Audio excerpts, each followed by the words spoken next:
and it's something that you've been working on for a while, or you might have, the idea germinated in your head for a while and then turned into this card concept, and then the name and concept sends off to an artist, and you see some art come back, and just this can be quite a long process, and then seeing the actual cards at the end is just super, super rewarding. And I can't wait for people to get their hands on them and play and start to hear some stories about how these things start impacting people's games. Fantastic. So what we're going to do today with Sean is take a look at their top 5 cards from Arthurian Legends.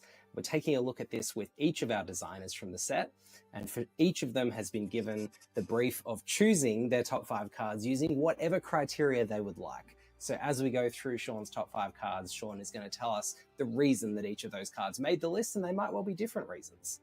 So yep. Sean, do you want to kick us off with the first card on your list? We'll start with number 5. Absolutely. This is a card that I've been very cagily mentioning to people, being like, yeah, my favorite card in Sorcery is coming up in Arthurian Legends. It's my favorite card. This one is called Snowball. And I'm going to talk about the design a bit for this one. It was a card that came about quite naturally and seemed to instantly kind of fit into Sorcery's kind of design philosophies.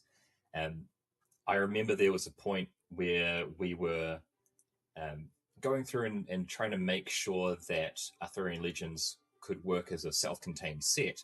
And one of the exercises we did there is go through and make sure that a bunch of Sorcery ABCs are present. So this particular one was, okay, we examine the set and kind of go, do we have enough projectiles in the set? And we decided, okay, we probably have a couple more.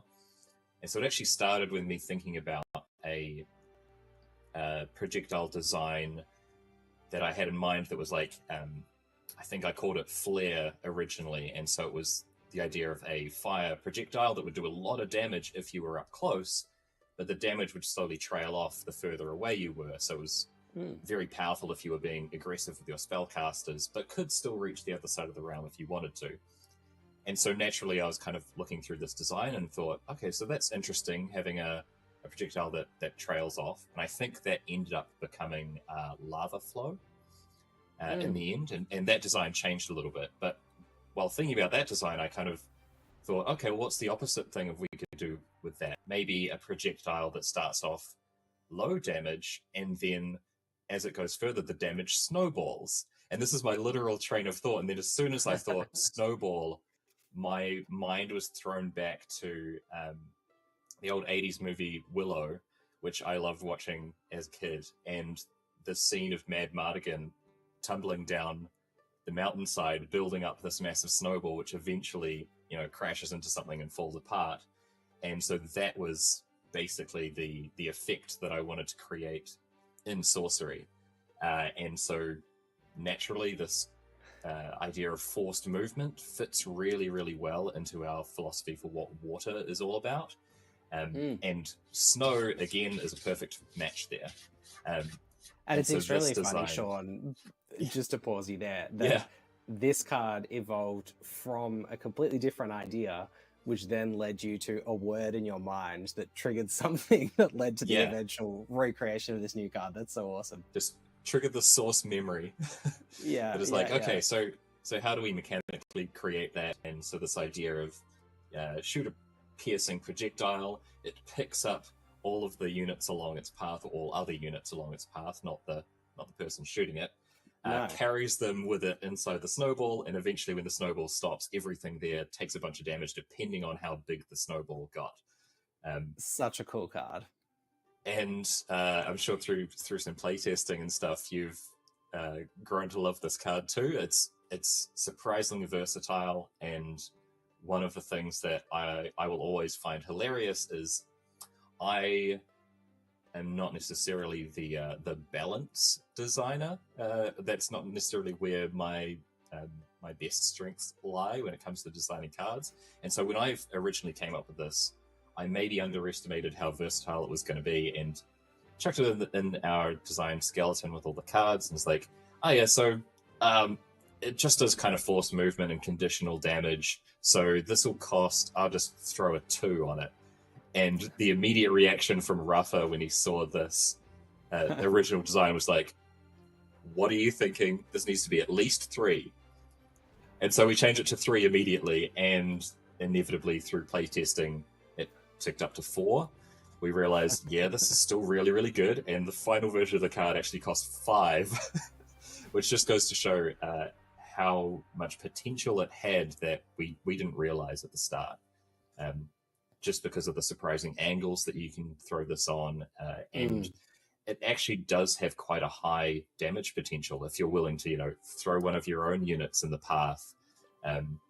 If people are playing down that central lane of the realm, it can be pretty devastating.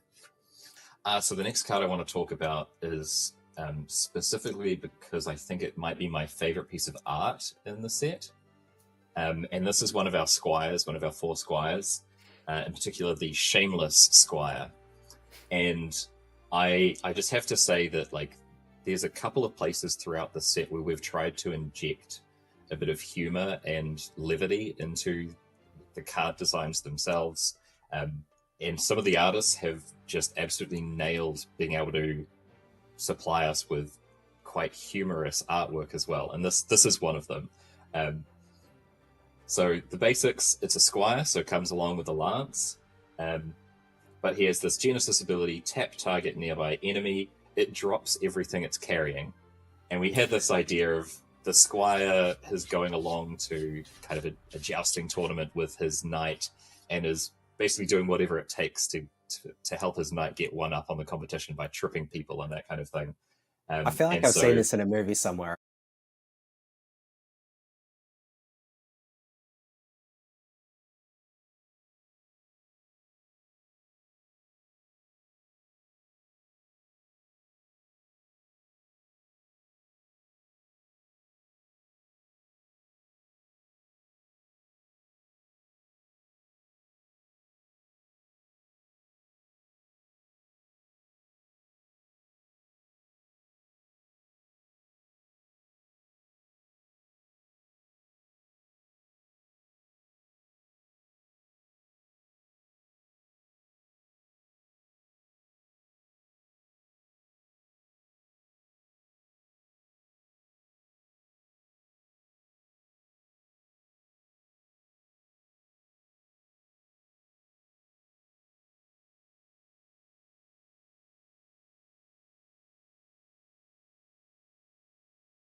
The rest of the team do a lot, which is try and allow a card to tell a story, not just through the ability in the text, but through how that actually plays out in the game. I think it's a fantastic example of that.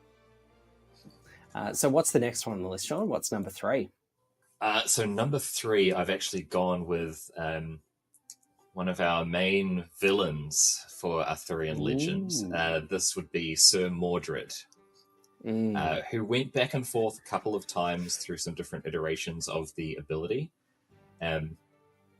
But we decided to kind of go with the late game, or later parts of the story Mordred, where his betrayal is out in the open. He is basically fighting to try and take over the kingdom for himself, take that throne. And there was this original ability that got put on the card of Genesis and Deathrite kill target nearby enemy minion, I think it was originally. The final version reduced that a little bit to adjacent, because this ability is still extremely powerful. Good. And something that your opponent really has to play around, because even if they're sending something in like an Autumn Unicorn to trade with Mordred, if they've got something else valuable nearby, they need to move that out of position first. Otherwise, Mordred's going to take someone out as he goes down swinging. It also means that and things he's like already lances, had that value of the Genesis too. Oh, you know, yeah. He's already taken someone out on the way in. Yeah, and it means things that, like, lances where usually that you could do one-sided trades. It's like, I could send my, my Verdant Knight could go ride into battle with Mordred and take him out, using up his lance, but Mordred will actually still finish him on the way down. That's true. Yeah, so we originally had that Genesis and Deathrite kill something nearby. That, in the first few games that we played with it, felt really, really strong. And obviously, when you drew that into your hand, you were like, yes, this game is going to go very well for me. When you saw your opponent play it, you had the exact opposite feeling of dread. And so for a while, we did play around with a couple of different abilities for him. Some of it was just Genesis to kind of play into maybe an earlier version of Mordred, so it felt a bit more like a backstab kind of ability. But in the end, we decided to simply use the mana cost, the threshold requirement, so making him one of our kind of double knights, which is fitting for such an important character. But yeah, in the end, we kind of circled back around to this very impactful ability, because it did have the impact on the game that you would expect Mordred to have. Well, Mordred had such a big impact on the story, so yeah, it's only fitting, isn't it? Oh yeah, and this is a powerhouse. Absolutely. I think in some of my early deck building with Arthurian Legends cards, Mordred has made his way into almost every deck that plays these two elements. It's an absolute powerhouse. He's scary, and like I said before, easily a kind of 2-for-1 trade. And if your opponent isn't careful and isn't careful with their positioning, it can very easily become a 3-for-1 card. So the next one is a lovely artifact that you're going to see sporting on the top of Curiosa once all the AL cards are added, which is 13 Treasures of Britain. This one in particular, I think, is a really good kind of marriage of design and narrative and theme, where this is one of those cards that we developed to basically sell that idea of sending people on quests. And this one in particular is a ongoing quest. So once the 13 Treasures of Britain has been played, you can kind of guarantee that there's going to be people questing for the rest of the game. The design is very, very simple. It's kind of in the same vein as like Buried Treasure or Sunken Treasure, where when you pick up the 13 Treasures of Britain, you get to draw a card. However, the difference here is the 13 Treasures of Britain isn't discarded when you do this, and instead it teleports itself to the top of a random square somewhere in the realm. So basically resetting the quest for either your opponent or yourself to then try and be the first to get to that slightly randomized location to try and pick it up again. And this can lead to some very funny game states, as I'm sure you can imagine, where you have things like, I remember playing in one game versus Mike, where we had about 3 minions each on either side of the realm. The sites were pretty well developed, especially across those middle rows. And one turn saw me get very, very lucky playing 13 Treasures of Britain, picking it up, and then the treasure's teleported to, just one step away from where my squire is currently situated. So he runs over and picks up the treasures, gets me another card, and then it teleports again and lands at the feet of one of my knights. Okay, he's going to pick it up and draw another card. Perfect. And then it lands somewhere over in Mike's territory, and then the immediate following turn, Mike gets the same good luck and ends up drawing about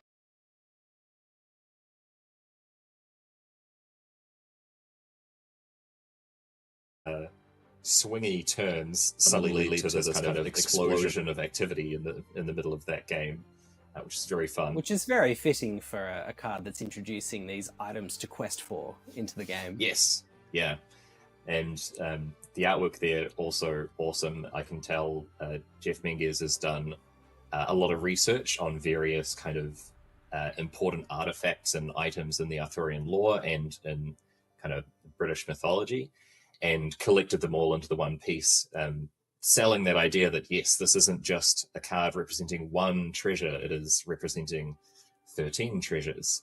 And if you manage to draw 13 cards off of it in one game, I will be very impressed. But, you could. The possibilities are there. Possibly some kind of Kythera mechanism enabled shenanigans. Yes. Certainly a card that's made me want to put Kythera mechanism in a deck more than any other, I think.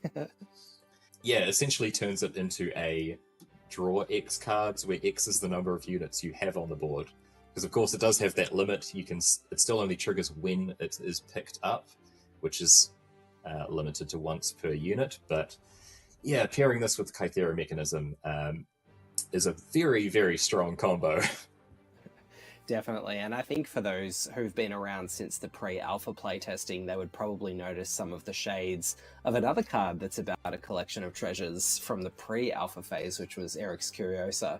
The original version of that was also a quest to go and draw 3 cards that I think at various times had to be played into a corner void or be played onto unoccupied sites in the corner or corner voids or those sorts of things, basically trying to make a really difficult quest that you really had to work for to go and draw cards. And it seems like this card that is also, as you said, a collection of treasures and magical quests that you want to go on is sort of touching on some of those similar themes that didn't end up making it to the final version of that Erik's Curiosa card, which is quite cool. Yeah, and an interesting kind of evolution and kind of revealing a bit of our design a little bit there, where we did a lot of explorations when we first started Arthurian Legends on how we could do quests. And there were things like, okay, do we put a quest keyword on knights themselves or certain cards or a new card type and all of that kind of stuff? And we tested a bunch of these things and eventually came back around to, well, we already have quests essentially in the game in the form of the cards I mentioned before. The 2 treasures are very obvious ones. And even things like, if your opponent has a tufted turtles in an awkward position, that can become a quest because you're trying to figure out a way around that puzzle. And so this is kind of indicative of where that quest design eventually got, where it's not quite as obvious as a keyword being displayed on cards, but you can definitely feel the quest DNA is in there as you are playing a game of Arthurian Legends and seeing all of these little kind of side quests or little objectives popping up that might tempt you to just divert your attention away from the main goal of beating the opposing avatar, just long enough to get some benefit, perhaps. All right, so that brings us to the final card on your list, Sean. What's the last one in your top 5 cards? Yeah, so this last one is Tactical Move, and here it's mostly kind of a fun anecdote or story for me, and maybe a little bit of behind the scenes for the people watching, which is that this was introduced into the set because we needed some more basic movement abilities for Air, as repositioning their own troops is something that Air is quite good at. It's part of their identity. And so this idea of a tactical move being issued, or I think at one point it was called redeploy or something like that, being this order being sent out by a ruler to quickly reposition your troops so you could attack from a different flank or pull off those kinds of maneuvers. But the fun story for me here in particular is that during playtesting, you'll obviously know this, Jesse, but for the people at home, during playtesting, we don't use the final artwork on the cards that we play with. And so one of my kind of side jobs at Erik's Curiosa is to do little sketches for all of the cards that we playtest. Which are awesome, by the way, and everybody loves them. I do try. But the one for Tactical Move, because we kind of introduced this maybe like 80% of the way through development, when we were kind of shoring up some of those, like I said, iconic abilities of different elements, going, okay, so air has a space, we need another kind of movement ability, let's chuck something in for that. And so obviously I quickly sketched up this thing of sketch up this little bit of art for the card of a king leaning over one of those tables that you see in like Game of Thrones, you know, where they've got the whole land sculpted there and they've got all of their little markers showing where the armies are. And I had some advisors down the side and the king was kind of pointing somewhere, basically saying, move that one over there. And as is the case sometimes with these things, the first kind of instinct or the first thing that jumps to mind is kind of the correct one, because a lot of what we try to do with sorcery designs is make sure that they're really simple and really iconic and just get straight to the point, and the artwork, you know, sells the idea of what the card does mechanically.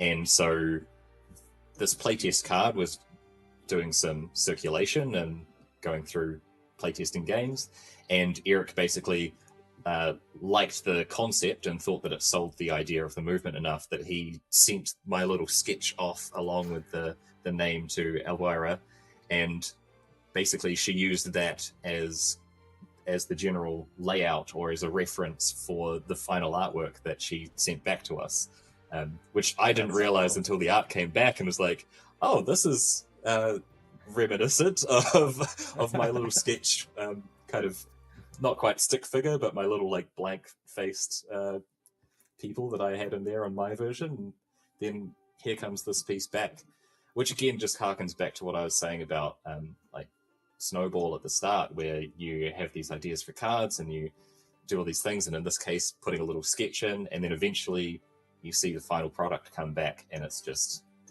blows me away every time just seeing that final result. Well, thank you so much, Sean. I think the listeners out there are really going to value and appreciate all the insights that you've given us into the design process, your thoughts, and the things you enjoyed about the set. For those listeners out there, if you've got favorite cards that you enjoyed in Arthurian Legends for any particular reason, please let us know. We always love to hear which cards and which stories resonate with you. And if you've got any stories about any of the cards that Sean has mentioned here in the video today that you want to share, whether it's from your release events or from some of your deck building and your early games in Constructed, or even if it's 3 years down the track and you have a really awesome snowball with 20 things in it that you get someone from 20 to 0 and you want to come and let Sean know, don't forget to come in on the video and let us know as well. Yeah, please do. Thanks for watching, and we'll see you next time in the Contested Realm. See ya. Today, the very special honor of having Mike Hort here with me, one of our sorcery designers and developers. Mike, we're going to have a chat about your top 5 favorite cards from Arthurian Legends. And as I've said about the other designers who I've had a chat to, we've given the brief that this is the top 5 using whatever criteria you like. And of course, there may be different criteria across the different cards. And I think you've got some real treats to share with us here today. So did you just want to sort of talk to us a little bit overall about what Arthurian Legends means to you, what your involvement with the set was, and what your overall feelings about the set are as it's about to land in players' hands? Yeah, I'm so excited, as we all are, to get to have this land in your guys' hands, because it's been a kind of bit of a passion project. I've got a background in history, so this was something that kind of was near and dear to my heart in a way that was a little bit unexpected. It was, to me, it's a project that allows you to take the sorcery system and apply it to a very specific thematic kind of I guess, framework, for lack of a better term. So it's kind of like it's like, can we use the sorcery system to tell the story of Arthurian legends? The answer is a resounding yes, and it's very exciting because then you can then look at that topic, that kind of things that a group of legends that you may know already, through a slightly different lens, through the lens of sorcery itself, and be able to tell the stories of these knights and kings and things like that, and some adjacent stories too that sometimes are, they're like historically adjacent, but they're spiritual, like siblings in a way. And so I was very excited to get into the project, to kind of really sink my teeth into how we could kind of stretch the narrative side of the game, in kind of in a fun and interesting way, and expand into storytelling in kind of in a fun way, and then but still be able to have stuff that feels very sorcery-esque in the overall feel and experience of it. So very exciting. I think that's a fantastic lens to bring to the discussion today, because I think people who observe spoilers from very early on, or the cards that were chosen to be revealed, would have noticed that whilst there was that traditional Arthurian knights and kings and queens sort of feel to it, there was also a really strong exploration of mythic creatures and myth and legend across all sorts of different European folk legends. Is that something you've spoken a little bit there about, how it was your sort of intention to cast the net as wide as possible to bring that real sorcery feel to the set? Was that something that was a real focus of yours? Yeah, we wanted to make sure that, because sorcery has kind of like the different elements and the different aspects of the game, so we wanted to make sure that no area of the game was kind of like unsupported by these stories. And so it kind of, like, by the nature of the game itself, it kind of saw us go and explore in those adjacent areas. And so with my history background, I'm really into like reading and research and stuff like that. So it gave me an opportunity to kind of apply those skills in this space, where it was like, okay, what can we actually push out from Arthurian legends into a more general Celtic mythology or Germanic mythology, or and kind of push out a little bit further from the AL nucleus, and then I think in the end you've got a much more rich experience, because there's all these different things, these different areas to kind of explore. And as a player, these are the sorts of things that I would be excited about seeing, because it means like, interesting, what is this card and why is it in this set? And so then it would lead me on an adventure of discovery, to find out, like, why is this card in this set, and kind of like it would allow me to connect to the source material in a deeper way than if we just had focused on Knights of the Round Table, their quests, and no other characters and things like that. So by pushing out around on the boundaries a little bit, it allowed us to kind of really create a richness to the environment, to the universe, in a way that allows people to kind of to explore if they want to, and that's kind of one of the other side of it, is that to have that agency to go deep if you want to. Yeah, and that's one of the amazing things that card games can do, isn't it? That when you get a single game piece come into your hand as a player, there's a whole world of history and richness underneath that you can go and explore if you want to, or you can just play it as the game piece in the game. Exactly. And I think what you've described there, Mike, is and what the team's managed to achieve with this set is really putting the sorcery contested realm stamp on Arthurian Legends and casting that net broadly, so that there's a rich world of worlds for players to explore through the cards if they want to. A rich array of worlds, I should say. Yeah. So on that topic, you've chosen 5 cards here today which exemplify these themes and these things about the set overall that you love. What's the first card that you want to chat to us about today? The first one I had on my list, they're in no particular order, but they're kind of in a particular order. But Sly Fox, I'll start there. Sly Fox it's in a way it's emblematic of this concept of just the culture of the British Isles, in terms of like the stories, and like you kind of have a very woodland creatures kind of vibe coming through the set. They help provide that kind of background there's always stories about foxes and all of these and all of the old tales and things like that, being cunning and stuff like that. So we pulled together this card called Sly Fox, which is a fantastic card. It's one of my favorites, and it created some really funny moments in the game. But one of the things that it does is that it gains stealth at the end of each turn, and so you can kind of do something with it, and then it just kind of like slinks off and is a bit cagey and hard to capture. I remember one particular game test game that I was playing with Rafa, and at one point I think his Sly Fox had stolen or picked up a bunch of my lances and was running around the realm just completely loaded with all of these pointy sticks, and most of them were mine. So I felt very frustrated. I kept trying to hunt down the Sly Fox. I felt like I was on a personal quest, a personal vendetta, to get rid of this fox. And it just, when I sat back and I thought, that's what makes this card amazing, is that it creates a small quest for me to go on. And you'll see this in a lot of Arthurian Legends cards, where we don't have like quest cards, like straight up, like go do this thing and get this reward. There's a lot of things that happen in this that create a need for you to go and solve a problem. So like the Sly Fox is an example in that game with Rafa, where it became kind of a sideshow, where his fox is running around picking up my lances, any lances that I dropped from dead minions, and then running off with them. And then at one point, this fox just shows up out of the bush and just smashes a unit of mine with all these sticks. And so like it creates a funny moment. It creates a need for me to go out and hunt this guy down and deal with it. And so yeah, you'll see a bunch of those in Arthurian Legends. So that's why I chose Sly Fox here, to kind of exemplify that kind of real low. It's a low rarity card. It's ordinary.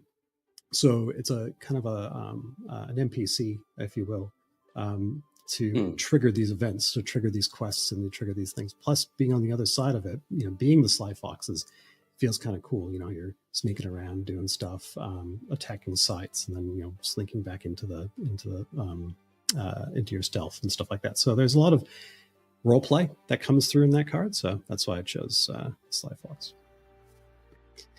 Kind of on that same vein, I've next one I want to talk about is Dame Britomart. She's our only female knight, but she's got an awesome story in the Arthurian Legends, and this is one that I kind of had to discover in the lore a little bit.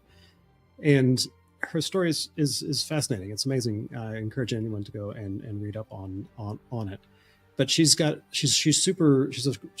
brave character, but one of her most memorable moments in the stories is for a daring rescue that she does.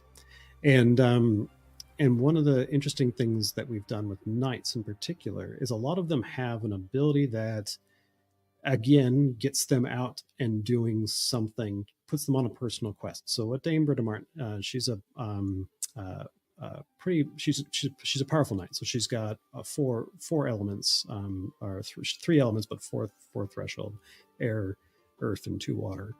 But she's a 3/5, so she's really sturdy in combat. She can take a lot of hits and stuff like that, and she's not a light hitter either. A 3 is still pretty powerful.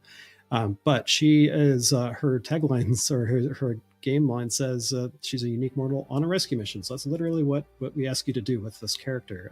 And so she comes to the lands, which is pretty cool. But she also, every time she successfully attacks a site, an enemy site, she can summon a mortal from your cemetery there to her location instead. So you're not causing damage to the site, but you're like, hey, I found somebody, I'm on this mission, I'm going to go and grab them and bring them back to the back to safety. Now there was an interesting thing where they during the testing stuff, there was a lot of discussion around like, is she like raising them from the dead? Because of the word cemetery, it sounds like it's quite a final ending. Like if they're in the cemetery, they're like proper dead. But actually what we wanted to explore was this concept that things that are in the cemetery are not necessarily dead. They're just dead to the people in the realm, if that makes sense. Like for all intents and purposes, that they're unavailable. And so they might think that they're dead. People might the life will go on in the small village. But lo and behold, Dame Britomart goes out and rescues them, brings them back to the village, and there's much rejoicing. So that's kind of the concept that we wanted to play with Dame Britomart, was this idea that the discard pile, or sorry, the cemetery was more of a discard pile in a sense that, yes, there are some cards that bring things back from the dead, like Raised Dead and stuff like that from the earlier sets. But this one in particular, we wanted to kind of play with this idea that no, she's actually gone out and found this person, and that person was not as dead as everyone thought, and so she's brought them back to the fold, and kind of leveraging off of that, we have also thought, well, that's a very classic kind of knight-esque thing to be doing, right? There's a lot of stories of rescues and stuff like that. So we've also created another card, which I've added to this one, which is the rescue card itself. It's actual magic that allows you to go do exactly that. It's just a magic that just bounces somebody back from your cemetery. So you go out, you can find someone that was thought dead and bring them back to life. So there's the story element to it, but we also wanted to include just a tiny bit of recursion in here, or in the set, in order for these knights to continue telling their tales. Because in a world with like lots of hard removal, like drowns and berries and stuff like that, a lot of these knights are just going to like show up and like, yeah, I'm here to do a thing, and then immediately drown, or something like that. So we wanted to make sure that there were some things in your toolbox, cost you a card play to play a rescue, but it might be worth it to get your Dame Britomart back out and rescuing other people. So like there's just this idea that maybe just a little bit of recursion, not a lot, but just a touch, in order for these knights to continue telling their stories, and for you as the player to kind of have some main characters that pop in here and there. Because one of the things that is a little bit, I guess, tempting to kind of see is that you want to tell this knight's story in Sorcery, but it's important to remember that Sorcery's like storytelling level is a bit higher than just like one knight. It's usually the story you're telling in a Sorcery game is the story of your avatar, not of the knights. So the knights are kind of supporting characters, but sometimes those supporting characters are really important. So you kind of want them to kind of show up a few times in the story. And the legends are just filled with people like, oh, we thought he was dead, so we kind of wrote him off, and then he kind of showed up in another story somewhere and stuff like that. So this is kind of our way to kind of say it's a perfect flavor fit, yes, isn't it? Yeah. In that sense of when you read through any of the Arthurian Legends tales or write-ups from very different eras, that sense of the lack of communication in medieval times, or the difference in communication and how long it can take, how much someone can disappear for a long extended period of time, and then, as you say, reappear. The rescue and Dame Britomart effects, both having that sort of recursion and reframing the cemetery, is a perfect fit in that world of Arthurian legend, isn't it? And it really, as you say, gives those characters a chance to come back from perhaps a failed quest, or just a quest that nobody knew they were on, and then they come back and have another chance. There's the other angle of it too, which was a funny one to read when we were kind of reading the stories, is just how boastful knights were about the people they had vanquished. And so this might be a way to be like, yes, I destroyed Dame Britomart, and Dame Britomart, like comedically timed, just comes in the door right when he tells that story. When the knight's telling that boastful tale. So like it's that kind of thing where it's like people will boast as well, and kind of be like, there's a lot of boasting in Arthurian Legends, and this is kind of a way to kind of call that bluff, which is kind of fun as well. That's awesome.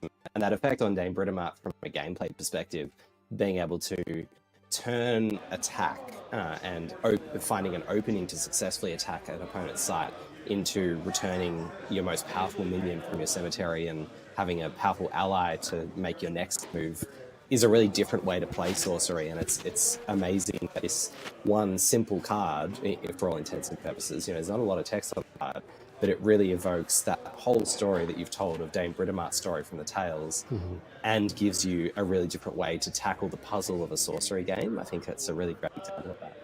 Yeah. So thanks, Mike. And what's the next card on the list? We got a little bonus one there in rescue, but what's the next one? Next one is kind of an example of kind of taking the Arthurian legend and kind of expanding the scope of what is an Arthurian legend.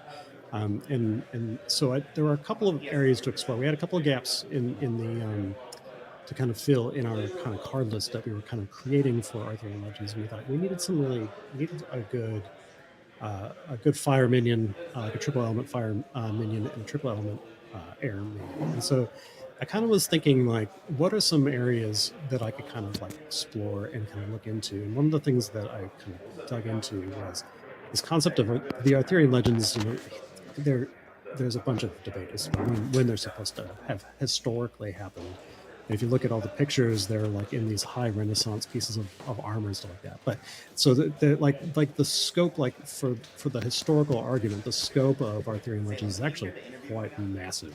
It's almost 500 years in terms of the amount of history that you can draw on. And so I kind of took that to the extreme and just thought, okay, so what are some of the stories, some of the legends that the people would have heard in, you know, what are the legends that the Arthurian legends would have heard and kind of told each other and things like that and would have inspired each other.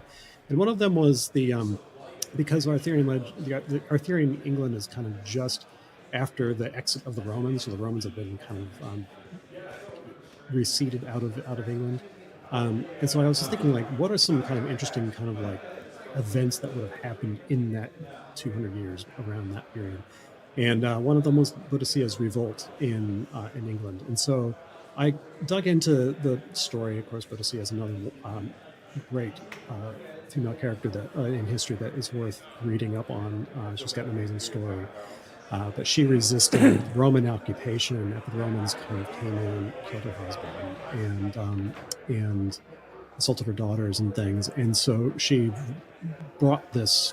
She fired up this revolt against the Romans that was quite successful in its time. And so I thought that's a cool, like, and so she's an actual Briton, so like she's a British old Briton kind of like hero that somebody like Arthur would have known or would have talked about or at least understood to have had an impact, right? So I thought that it would be really great to extend this kind of these legends, these people, a little bit further back in history to include people that may have inspired somebody like Arthur or someone in Boudicca. And laying the groundwork. Yes, exactly. Yeah. So she's an awesome character in the game. So she's triple fire threshold, because of course she was very passionate and really took the fight to the Romans in kind of an equally brutal way that her people were subjected to. She's a 3-power minion, just straight up, which is great. But she gives all other allies power +3 when successfully attacking sites. So, like, if you've got a bunch, it's an unbelievable buff. Yeah, exactly. And so, if you've got one of the a deck that has like a I would say like a fire earth deck, you've got a bunch of foot soldiers that you're on a go walk thing. You know, you raise a border militia and then you send them into enemy territory. You see them just sitting there like, all right, let's burn this place to the ground. And they go in there and they hit for a bajillion damage wherever they can, right? And they do damage here, they do damage there, and it just becomes a rebellion. It becomes like the realm is kind of set on fire. Again, that's that idea that you're kind of, as a player, you're making the kind of choices that she would have made, raising her support and sending them out.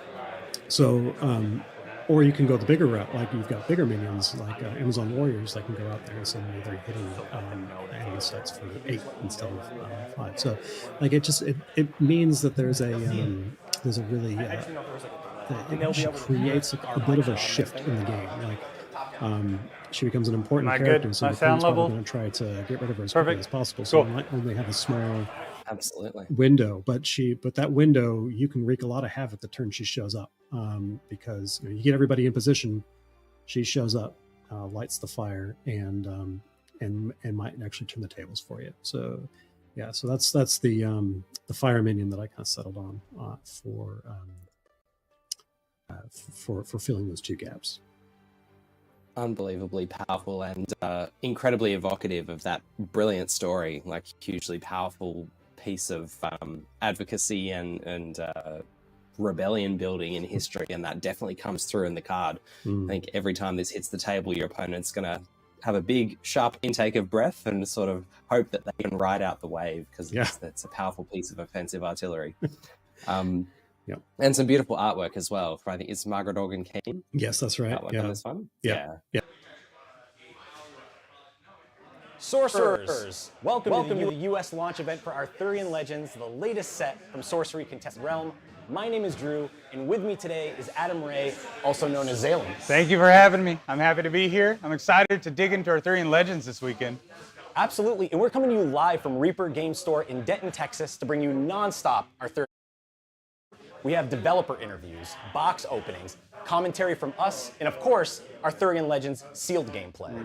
So fill your chalice, get in your comfiest thrones, and we'll see you in the realm, sorcerers. Huzzah!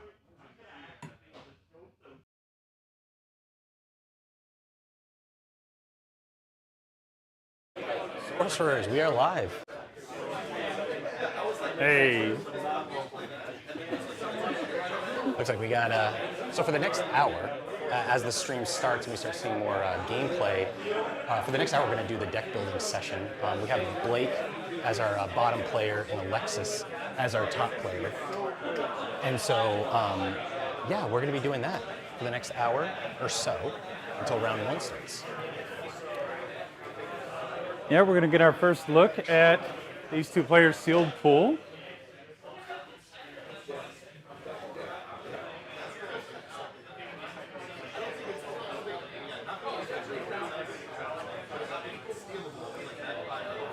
I always think it's interesting to see how different players approach sealed, how they approach deck building, how they approach just opening their packs. I know personally I like to separate the packs into their individual colors, their different elements.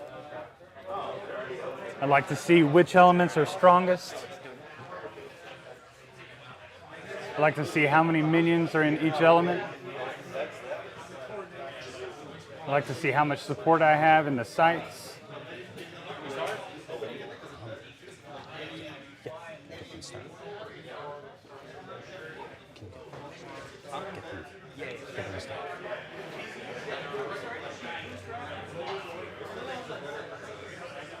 So it looks like Blake is sorting.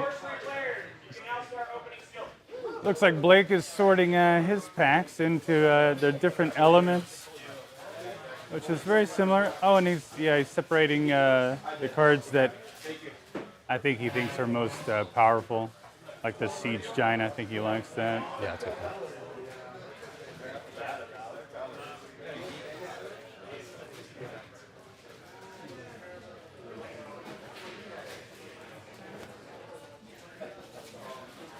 So Blake on the bottom, Alexis on top. And Alexis got the Green Knight. Oh That's a great hit. I think that's the best hit. Oh my God, we were just talking about the Green Knight. Wow. So the Green Knight, I just lost to the Green Knight at a midnight release Thursday night because it board wiped me. I had I would say about three 2-power minions and a couple of 1-power minions out. My opponent played the Green Knight, completely board wiped me. Oh my goodness, I can't believe Alexis got the Green Knight. I almost want to say the Green Knight is probably one of the top minions that you can pull, if not the top minions that you can pull for sealed or even draft. There aren't really a whole lot of options to remove it. Thankfully, it's immortal. It's amortal, so degradation can target it. Degradation is a 2-mana spell with a 1 water threshold requirement, and it can target any mortal in the realm and turn it into a 1-power foot soldier token. So I think that's something that all the players are going to be looking for today. Degradation as well as Cast into Exile. Cast into Exile is also really good removal. in this format. Unfortunately, with Cast into Exile, it does require the opponent to already move their minion onto your site, so they may get an attack in with it before you can actually target it, because Cast into Exile does say that the minion has to be on one of your allied sites.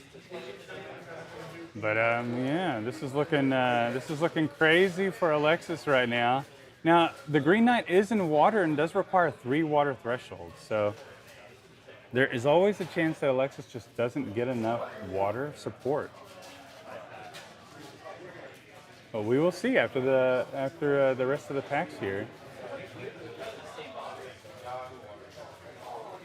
Let's look at what. Oh, Blake has. I didn't even notice that Blake opened the Mester Storeworm. Very nice. So this is a good one. Mester Storeworm having 6 power or 7 power is perfect. A perfect answer against Green Knight. So actually, we have a really good match coming up here. Wow. And for those watching at home, though this is just the deck building portion, we're going to feature one of these players for our round 1 matchup. If they that's right. They won't actually match up, will they? Right. If they have time before round 1 starts, we already asked, and they said they'll do a test game. So maybe we'll get to see that. Yeah, that would be really nice. And they're pretty fast players. They're experienced, so hopefully they'll get Hopefully this happens, because I would love to see this matchup, to see how well the Storeworm matches up against the Green Knight. The Storeworm is very difficult to remove, and it can clear the board. So I love Storeworm in this format too.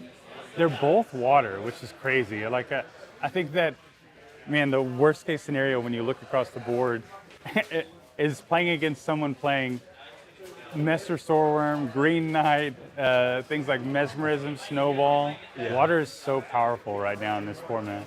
And for those new to Sorcery and limited, just can you give us a little insight as to how you construct your sealed deck? Yeah, you get 6 packs right in front of you. What's the first thing? You open all those packs. What do you do?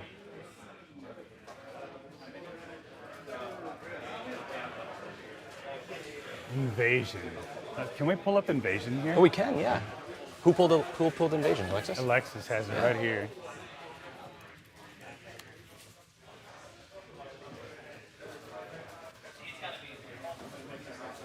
See if he'll be able to play this. Invasion. At the end of your turn, summon a foot soldier token to each affected enemy site with no units. Last 3 of your turns. This is a 6 mana spell with 2 fire thresholds. With Alexis most likely wanting to play the Green Knight with 3 water threshold requirement, we're not sure if Invasion will make the cut, but definitely Water Fire is a force to be reckoned with in Arthurian Legends Sealed and Arthurian Legends Draft, so we could see it being included here.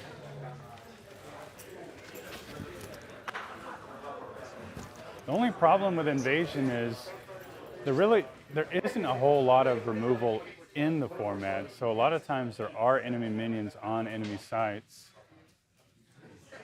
and if there aren't, you're wanting to push into your opponent's sites to attack. So I'm not sure if Invasion is necessarily worth the include, especially if fire ends up being only a splash color. But a super fun card with an amazing artwork, and if you haven't seen it already, there was a video on Invasion on Erik's Curiosa's main channel on YouTube. You can check that out. And Jeff Mingus, am I saying his last name right, Drew? Mengus? I'd say Mengus. Mengus? Jeff, if you're listening, I apologize, but I think it's Mengus. Yeah, he talks about his process of crafting this beautiful piece. He also talked about what Erik asked him to do with the piece. Erik had mentioned that he wants a lot of soldiers, a lot of, it was a large army, if I remember correctly, on the piece. So it was really cool to see what the interaction looks like between Erik, and we're talking about Erik from Erik's Curiosa, and the artists. He has a very intimate hand involved when it comes to requesting pieces of art, but he does allow the artist to have quite a bit of would you say, freedom and liberty to express themselves in their art. So I really appreciate that. I think that really comes through when you look at the art in all of the cards from all of the artists in Sorcery. I know whenever I opened Arthurian Legends, I was blown away. It was just so beautiful. I honestly didn't quite know what to expect. I was involved in doing some testing, really early testing of Arthurian Legends, and we were able to get a little bit of an idea what the cards would be like, but a lot of them have changed pretty drastically since then, and none of the cards had their artwork at that time. So this is it's amazing to see everything fully fleshed out, all these beautiful pieces on the board. So I think both players, they both have all of their packs opened here. They're trying to figure out what they want to play. I see Snowball. Oh, 2 Snowballs for Blake with the Mester Storeworm. Oh my goodness. And the Mordred, let's see, what is this? The Mordred Fomorians, that's right. The Mordred Fomorians. He has it in between his 2 Snowballs. 7 mana for 6 power with Submerge and Burrowing. It requires 2 water threshold. That's another big one to look out for. The reason why these large minions are just so difficult to deal with, it felt like there was an obvious focus on avoiding too many hard removal spells in the set. Let's see if we can get this one up here.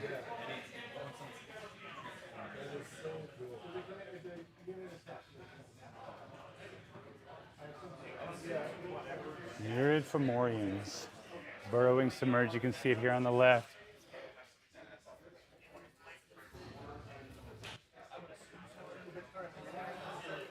So degradation won't even take care of this guy. This is another reason why a lethal in this format is so powerful. And really the minion that you're going to see the most with lethal is going to be the Lake Afank, which is also in water. That spell is 4 mana for 3 power for a lethal submerged minion. That one's one that you will find in many people's decks, in sealed and limited. And it's very powerful. It's strong because it can take care of things like the Fomorians. There's also Fomorians in Earth. It can take care of the Green Knight. It can take care of these. Yeah, there's the Durian. Oh, so he has the Durian Fomorians as well. It can take care of the Storeworm as well. Hey, Zalem, why don't we go ahead and take a little shot at the store real quick and see what the players are doing.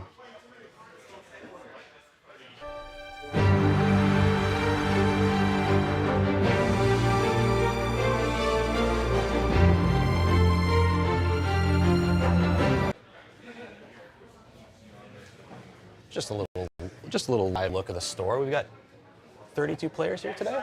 I think we have 32 players. Did everyone show up? We're waiting on 1, but he should be here soon. Okay. Starting round 1. That's perfect. We'll have 5 rounds today. 32 players with 5 rounds means that we'll have 1 undefeated player at the end of the day. Yep. Who will get the Death Dealer playmat. Ooh, right? I'm excited to see that later. We will showcase that a little bit later today. Okay.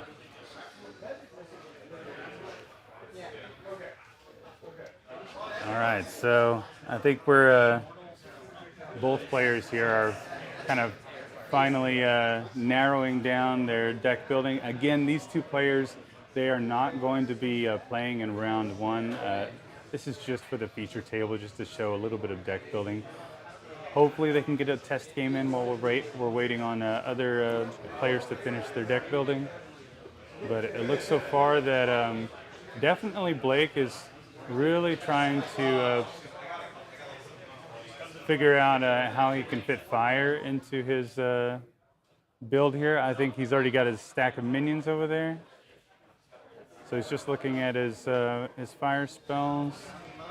Something that I wanted to bring up was the family cycle. If you don't already know. Let's feature those. Yeah, let's bring up the cycle. Which is extremely important. Which family do So he's got the blacksmith Yeah, I see family that. here on the bottom. Yeah. In sealed, in draft, it's a lot easier to go with 2 colors. In sealed, you almost always end up at least thinking about splashing a 3rd color just so you can make sure you have a good suite of removal and minions. And these families, these allow you to do that.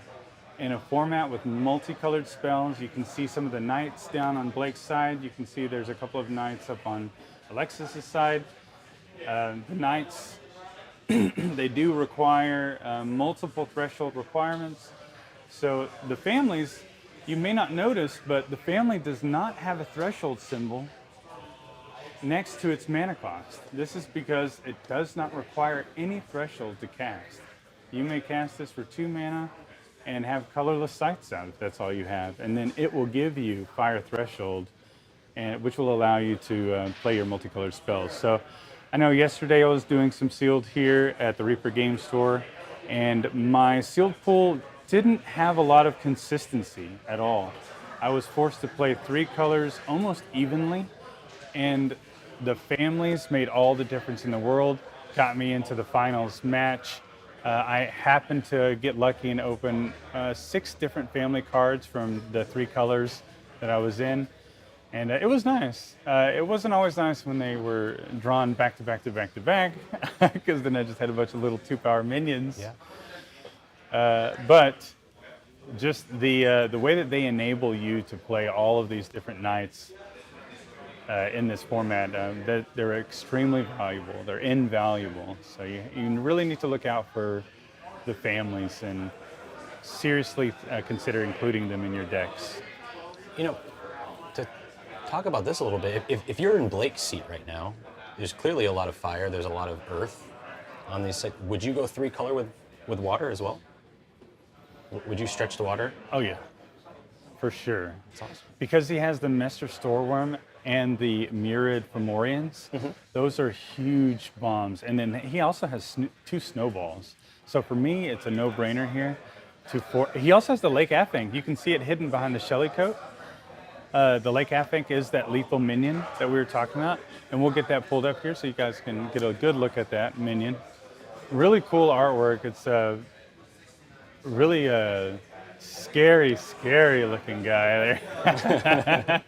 It's like it's kind of like Gollum in the cave, you know, with the ring. My precious. He's looking for his precious. I'd say we cut that from the shot, but this is live, so we're not cutting that. That will live on the internet. Oh, they'll love it. So yeah, Lake Affink, very, very good minion. So yes, he needs to play water. I would say that water, so far from what I've seen, it looks like water is probably his strongest element. Over on the left, go ahead. I really like Blake's deck a lot. Yeah, it's pretty interesting. Yeah. You can see on the left here, he has Helpful Hob and Shameless Squire. Shameless Squire comes into play with the lance, so that's a good one. Helpful Hob is an interesting card. This is the first ever spell that actually untaps your avatar, because it simply says that it has a Genesis effect. When it comes into the realm, you untap an adjacent ally. So I'm very excited to see what people brew around this in Constructed. And I'm excited to see more minions in the future that have tap abilities that Helpful Hob can help, can lend a helping hand. You can attack twice with 1 minion in a turn. Yeah. You can attack, cast Helpful Hob, untap it, and swing again. Yeah, which is very interesting with something like, I believe it's Sir Galahad that gains life. Sir Galahad is a new minion that gains life with every strike. So something like Helpful Hob could be cool with minions like Sir Galahad or Dappled Vampire. I like that. Very interesting. I think that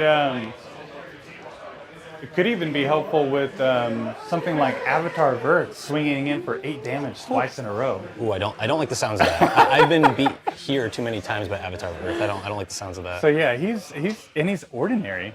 Ooh. So you could Common Sense for Helpful Hob. Attack with Avatar of Earth, Common Sense, play Helpful Hob, attack again.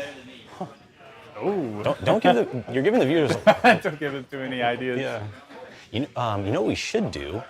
In the chat, can you be Team Blake or Team Alexis, who we should feature in round 1? Let us know. Whoever we get. Let's go ahead and cast a little vote.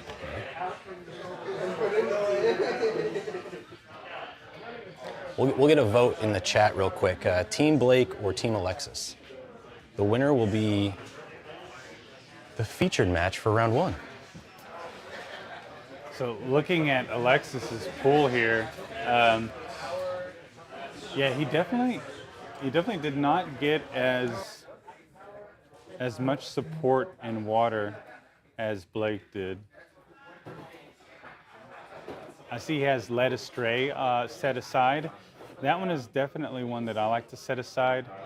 It is a really fun card, but I've yet to find a really good use for it in Limited.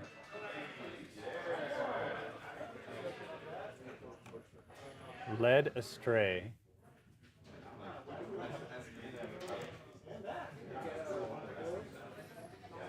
Choose any number of enemies at target location. They take a step together to another location they're adjacent to. So, if you were to play this in the hopes of attacking into a site that was that is currently being defended by untapped units, it doesn't necessarily help in that situation. So this one says choose any number of enemies at target location. Oh, there is no proximity check. So yeah, this is pretty interesting because we were just talking about how the Sherwood Huntress having ranged. Sherwood Huntress is 2 mana for 2 power with ranged. If you play Sherwood Huntress on your back row and you protect it in such a way so that if your opponent tries to attack into your sights, now your Sherwood Huntress is there to counterattack the following turn with her ranged strike, then that could be problematic. Something like Led Astray, if your opponent's playing very defensive, playing their sights on their back row, putting ranged on their back row, maybe they're playing with Witch and they're trying to just tap and make you lose 2 life every turn, then something like Led Astray could be very useful, forcing your opponent to move something like the Huntress out of the way so that then you can attack into their forward sight. So there are definitely some uses for Led Astray.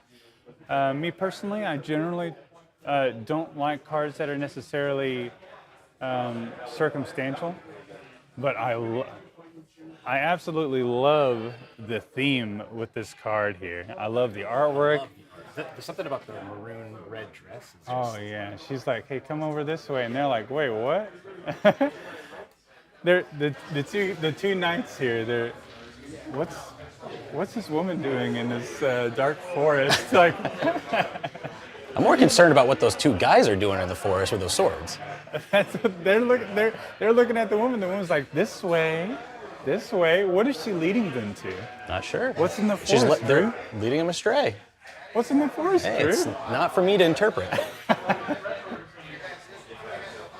And just a little update here. Blake is winning in the poll, 59%. So chat is Team Blake. If you do like Alexis's deck, make sure you vote. Alexis is keeping that Green Knight like under wraps here. Yeah. Oh, He should let the chat know he's got it. Yeah. People might be just jumping in right now.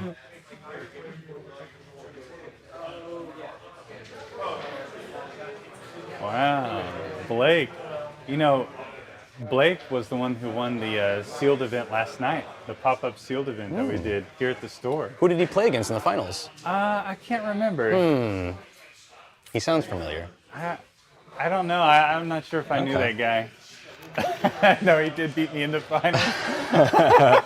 Chad, that was hard. I saw the look in his face. That was hard for him to admit. I drew 3 double Earth minions with only 1 Earth threshold. It happens to the best of us. I have my excuses. Blake did great, and it looks like Blake is on track to do well today, too. I think that he has a pretty strong sealed pool. I'm excited to see what happens. We have Burning Hands here in Fire. Burning Hands is one of the best early game spells that you can play, especially if your opponent's piling up with several 2-power and 1-power minions. Burning Hands deals 2 damage and 1 damage to these sites in 2 different directions, and it deals damage to all of the units on those sites. So it's very, very, I mean, it's just so powerful. I'm so surprised that it's ordinary. 3 mana and only 1 fire threshold. Something like Burning Hands having 2 fire threshold would not have surprised me at all. Yeah, especially absolutely since it goes in 2 different directions. It kind of makes sense.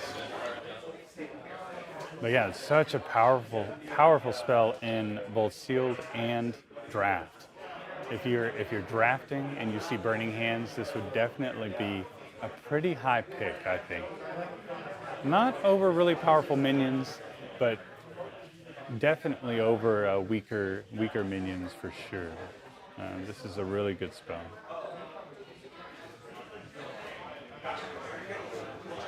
We see Alexis thinking about invasion again. Talking to Blake about invasion. Oh, Green Knight's peeking There's through the there. Green Knight. There it Let's is. look at Alexis' deck here. Oh, I didn't even notice he had the Love potion as well. Wow. He has the Way Cafe. Great. He's got some pieces. He's got some good stuff in here. So I had Love Potion yesterday in the sealed event. It did pretty well with me. Love Potion, for me, Love Potion is really good in sealed and draft. And a lot of people are very excited about it in constructed too. So this one is an elite relic that costs 6 mana. Bearer has sacrificed Love Potion, gain control of target enemy minion here until this unit leaves the realm. So the until this unit leaves the realm part is something that catches people up quite a bit. So this is referring to the unit that sacrificed the Love Potion.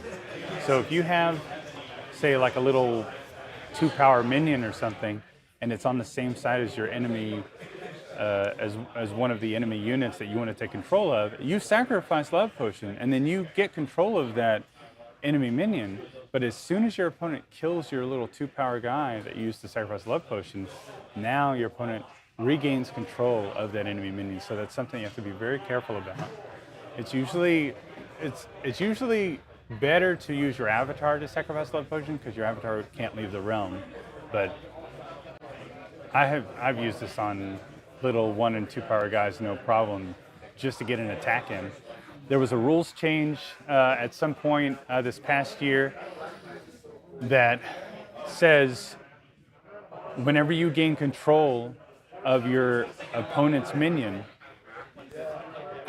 since it did not come into play that turn, it does not have summoning sickness. So if your opponent plays something like Master Storeworm and then passes the turn to you, and you have a minion there already on that site with the Master Storeworm, you have Love Potion, you can play Love Potion on that minion, sacrifice the Love Potion, take control of Master Storeworm, and immediately attack with it because it was played on your opponent's turn and only had summoning sickness on your opponent's turn. So it does not care about control, it only cares about when it entered the realm. So yeah, this is definitely, if we end up seeing a match between these two, we could definitely see something like this scenario play out, where a Love Potion is sacrificed to take control of a giant Master Storeworm. So. Thieving Magpie. I see Thieving Magpie on Alexis' side. It's a 1-power, 1-mana bird. This is an interesting minion. I tried it for the first time yesterday. I didn't get a chance to play with it too much. But Thieving Magpie allows you to steal lances from other players. It allows you to steal any 1-mana relic, if I remember. Let's get that pulled up here. Yeah, Airborne may pick up carried artifacts with cost 1 or less. So very, very interesting card in this format where lances can really take over a game. Thieving Magpie, especially a Thieving Magpie just positioned on your opponent's forward site, means that now any minion that they play on that forward site, if they want to be aggressive, if it comes into play with a lance, Thieving Magpie can immediately pick up that lance and then attack that minion. And if you don't remember, if you don't already know, The lance increases the power of a minion's next strike by 1 and gives that minion's next strike first strike. So first strike is not a keyword, it's just short for saying that the minion strikes first in fights. So lances are a big deal in this format. There are a lot of knights that come into play with lances. There's even a minion with charge and fire. The Reckless Squire, I believe is what it's called. It comes into play with charge, and it comes in with a lance. Really cool card. I think one of these players pulled one and will most likely play it. Oh, I see a Kettletop Leprechaun on Blake's side too. Kettletop Leprechaun is such a great card. It's 2 mana for 2 power, really good rate, and whenever it dies, it has a Death Ride ability that allows you to draw a sight. Really good value with the Kettletop Leprechaun.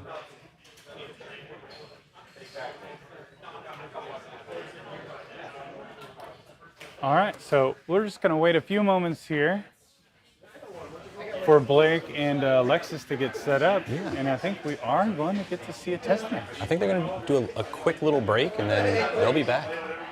Maybe that will sway the chat poll right now, because right now Blake is winning 54% to Alexis's 46%. For round 1 of the feature match. Yeah. I'm not surprised. I see Blake, he's using the back of the avatar. He's trying to sway people in by being blingy and splashy.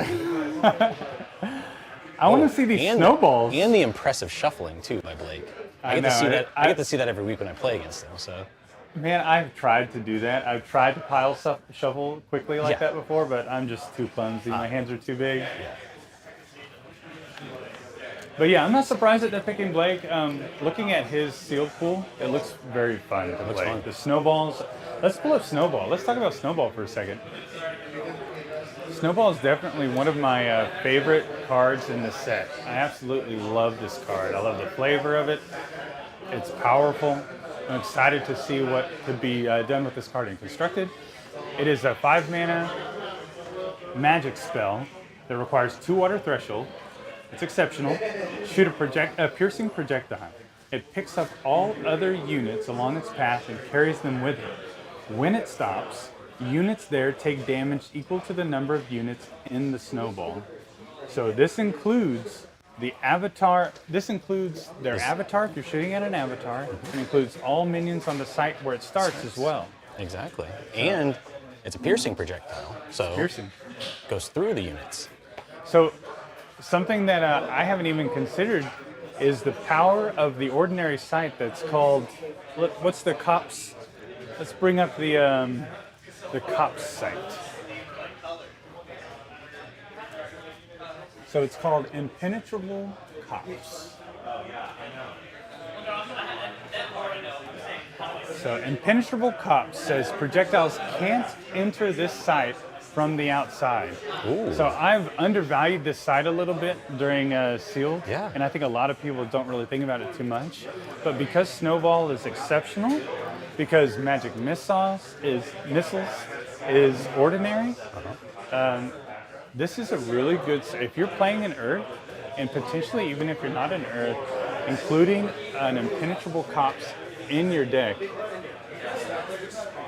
can be an extremely defensive play and allow you to survive a devastating snowball. And so it looks like they're about to start, and I did let them know, hey, everyone's watching, so make sure you play your best, because I can see Blake from here. He looks hungry. He looks like he wants to be on the feature match, round 1. Yeah. Blake loves the attention. Oh, he does.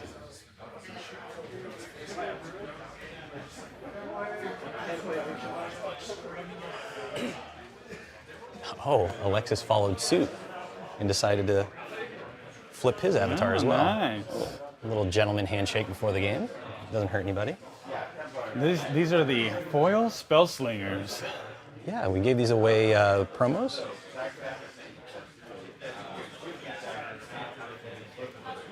Oh, I missed that. There's an 11.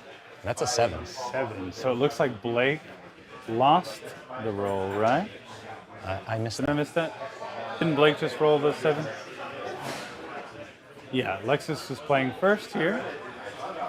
Looks like we have Team Snowballs in the chat as well. Ooh. Yep, we got some snowball. We got a snowball in the opening hand for Blake. Let's take a look at Blake's hand real quick if we can. Snowball. He's got a family. Joust. Common Cottagers, Joust. Joust is really good. It can be very useful for moving a minion. It allows you to switch places with one of your minions and your opponent's minions, and then as they pass each other, they joust. They strike each other. Let's take a look at Alexis's hand. Yeah, He has a family. He has a family as well. Oh, okay.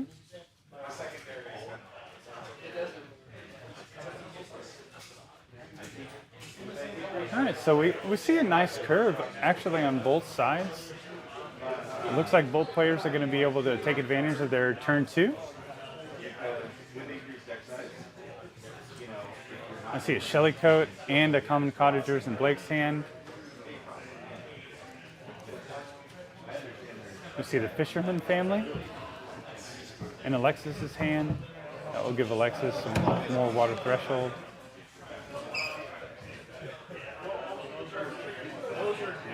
These opening sites here don't really have any interesting effects since there are no minions out at the moment.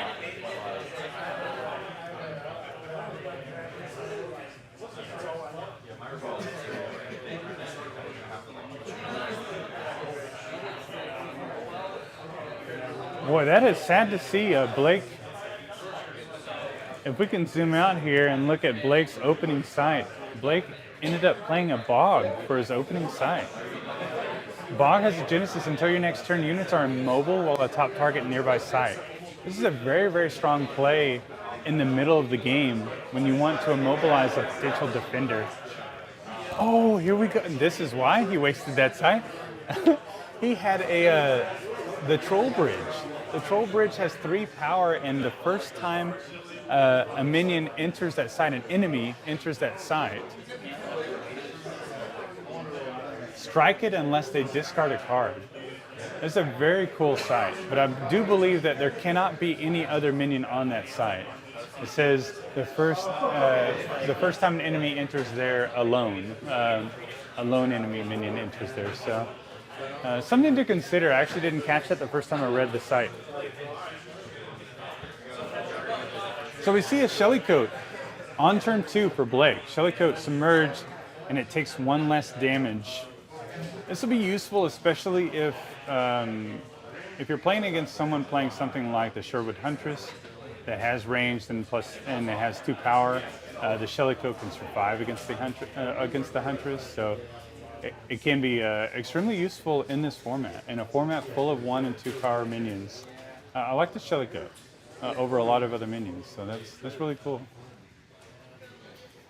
Really nice to see from Blake. And now from Alexis, we have the Fisherman's family out on turn 2, giving Alexis 1 additional water threshold. It looks like Alexis forgot to tap their avatar. On Blake's side, we have the Common Cottagers out, giving him a 2nd Earth threshold. That is very useful, especially since it looks like he does have Brown Bears in hand. Brown Bears is 4 mana, requires 2 Earth threshold for 4 power. Very strong. Brown Bears is very strong in this format. We're going to see that slam down probably on Blake's turn, and then Alexis will have to figure out how to deal with it. And I don't really see a whole lot of answers in Alexis's hand at the moment.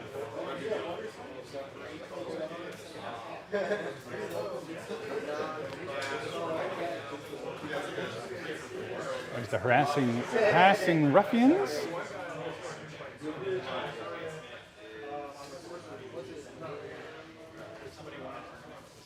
He's trying to figure out what he wants to play this turn. All right, so now let's see what this is called, the Swindler Troop, I believe. The Swindler Troop is one of my favorite ordinary minions in the water. The Swindler Troop is 3 mana for 3 power. and it has a Genesis effect that gives another nearby allied minion stealth. So really great card to look out for in both draft and sealed. I love how I love the artwork. I want to talk about this artwork, but I know if I start mentioning the creepy guy creeping on this woman in the foreground, that Drew is going to somehow I don't know about that. conflate him with me I'm in more some way. I'm more worried about how he targeted his family with the stealth token. Of how he did? Yeah, no, that he did it with the trope. Oh yeah. Yeah. So this We didn't. it's a mention very that. powerful effect. Yeah, the Swindler Troop, when it comes into play, it gives another nearby allied minion stealth, and he chose his Fisherman's Family, and he did move his Fisherman's Family forward, so he wants to get aggressive. I am surprised he did that actually. He wants to get aggressive with the Fisherman Family, but he's leaving his Swindler Troop back. We saw the Saracen Scout come out too, also defensive. So he's playing very defensive here. I'm wondering if Alexis is trying to buy time to get to the Green Knight. You're absolutely right. Ooh, sneaky, Alexis. But now we have the Brown Bears out from Blake, and Blake is also a little bit reserved. He doesn't play his site forward. He's also playing defensive. Blake is trying to build up his minions, getting ready for that snowball, I think. But using a snowball on the Brown Bears, I don't know if I want to throw away my Brown Bears. Uh-oh, we got Vikings out now?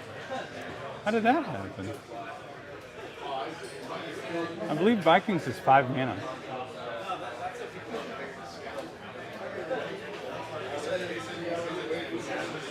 So it's possible that Alexis thinks that the fishermen give him mana, but they don't. They only give him thresholds. So we're going to check in with him and make sure that he has the mana required to play the Vikings. Vikings are a very powerful play, but I don't think it can come out right here. Well, that would be because he has Hamlet up on 4. And it says ordinary minions cost 1 less. You're right. We missed the Hamlet. Awesome. Hamlet is a real... Pull up Hamlet. Yeah, This is one that I it want to was focus up earlier. on. Yeah, let's focus on Hamlet for a minute here. Hamlet is so strong. Oh, and we see Brown Bears coming in for an attack, by the way. Hamlet is so powerful in Limited right now. Ordinary minions cost 1 less to cast to this site. I've used this in... I used this in my first sealed event. It can really allow you to overwhelm your opponent with all of these ordinary minions in sealed. I can see it being even more useful in draft when you're able to play with 2-color decks more easily. So we saw Alexis take the 4 damage from the bear and the 2 damage from the Shellycoat without a block. He wanted to preserve the stealth on his Fisherman's Family. And now we see a follow-up play by Blake, and he plays a Verdant Knight, which is the exceptional knights are some of the best minions that you can grab in a draft, and some of the best minions you can play in sealed. They come into play already 3 for 3 attack, 2 toughness, but they also get a lance, which makes their first strike deal 4 damage and strike first in the fight. So I mean, this exceptional knight here, right behind the Shellycoat and the Brown Bears, means that he is very capable of defending his 2 forward minions here. So I think Alexis is now trying to figure out how he's going to proceed from here. The Vikings is interesting though. Like, I think Vikings being over on the Hamlet is unfortunate here. Vikings has an ability that allows him to tap to deal 2 damage to an adjacent site, but not nearby. So it's not able to help take out the Shellycoat and the Brown Bear. But we do see a couple of attacks come in to take out the Brown Bear, and Blake choose not to block with the Verdant Knight.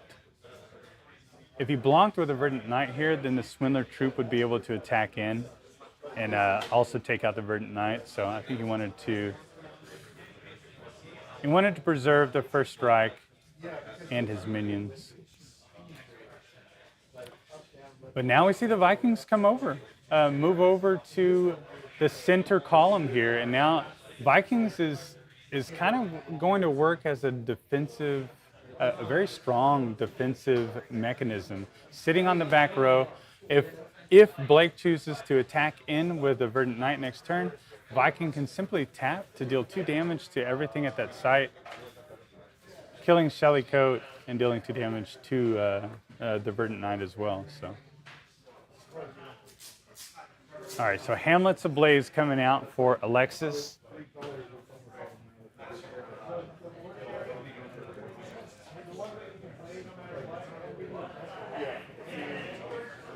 Conjure atop an ordinary or exceptional site. At the start of your turn, destroy the site and minions atop it, and Hamlet's Ablaze. Unfortunately, this is not a good aura for Enchantress, for those of you thinking about this for Constructed, but very interesting play coming from Alexis here, because now Blake is going to lose his forward side, the Troll Bridge.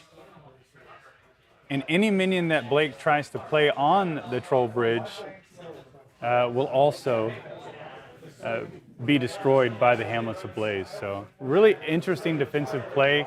I still haven't completely wrapped my head around this for its usefulness in Sealed and Draft, but I do like it a lot, especially in an aggressive build where you want to be aggressive, you want to keep your opponent's mana count down so that they can't get to their big bomb plays, their big giant minions.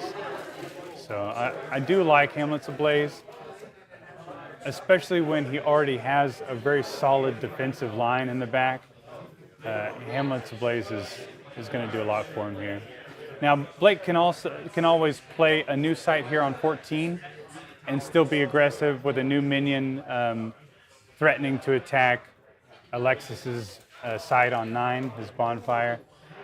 So the Hamlet's Ablaze isn't necessarily being too defensive, but taking out that Troll Bridge here is going to be very, very useful. Sir Ironside. Let's pull up Sir Ironside here. So we have a unique knight coming out here. This will be our first unique knight of the day. Sir Ironside has +3 power during enemy turns. So extremely defensive play. An extremely defensive play coming from Blake. Very, very hard to deal with without something like Degradation that can turn it into a 1-power mortal. Something else that could be useful for Alexis, if he happens to have it in his deck, is a Grievous Insult. Grievous Insult will allow him to remove Sir Ironside's ability that's giving him +3 power. All right, so we see Shellycoat down. Swindler Troop moves forward and picks up the lance. That's going to be tough for Blake to deal with here.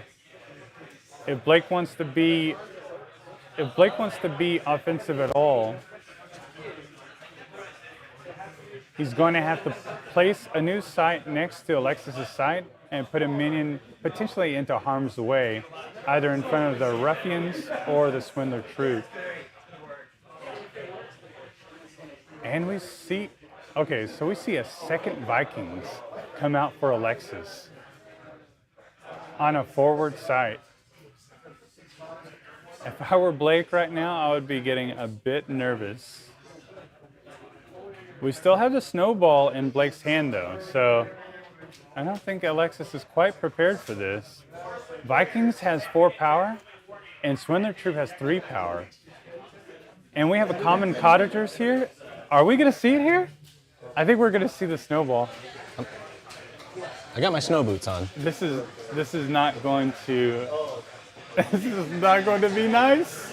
Here it is, the Snowball.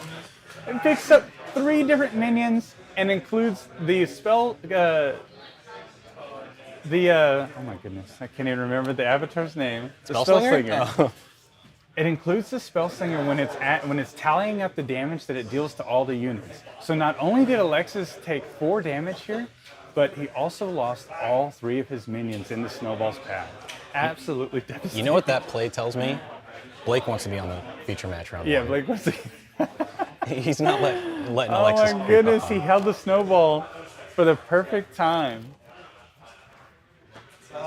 It's so cool. I'm imagining all the Vikings and getting just swallowed up by the Snowball avalanche. That's a fun side. I love the pond. Allowing beasts to be played there for 1 less mana and no threshold. I love that. So the tables have turned just a little bit. Oh, and we see the degradation come out for Alexis to turn Sir Ironside into a 1-power foot soldier token. Wow, what a counter attack here. Snowball from Blake, followed by the degradation from Alexis, and now both players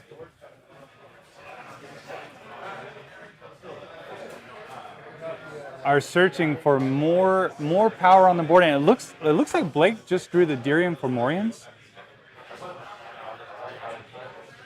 But this is the power of that Hamlet's Ablaze that was played earlier. So Dirium Fomorians cost 7 mana. This turn, Blake would have been able to play his 6-power Dirium Fomorians if he was able to play a Sight this turn and then play it, but he can't even do that here. He only has 5 mana because Hamlet's Ablaze took away one of his Sights, so now he has to wait 2 more turns before he can play his 7-mana Dirium Fomorians. But he really needs to get that out, especially since he has Joust in hand. All right, so we just heard that deck building has about 7 minutes left. We'll be starting the official round 1 very soon. Noble Dragon in the chat, that foot soldier has some stories to tell. Yeah. Wow, this is heating up here. Ooh, look at that love potion sitting in Alexis's hand. Ooh, and he has the Thieving Magpie, which can just fly overhead over any minion that he wants, and he can just use the love potion to take control of it. Will he use it here on the Lake Afbank? I think that's a pretty... Taking control of the Lake Afbank is really not terrible. My only worry is... And he can attack with that Lake Afbank this turn, and no longer has summoning signals. So he is going to go for the love potion on the Lake Afbank.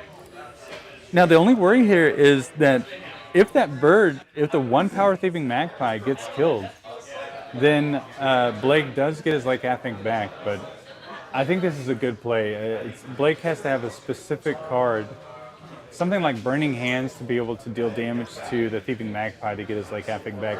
And having the Lake Afbank is actually, Alexis doesn't know it, but it's absolutely perfect for Alexis because Blake was really hoping to get enough mana to get out his Dirium Fomorians.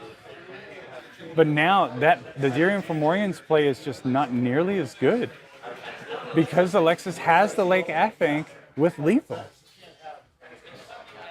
So this will be interesting to see what Blake does here because Blake just has the Dirium Fomorians and the Joust in hand and a Sight.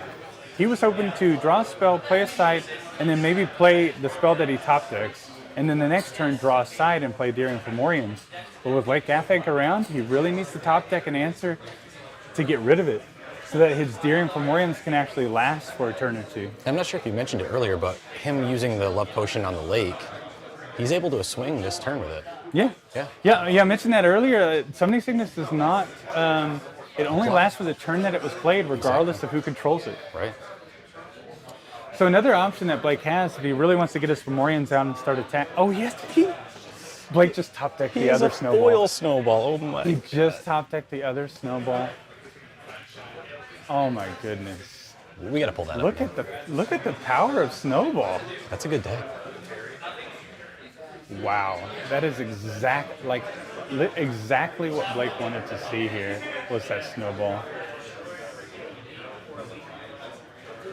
So we just saw him untap his avatar because he had forgotten to untap it at the start of the turn because he was so excited when he drew the Snowball. What a perfect draw. And Alexis actually, he played into it. He moved the Lake Afbank over in front of Blake's avatar. So this is the prime example of why you always have to be careful to avoid direct line of sight from an opponent's spellcaster because of projectiles like Snowball. This game is a good game. It almost feels like now at this point, Alexis is only at 3 life, but because he has 2 minions on board, he has a slight upper hand, but any burn spell, you know, could do the trick, take him to death's door. Oh, so we do see Blake's drawing his 7th sight so that he can get out the Dirium Fomorians.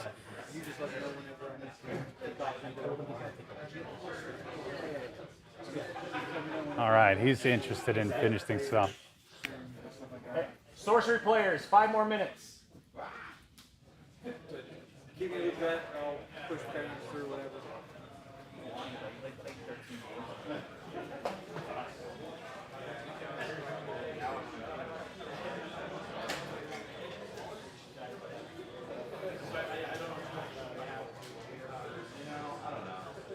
Yeah, it feels like at this point in time we're waiting to see which player draws their giant bomb minion. Will it be Blake with his Storeworm, or will it be Alexis with the Green Knight? Now, Dirium Fomorians was Blake's other large minion, so Alexis has to figure out how he's going to deal with this minion. He has the Ruffians and the family. That's 6 damage right there. So he could definitely block an attack from Blake this turn and trade both of his minions for Blake's Fomorians. So it's still pretty even on board. Except Blake still has the Joust. And this is going to be the turning point. Joust will allow him to swap places between his Dirium Fomorians and one of Alexis's minions, and they'll strike as they pass. Now, he won't be able to attack then without losing his Fomorians, because once he does the swap, and you'll see here, so he's choosing the Ruffians, they're swapping, and they joust. Really cool flavor. They pass each other, they joust, and they strike each other. So currently, Dirium Fomorians has 3 damage on it. Now it has a total of 6 power.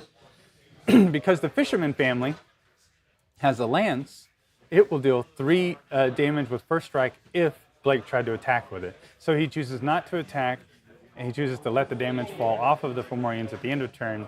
That way he still has his 6 power minion ready to now block Fisherman's family or finish off the Fisherman's family the following turn. And we do have about 2 minutes until round 1 starts. Once this Oh, that's such a shame. This is a good game too, unfortunately, but we will cut it over to the store to get the players ready for round 1, and then we will be back.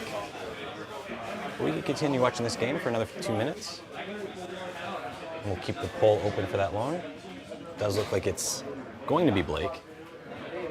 Honestly, Alexis just played a Lake Athink and gave the lance to the Lake Athink. So now we have a lethal minion that strikes first to take care of the Dirium Fomorians. And not only that, but Alexis has the Fisherman's family to block the Kettletop Leprechaun if the Kettletop Leprechaun tries to attack the Lake Athink to get rid of the lance. So this is a very good game. And Blake has already used both of his snowballs. He has. He's already used, like, what other, do you remember what other removal Blake had in his deck? I don't, no. Wow, such a good game. It's a shame we'll have to pass up on this. So we are going to be entering round 1 of the official event now, the official sealed event, in just a few moments.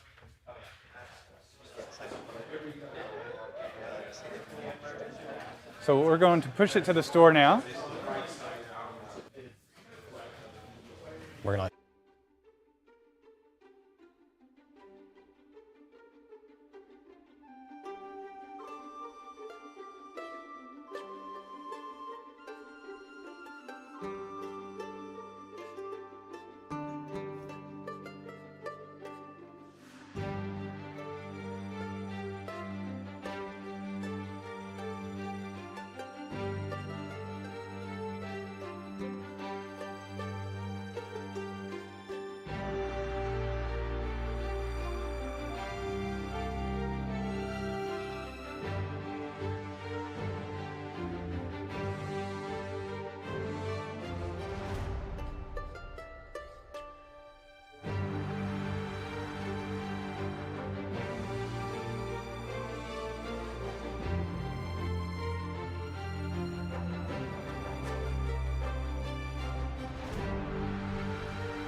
Sorcerers, we are back from the deck building session. We've got Blake on the feature match for round 1. How'd you like Blake's deck? It was awesome. Yeah, the game was amazing. I think that it was perfect for featuring the power of water in this format absolutely. now. We had the snowballs come out. We even saw degradation come from Alexis's side to take out the Sir Iron side. So I'm excited to see what water shows us and now the official matches here going forward. Absolutely. And we have Blake and we have Steven over on the feature match of round 1. So why don't we go over there and check out the game? See you there.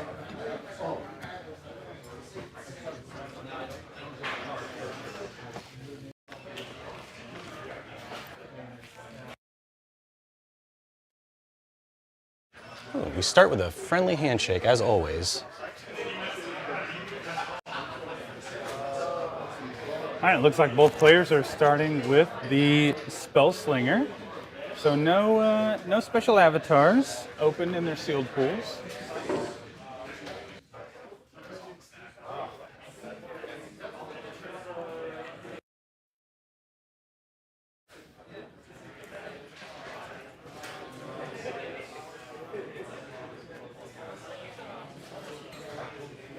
Both players choosing to mulligan a few cards. So Blake is on the bottom, Steven's on top. Looks like we have air and earth from Steven. We've become intimately familiar with Blake's deck, I think, at this point. We really Snowballs and all. Steven with the power play of sleeving his spells, but unsleeving his atlas. What does that tell us? Tells us he only had one color sleeve. I think you're right. Blake immediately showing his dominance before the game by flipping his site over. Yeah, we have the common village on turn 1. We do. With the 1 power soldier token coming out.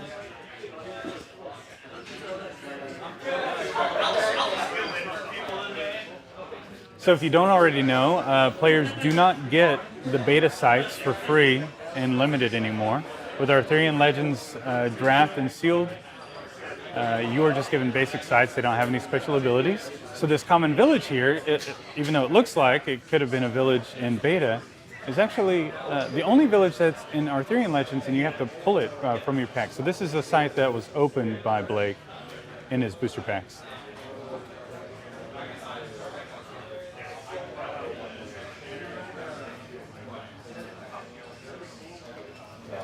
So on Steven's side, we had the Hunter's Lodge come out. Now Hunter's Lodge isn't doing much for him on turn 1. It makes enemy minions lose stealth on the Genesis. So definitely something that can be very useful later in the game, but Steven most likely has just more efficient sites that he wanted to hold on to. So Common Cottagers out on turn 2. Really good start here for Blake. Turn 1 Soldier, turn 2 Cottagers, and he doesn't really need the Earth Threshold anymore. He already has 2 Earth sites out, so he's more than happy to get aggressive with the Cottagers and risk trading them in for one of Steven's minions. But Steven also has a very strong turn 2 play here with the Kettletop Leprechauns. When he plays these out, he's going to be able to trade. He's going to be able to trade it for the Common Cottagers if he wanted to and draw a side. But he opts to use his magic missiles to take out the Cottagers and the Soldier in one fell swoop, because the missiles shoot 3 projectiles. If you're familiar with beta, this is basically the air version of Firebolts. So he was able to choose the Soldier for one of the missiles, and then the other 2 missiles, he was able to deal damage to the Cottagers to take out both of those minions. So really strong play from Steven.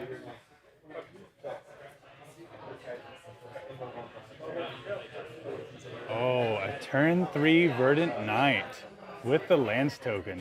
This is going to be tough for Steven now. Steven used his magic missiles possibly a turn too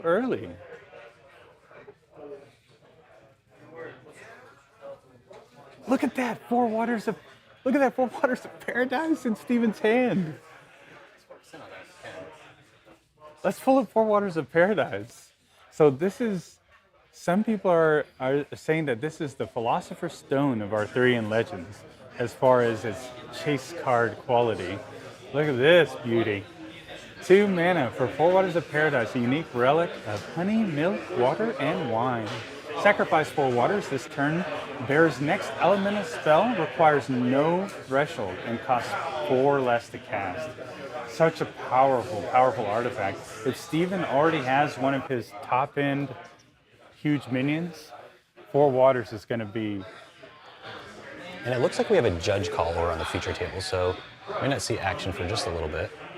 Looks like Zach Attack is on his way over there. Yeah, 4 waters is going to be quite good.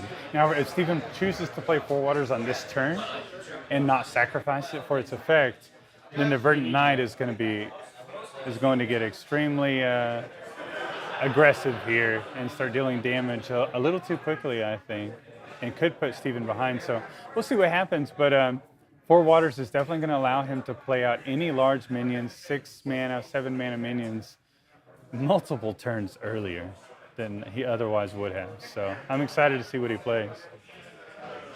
We're still waiting for that judge call. Zach is... We have multiple judge calls in the house right now. Zach's a busy man. Zach is running around. You know what? It looks like it's been squared away. Cool. All right, moving on. Oh, he is choosing to play the 4 waters. Now, he can sacrifice it this turn. If he has like a 5 mana or 4 mana play, like this will allow him to still play that this turn. He's spending 2 of his, he only has 3 mana. He's spending 2 of it to play the 4 waters, which leaves him 1 mana. And then he can sacrifice it, and his next spell costs 4 less. So we'll see if he has a 5. He does.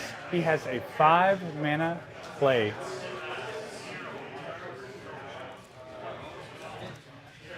To take advantage of the 4 waters of Paradise. This is the White Knight. It costs 2 less to cast if you have less life than each opponent.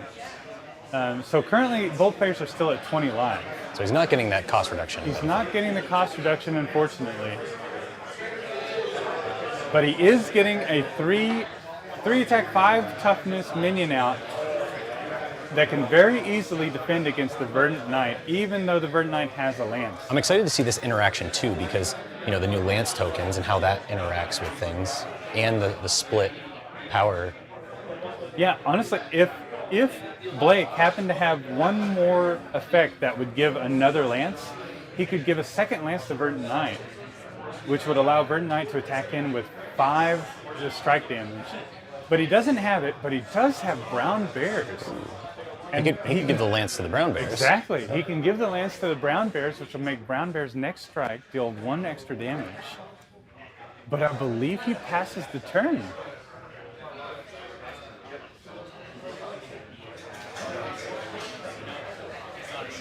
Oh, he is passing the lance. There we go. Oh, he's thinking about it. He's thinking about it. What's he going to do? Oh, it doesn't look like he did. Interesting. Yeah, very interesting.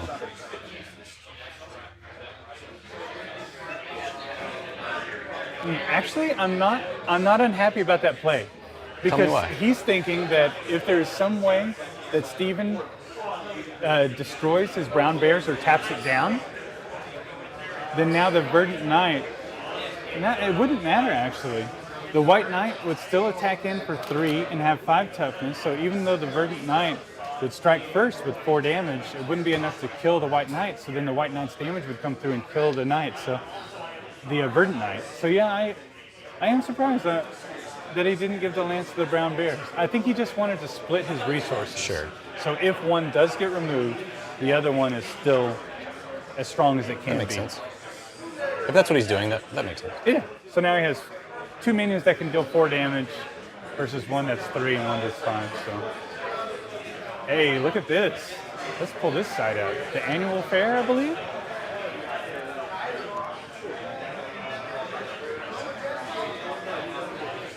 So the annual fair is a new side in this set, and it's absolutely perfect for a set that has multicolored units. You pay 1 to gain 1 of any of the 4 thresholds, And it's an exceptional site. So this is going to be a site that you'll notice a lot in Draft and Sealed. People using this to make sure that they can play their 3-color decks and not get stumped on Threshold. So we did see Band of Thieves come out with Stealth. So even though we don't have a marker on it, Band of Thieves does have Stealth right now, so it cannot be targeted by attacks or spells that...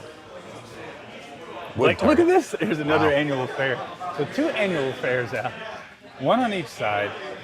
So I don't think we're going to have any issue with Threshold in this game on either side of the table.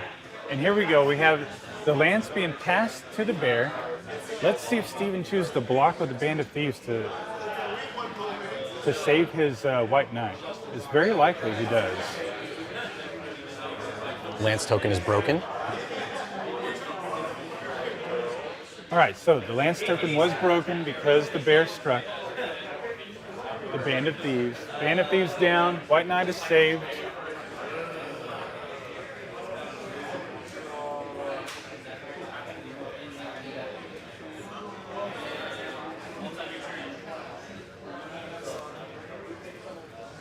Blake plays Pigs of the Sounder. So now Pigs of the Sounder will have Blake reveal the top 5 cards of his library. I believe it's a must ability.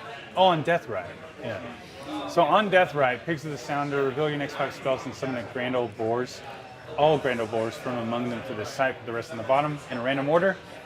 Grand Old Boars is an elite, and I'm not sure. We were able to take a peek at Blake's deck earlier. I didn't see a Grand Old Boars, unfortunately. So this is just a 3-mana play for a 3-power minion, which is perfectly fine in Sealed and Draft.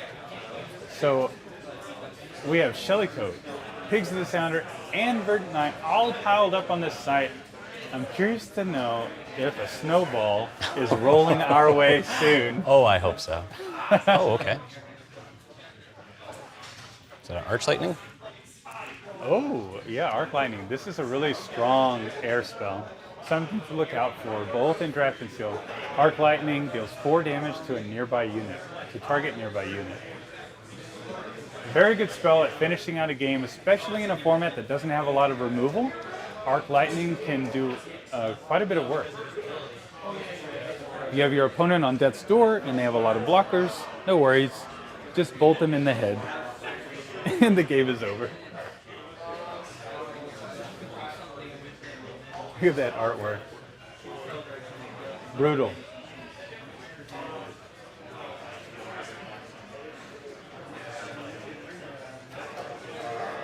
All right, so another basic site, Spire coming out for Steven.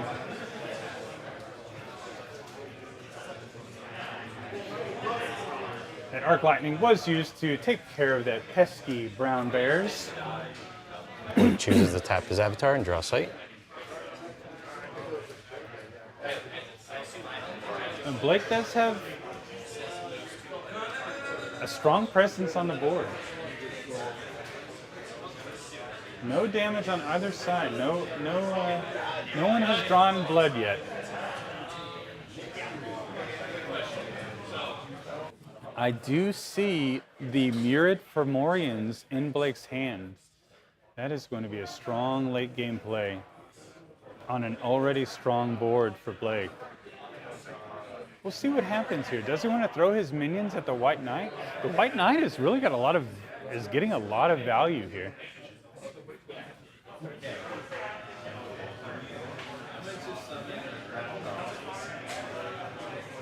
Look at this. Blake is really struggling to figure out what to do. This game's not coming as easy as the last one.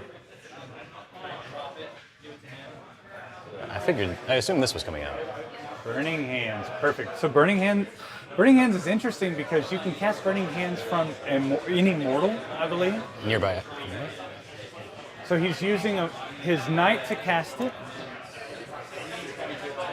And it will deal two damage to the White Knight, and then he's going to finish off the White Knight. Yeah, Burning Hands allows you to cast it by an allied mortal, yeah, so it doesn't need to be nearby. So but... Yeah, he started it on 13, and then dealt 2 damage on 18, and then 1 to Steven. Yep. Perfect. Very good play by Blake. That's exactly what I needed to see.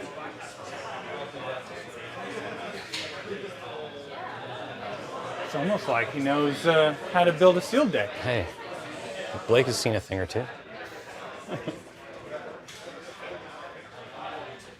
And another basic site for Steven.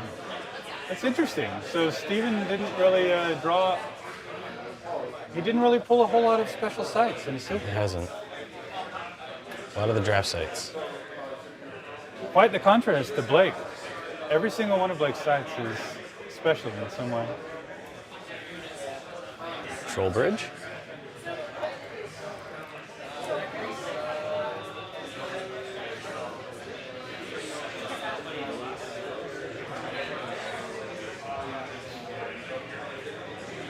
So Steven passed his turn without a play. He's trying to build up his mana base for something big.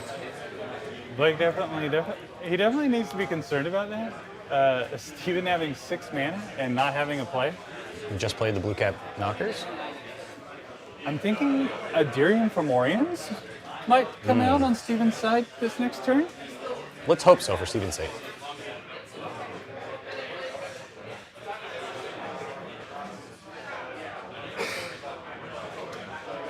Blue Cap with burrowing. Obviously, Blake's in a more aggressive seat right now, so he's not going to cast it. And he couldn't underneath the bog anyways because it's a water site. But And Blue Cat Knockers, another 3 mana, 3 power minion. Really cool. I like this artwork. They look very menacing,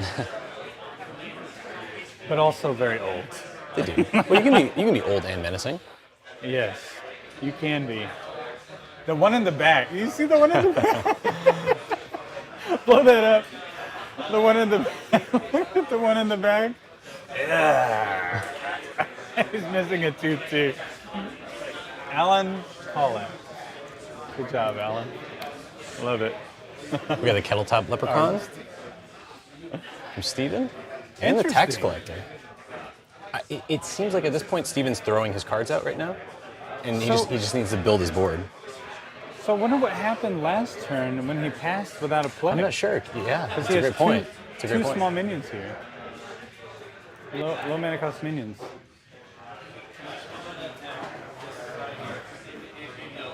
Alright, so we have some defenses going up to try and stem the bleeding here. But not quite And enough. also pointing out from the Tax Collector, Blake's spells this turn do cost 1 more, Oh, that's actually very important because and that's Blake, per spell. That's not like Right. That's per spell. That's very important here because Blake, I think, wanted to get out his 7-drop. True. Mirrored We saw from that. Orion. We saw that. Yeah. So here we see Shellycoat actually showing its value here because it takes 1 less damage. It was able to take out the Tax Collector and survive. Now, Steven could have blocked with the Leprechaun, but he chose not to. It's possible that he missed that Shellycoat would take 1 damage, because if he had double blocked the Shellycoat, he could have killed the Shellycoat while still only losing his Tax Collector. It's a small misplay, but it looks like he wanted to save his minion to block the 3-power Blue Cat Knockers. So he did save himself 3 lives this turn. And we see a Kettle-Top Leprechaun come out on Blake's side. I cannot say it enough. Kettle-Top Leprechaun is just, I love seeing that card in the set. 2 mana, 2 power. When it dies, you draw a sight. It's so good. Like, would you play this, Drew, over the Land Surveyor from Beta in a constructed deck? I think that's pretty easy. Absolutely, I would. Definitely in some decks, right? Absolutely, yeah. Not in Death Speaker, because No, Death of Speaker course cares not. about Genesis effects. But You're getting a 2-body, and I mean, that's pretty strong. Ordinary, it's they can very be fetched. strong. I like this in like pretty much any other situation other than Death Speaker. Mm-hmm. And not only that, but you don't give Death Speaker your Land Surveyor effects from the cemetery. Oh, that's true, yeah. So it's actually even more important to That's just true. play with the Kettle-Top Leprechaun. Because really you cool. hate when someone goes into your cemetery and takes your land surveyors. Yeah, Death Speaker allows the controller of Death Speaker to play minions from any cemetery to get their Genesis effects. So something like Kettle-Top Leprechaun is going to be a nice addition to Constructed. So look at this. We see a knight come out on Steven's side, Sir Percival. Let's get up Sir Percival and let's read its ability here. This is a 4 attack, 5 toughness minion. So this is a minion that we saw Rafa really excited about earlier in the stream. When it comes into play, it has a Genesis effect that says an opponent chooses a site. When Sir Percival enters that site, draw a card, then reactivate his Genesis ability. So I missed which site Blake chose. Because he pointed over here. He did point to 20. Far away. I did see that, yeah. So Sir Percival, I think that's what this down token is representing on 20. Okay, great. Over here. Sir Percival has a long trek ahead of him if he wants to actually draw a card for his effect. But really cool minion. Really fun flavor with the Sir Percival.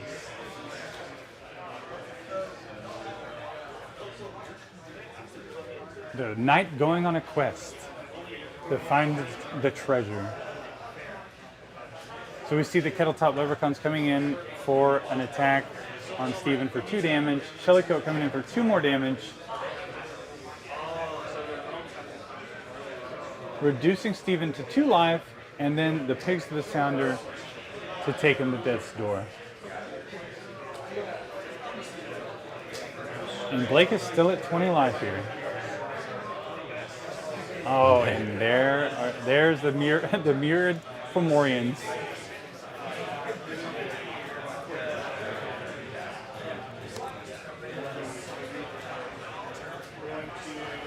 A big monster of a giant.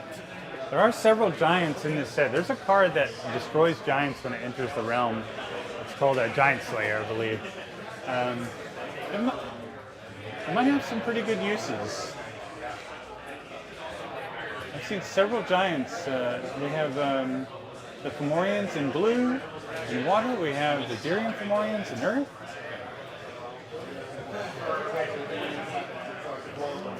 Yes, we saw Valor in Blake's hand, just in case Steven wanted to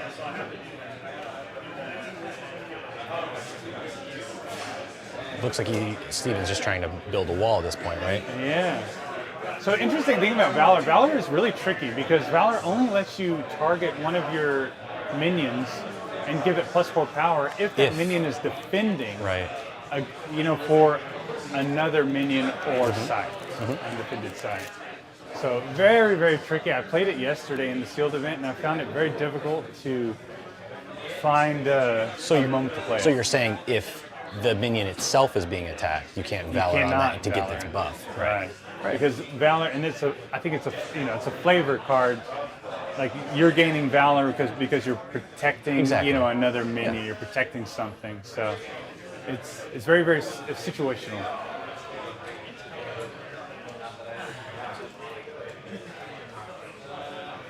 So we did see Sir Percival kill the Shellycoat. Ooh, we got another lake for Blake.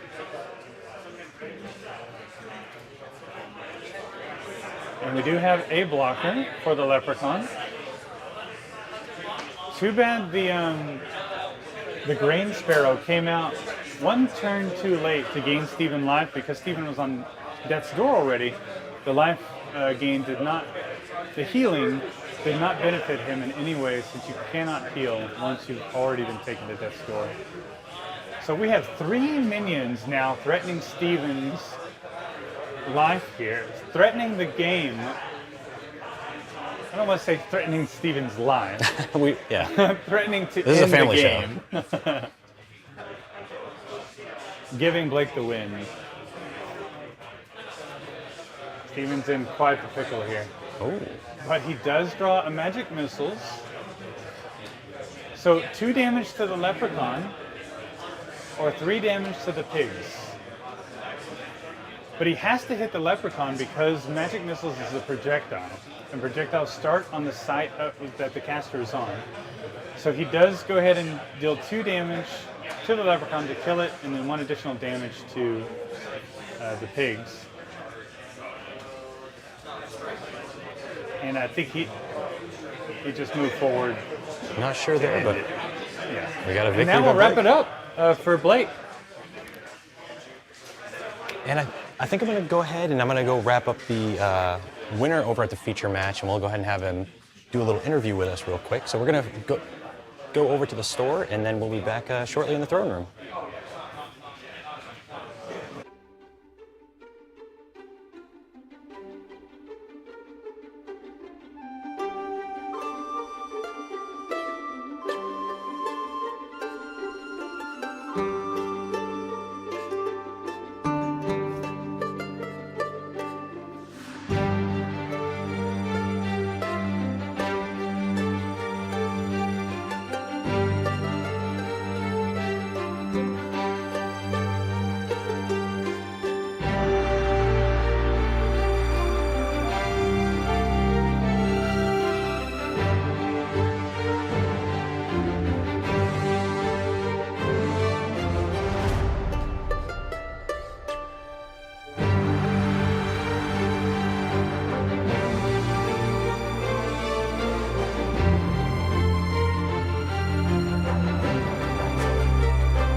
There you go. Sorcerers, we are back after the round 1 match from Blake and Steven. Congratulations on the win. Thank you, thank you. Yeah, so you were actually featured in the deck building portion. Yeah. And I want to start off by saying you cast 2 snowballs there. I did. I don't remember seeing any snowballs in the game round 1. Did you take them out of the deck by chance? No, definitely still in there. So we still have both of our snowballs, but the double water threshold, the 5-drop, and they were in that back half of the deck there. And so it's interesting to know if you want to keep that in your opening hand or not. It just kind of depends upon the rest of your curve. But in the game that we just played there, I had a pretty effective curve of went 2, 3, 4.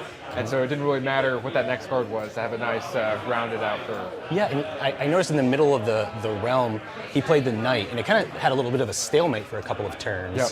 And then you kind of built up on was it the vines that you cast everything to? Yeah, exactly. So holding off on the vines, knowing that if knight came in and went to attack on the vines, it would take 1 damage, and then I'd have the lance to be able to finish it off before it could actually do any damage into me.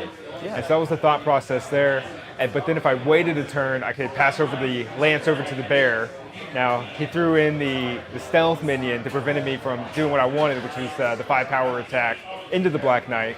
But it's all right. We were able to 2 for 1 with the Burning Hand to get rid of it. Great play-by-play, Blake. You've done this before. We've tried. So Okay. grateful we get to play with Zalem, Zack Attack last night, do some practice sealed, help me understand the value of the families. So if you're out there, you're playing and building your own sealed deck, make sure you're drafting those families or valuing those family highly. That really unlocks a lot of the thresholds for you. Absolutely. Well, thank you so much for being here. I'm excited to see you the rest of the event. Maybe we'll see you in the feature match at the very end. Hopefully, maybe in the finals. We'll see, round 5. Absolutely. Well, what we're going to do now is we're actually going to cut over to Zalem, where we're going to do some pack openings, and we'll cut over there just shortly, and on to round 2 after that. So we have about 25-ish minutes left, and then we'll go over to round 2. But after that, thank you so much, Blake, for being here. Of course. Sure. On to round 2. So while we wait for round 2 to get started,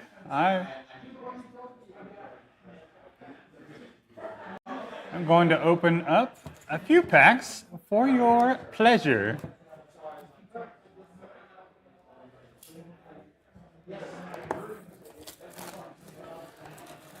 This is such a beautiful box. Arthurian Legends. I remember the first time I saw this thing, I was just so amazed. Couldn't wait to get my hands on this. And now it is finally here, and it is time. All right, so right off the bat, we see this Templar box topper. This is, I knew as soon as I saw this when I first opened this, my own booster box, I was just immediately blown away. Seeing the Holy Grail on the back is so cool. Let's go ahead and pop this open and take a look at it.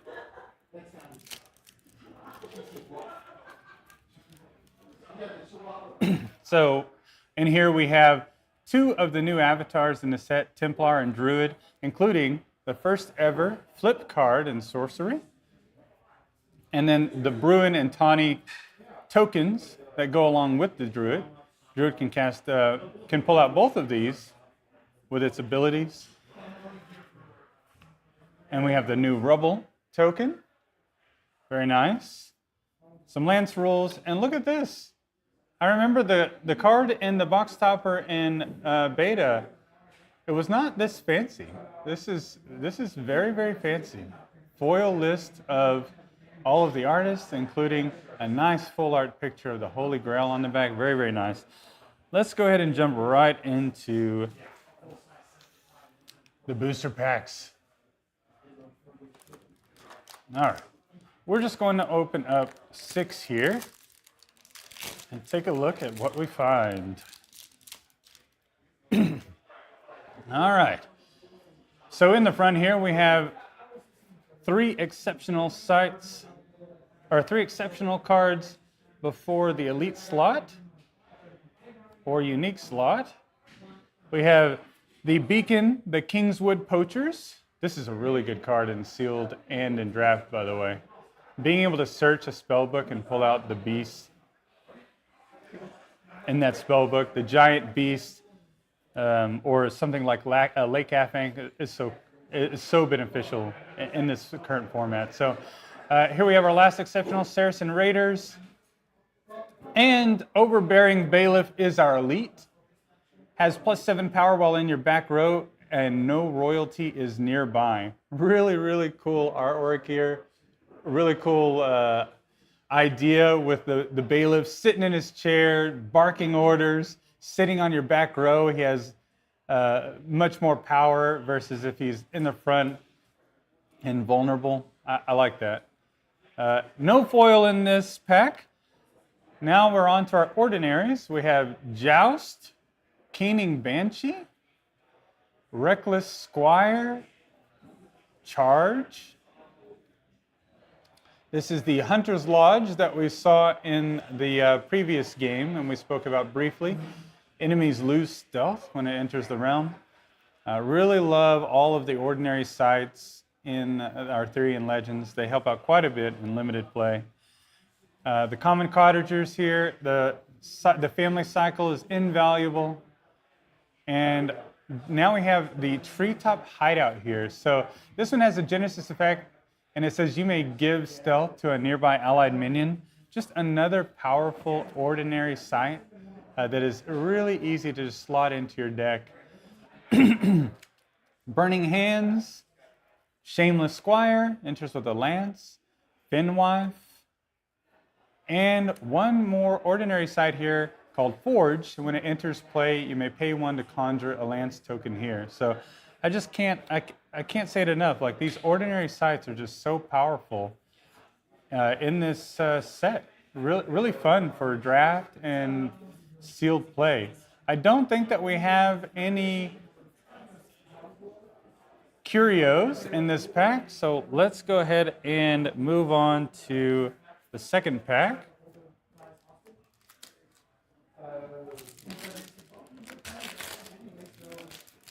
Hopefully we get lucky here with a foil.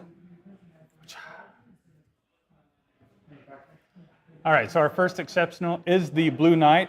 One of the Lance Knights. This is, like I said previously in the live stream, these are just so good. That when you open up these Knights in sealed, or if you see these in draft, you really want to try to play these cards. They make it so difficult for your opponent to play another minion in front of them because of the Lance giving them first strike. It's just so powerful, so beneficial in limited play especially. So look at this. We have the Fey City. Tap an allied fairy here. Shoot a projectile that deals 1 damage. Very interesting. So you can tap any number of fairies here on this site, and each one would shoot a projectile dealing 1 damage. I'm excited to see what this does in a fairy deck and constructed. I would like to see something that would generate fairy tokens in the future even. That would make this crazy. It looks like we do have a foil though coming up. Let's not spoil it just yet though. Keep it secret, keep it safe. Look at that, cast into exile. This is what I like to see in my sealed pool. Shuffle target minion occupying an allied side into its owner's spellbook. Very, very strong removal. And for our elite or unique, and it is a unique, it's Fairy Queen. Sick. Look at this. Fairy Queen. So, a unique fairy orchestrates her underlings. Airborne, spellcaster. Nearby allied fairies take no damage from units with 4 or more power. So 4 mana for 3 power and airborne with spellcaster. This is going to be an interesting card to play in constructed. So especially in the fairy deck. And look at that artwork. 7 Pinnow does it again, hits it out of the park. Let's see if I can get a clear picture of it zoomed in up here. I hope you can. Yeah, I hope you guys can see that artwork. Look at that. Beautiful. And our foil for the pack. Oh, Sir Morian! Look at that, a foil unique. Sir Morian. I love this card too, and look at that foil. Let's take a look at this. What a pool. Look at that artwork. Really cool. Genesis summon 2 foot soldier tokens here. Enemy projectiles can't enter here. Like I said before, projectiles can be very dangerous, and this includes Snowball. Sormorian prevents the Snowball from entering into a site, into the location where he's standing. So really, really, really good card for limited, and I'm excited to play this in constructed, to be honest. I mean, when he comes out, you get 2 foot soldier tokens. He's already 3 power. So you're paying 4 mana for 5 total power on the board spread out across 3 minions. And projectiles can't enter? So you can't be snowballed? Like, I mean, it would be a perfect target for Snowball, right? Because you're putting 3 minions out. But no, Sormorian prevents the Snowball from entering. So no Snowballs to kill Sormorian, no Firebolts. So really, really, I love this card. And it being foil, I mean, what more can you ask for? Let's go ahead and make a separate piles here for our uniques, our foils. We'll put the exceptionals over here. All right, so let's see if we can get a curio in this pack. Magic Missiles, Sherwood Huntress, Brown Bears, Leyline Hinge, Thieving Magpie, Kettletop Leprechaun, Squeakers, Saracen Scout, Common Village, and Duel. Look at this. I love, Ronnie Matthews is definitely one of my new favorite artists.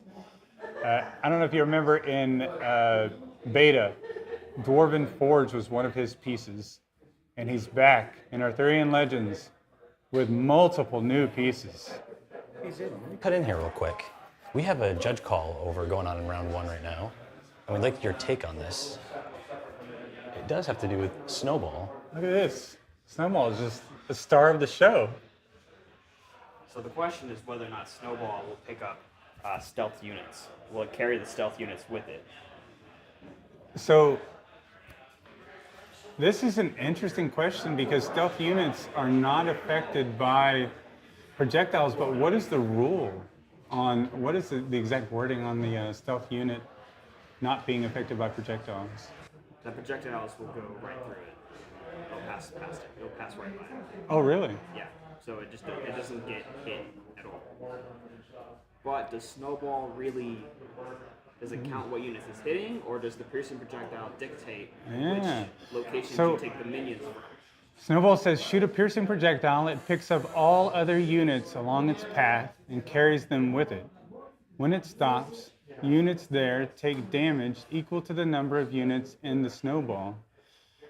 So I think that because stealth is intentionally supposed to protect a minion from projectiles, unless it specifically says that it protects it from the damage, I would assume... I think the projectile is meant to dictate which locations it carries the unit.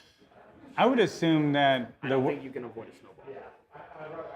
Yeah, I wouldn't expect you to avoid the Snowball, but if a stealth unit was protecting from projectile, and the projectile is the effect, like it's the projectile that's picking up the units and then dealing the damage, then I don't think that it would pick up a stealth unit personally. But yeah, you are the head judge. I would just go with your gut feeling on this one. And I think that even if it does pick up the minion, I wouldn't expect it to deal damage to that minion. Because it was protected from projectile damage. It doesn't get hit by projectile. It's not specifically protected. I don't think that it picks up a stealth unit at all. Because if you just ignore the flavor of the Snowball, I think that because the stealth unit is protected from projectiles hitting it, like they go right by it, right? So the Snowball would just go right by him. He's hiding in the corner. Whoever threw the Snowball threw it in the wrong direction to hit the stealth unit. Good luck. All right, back to packs. Back to the packs.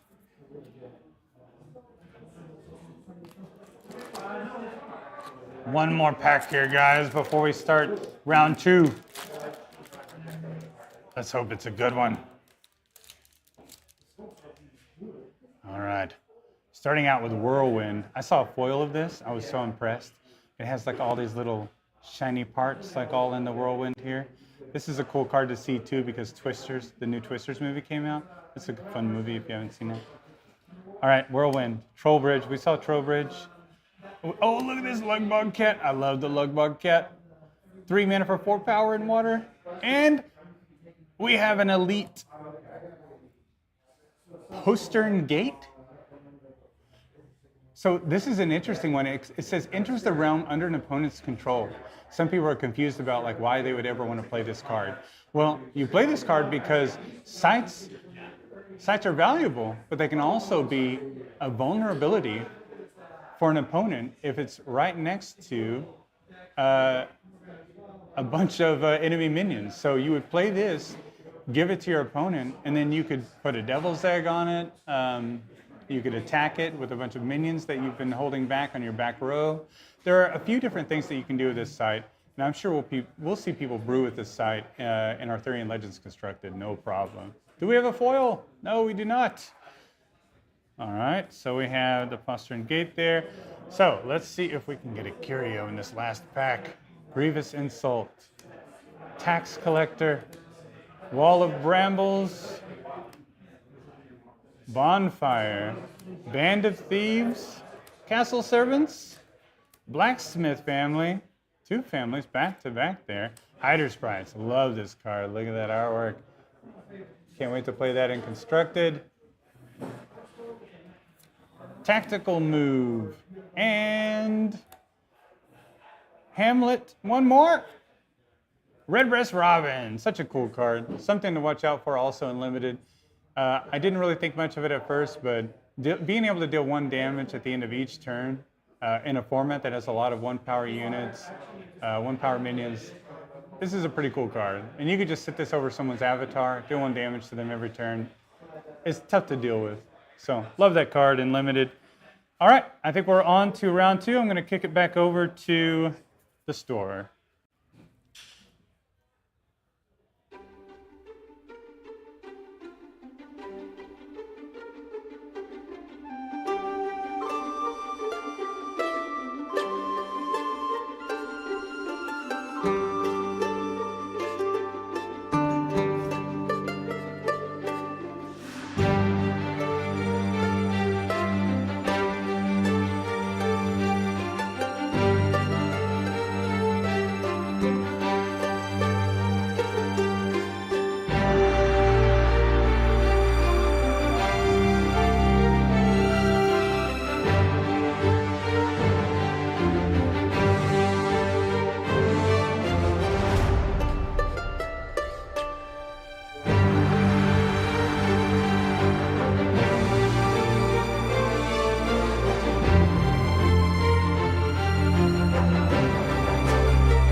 Back, guys. So the timer did go off, but we do have a couple of matches that have gone to time and are in turns. So we have a chance to open 1 more booster pack of this box, and we're going to be opening more packs from this box as the stream goes on. So stay tuned for that. Yes, I have a good. Oh no! Don't show it yet. I have a good feeling about this box. Exceptional. Red Cap Power is such a cool card. Red Cap, 3 mana charge. Look at that. Sword and Shield. Bear has +2 power. Really good to put on a ranged unit. Tooth Fairies. Really creepy. Look at this. Look at those Tooth Fairies. Look at those teeth. Look at those teeth. Hey, Sir Bedivere. If Sir Bedivere is carrying an artifact at the start of your turn, draw a card. So yes, look at that. Focus in camera, there we go. Sir Bedivere, really cool card. I like this card a lot. Give him a lance, and he's drawing cards for you every turn. Wonderful. And do we have a foil? Yes, we do! Oh, I love it's only exceptional, but Oh, baby, look at this foil. Look, we were just talking about Rodney Matthews. Look at Rodney Matthews. Let me get rid of these ordinaries. Look at this foil. This Rodney Matthews art. Oh, I love this artwork. This is definitely one of my favorite foils in the set. Absolutely beautiful. Look at that. All right, here we go. Let's get that focus down. Sweet. Look at that card. So cool. Beautiful. I want to take this one home with me. That is beautiful. All right, let's put that right here. All right. Let's flip through these ordinaries. We have Saracen Scout, Power of Flight, Wall of Brambles, Tax Collector, Sly Fox, Band of Thieves, Bog, Castle Servants, Blacksmith Family, and Hider Sprites. And we may have, let's check in. Do we have time for one more pack or? All right, we still have 3 tables playing, guys. So let's keep going here. Nice. All right, we're 4 packs in. I think we could possibly get 2 more packs in before round 2. Oh my goodness, Ronnie Matthews. Like every pack I open is Ronnie Matthews. Look at that. Oh my goodness. Ronnie Matthews. Thank you. Thank you, Rodney. You're a beautiful man. Tournament Grounds. Oh, and followed by a squirrel. This squirrel, I actually opened a foil of this squirrel, and it is one of the prettiest foils in this set also.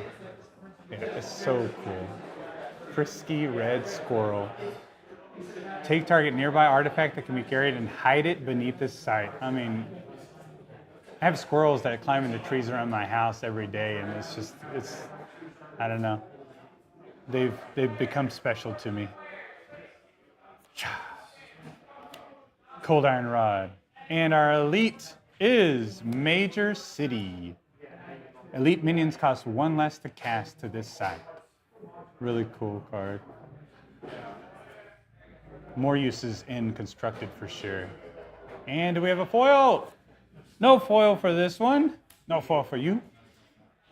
There's a Helpful Hob, Joust, Kenning Banshee, Hunter's Lodge, Lake Affank, really good card. Yeah, we're going to see this a lot today. Ominous Owl, Rescue. Look at this, return a minion from your cemetery to your hand. And it's ordinary. Again, I'm so scared of this. In the Monks combo deck, Crave Golem and the Candlemas Monks. So scary. Being able to common sense for this. Cast it, bring back your Candlemas Monks, play it, take an extra turn, keep taking extra turns. Shellycoat, Thankless Squire, Vikings, and Field Laborers. All right, so that's it for the ordinaries of that pack. Oh, are we ready for round 2? I just wanted to join you in here, Zalem. Hey, Drew's gonna come in and join us. I'm gonna let Drew open this one. Really? That's a lot of pressure. There you go, Drew. Okay, let's see here. Oh, we still have one table playing. Yep, just one table playing, and then we'll be off to the races. Zalem, did you seal this with glue before I came over here? They're a bit tough to open. You gotta have practice. Okay. Well, I don't have that. There we go. All right, what do we got, folks? White Knight. A White Knight. Oh, and look at this artwork. I can't wait to see this in foil. Have you seen that in foil yet? I have not. Yeah, I can't wait to see that in foil. The Wild Hunt. No foil, Jeez. no unique. Unlucky today. Is that Rodney Matthews? Yeah, that's It Rodney is, Matthews yes. too. Yeah, I can't get over his artwork. It's so cool. Ooh, There's the one of my Huntress. favorite arts. Yeah, it's really cool. Brown Bear? Very useful and limited. They did such a good job on the ordinaries and the exceptionals. Okay, let's say we did draft Zalem Okay. out of these cards. This pool we have here. So- What's your pack one, pick one here? So yeah, if I open this pack in draft, and this is what I saw, definitely the very first thing I would look at is the elite to see if Okay. we have a powerhouse. Right. For this particular elite, because it requires 3 air threshold, let's go ahead and read it. So airborne, other nearby spirits and fairies have charge. So already right off the bat, 6 mana for 5 power is a very strong rate. Now the 3 air threshold, usually that would be such a limiting factor that I would just immediately be very resistant to this card. As Because a it's pack one, pick one, or as a pack one, pick one. If there was something else, like let's see what else is here. I would definitely search for like removal. Normally I would, but because in this set we have the family cycle that gives air threat. Like I could get these castle servants that would give air threshold later. So the wild hunt is actually pretty easy to play in this format.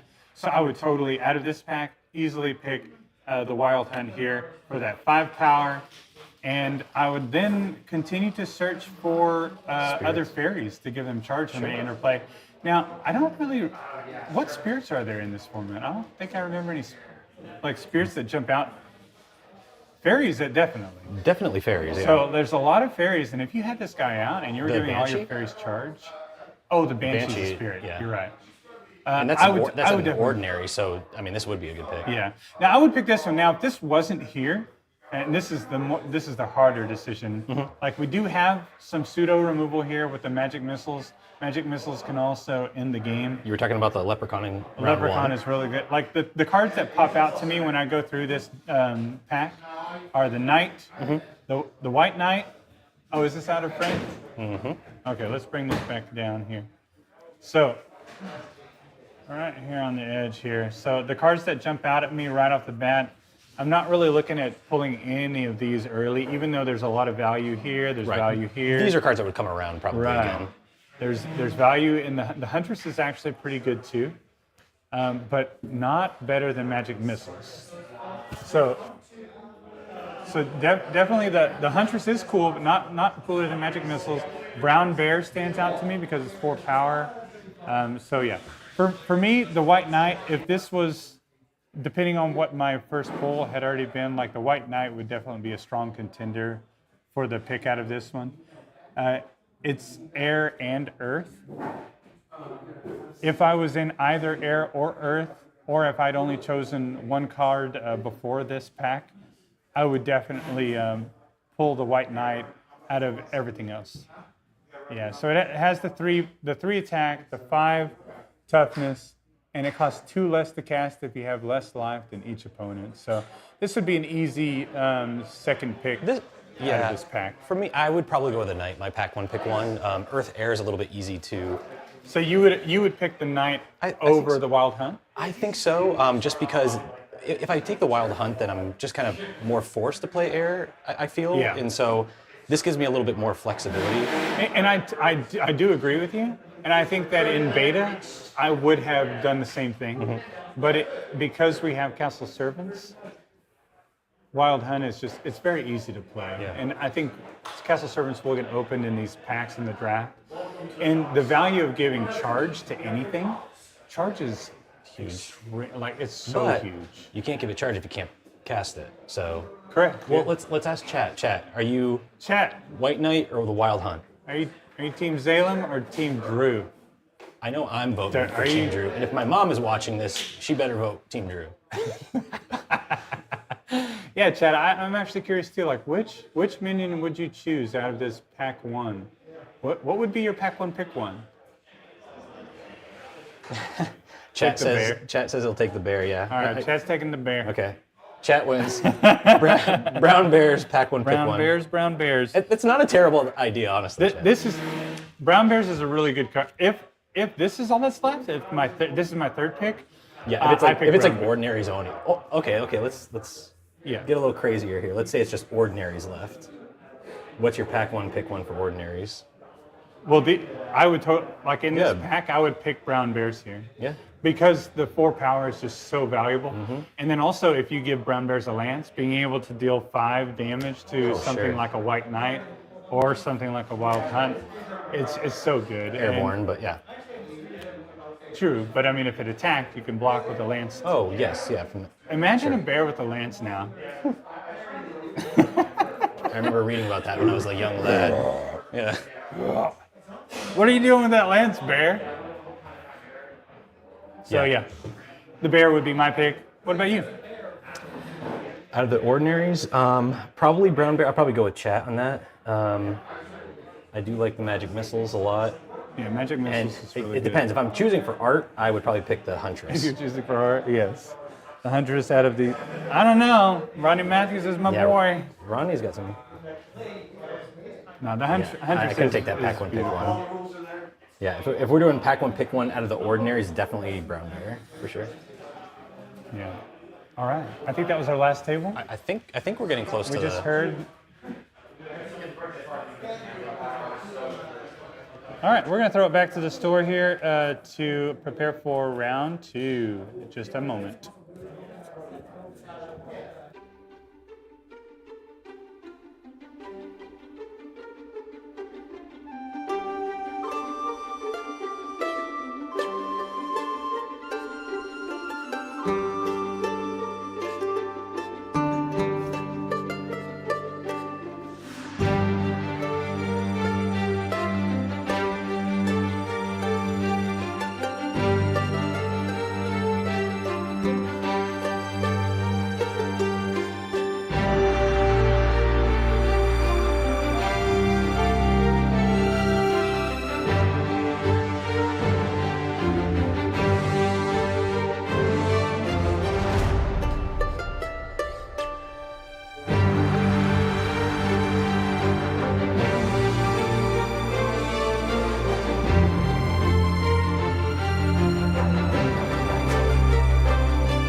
And we are back with round 2.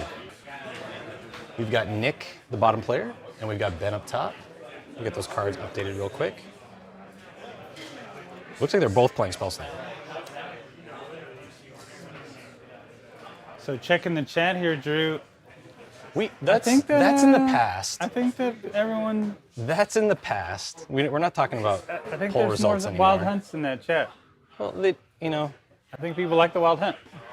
I mean, why would you pack one, pick one, take something that has 3 elemental threshold? I mean... They're families. I mean, yeah, sure. Think about the families. Okay, we're not going to have this discussion here, Zalen.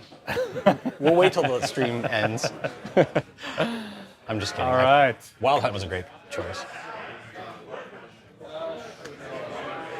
I'm excited to see what color combinations we have in this match. Yep. Let's see, last match it was... Earth Fire with Ben. Oh, okay, there we go. See that. Yeah, very least. So Heavy Blake, fire. Last match it was Blake had a water and earth, right? And fire. In round 1. Oh, in round 1, yeah, absolutely. Yeah. In round 1, Blake had water, fire, and earth. He did, 3 colors. Yeah, he did. Yeah. So, and he took that match pretty handily with 3 colors. He was able to meet his thresholds. Let's take a look using at annual fair and all that. So. Looks like Nick is running air and fire. I think that's a Hamlet in his hand. Yeah, he did have a Hamlet. Yeah, air, fire, earth here. Yeah. So no water in Nick's deck. I don't think And then no water in Ben's deck. No. I don't think so. Oh, there's water right there. So we do have water. We spoke too soon. Cool. All right, so we have fire, earth, and water on the top. Ooh, I like it. Dang. Nice little fist bump before the game I match. felt the power of that one. All right, starting out with a forge. I'm sure he'll pay 1 mana here to get out a lance. Equipping that to your avatar in turn 1 is really cool. It can protect your avatar from an attack from a small minion. Oh, did he miss the trigger on the lance? There are some right next to them on the table. Yeah, I think he missed the trigger on the forge. So forge allows you to pay 1 mana when it enters the realm to conjure a lance token, and that's okay. It looks like he missed that one. So what do we have going on up here? We have nice. We saw a Hamlet come out on turn 1, reducing the mana cost of the Blacksmith family. And since, yes, Hamlet doesn't provide threshold, but even though Blacksmith family is a fire spell, it does not require fire threshold to actually play it. And Nick playing the Forge, Ben playing the Blacksmith family. I mean, that's a pretty thematic game already. That is cool. It is, yeah. Hey, and Nick plays the Forge and the Blacksmith's like, hey, I'm ready for hire. I'm on the way. You rang? All right, so we have is that a Hamlet? That is a Hamlet, yes. Another Hamlet for Nick as well. Yeah. Ooh, and so now a Warhorse with charge doesn't do a whole lot. It doesn't. I mean, he's just probably trying to be mana efficient at this point. He's trying to be mana efficient. He may have something in his hand that we can't see right now that he's intending to play on right now. And the Warhorse is exceptional too, so wouldn't get a discount from the Hamlet. So going ahead and taking advantage of this situation. But imagine if he had the Lance here on the Forge. He could have just cast it to the Forge and then moved forward up to 13. Exactly. With the Lance. Right. A horse with a lance. Not sure I know how that works. No. But an invisible rider, maybe, perhaps? All right, so up at the top here, Ben is coming out with, if he had the lance, it'd be broken now because the bonfire destroys all nearby artifacts on Genesis. So interesting to see that come out on turn 2. Now, will he move the Blacksmith family forward, or does he want to hold it and save it for the fire threshold? Because this is his only fire threshold. Oh no, I'm sorry. The bonfire definitely provides fire threshold. Oh, so he does choose to move it forward. a little hesitantly. That's interesting. It's weird with the family. It's like you want to kind of protect. I mean, unless Ben's gonna do something else. Oh yeah, he is. I was gonna say it's interesting that he's moving them forward like this, but clearly he has something that can protect it if the warhorse try to attack the family. Yeah, it's a bit of a shame that his hamlet is on the back row there. Very true. We have a sneeze out in the store. See, this is cool. Like, so the only reason why he was able to play the harassing ruffians was because his blacksmith family gave him the second fire threshold. So if he loses his blacksmith family here, right, he won't be able to play another one. Very true. Very true.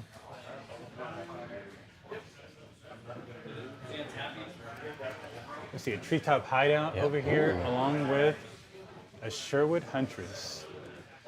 So the treetop hideout, you may give stealth to a nearby allied minion, but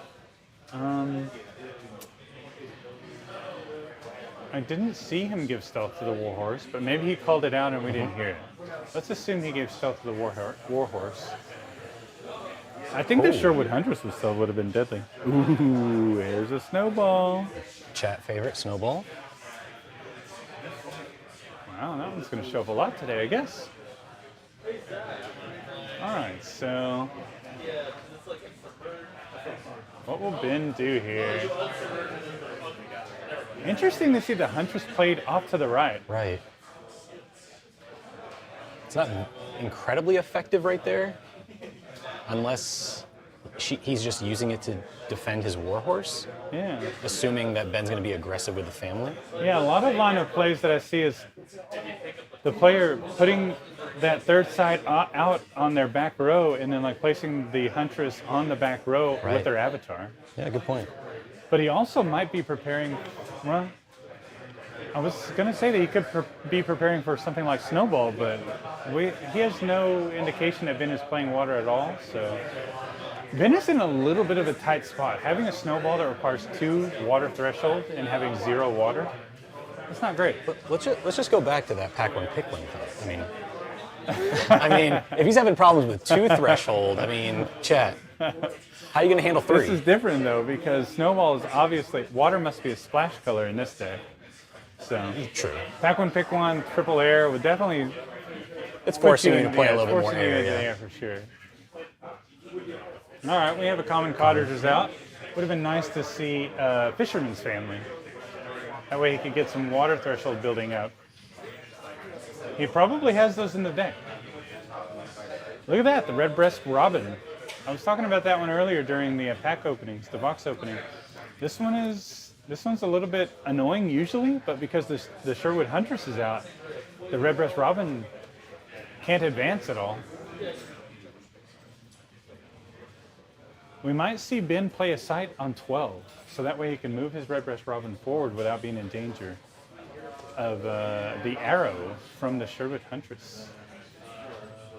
She's a perfect aim, so I've heard.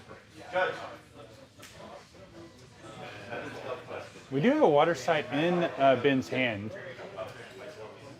Yeah, I did forget, he did draw that pond in his opening hand after the mulligan, so he has 1 water threshold. He's saving that for a beast play, I'm assuming, because it does reduce the cost of a beast. Play that turn by 1 mana. All right, so we do have the common village come out, and he did pay the 1 for the soldier token. And now Ben is going to advance and try for an attack here for 3 damage. And Nick takes it. No double blocks for Nick. Nick could have blocked with both the Huntress and the Scout, but chose to take the 3 damage instead. Another Robin by Ben. I wonder if Nick has something to increase the power of the Huntress this next turn, give her a lance, and then shoot the ruffians for 3 damage. Yeah. That's a bold strategy right there by just sitting the Huntress back like that. I mean, assuming that this is what he's going to do. I don't know, it's an interesting play on 14. Oh, the Huntress is definitely in danger too, because the Redbreast Robin has airborne, which means that the Robin can fly diagonal to attack the Huntress, and then Ben could simply finish off the Huntress, with the foot soldier token.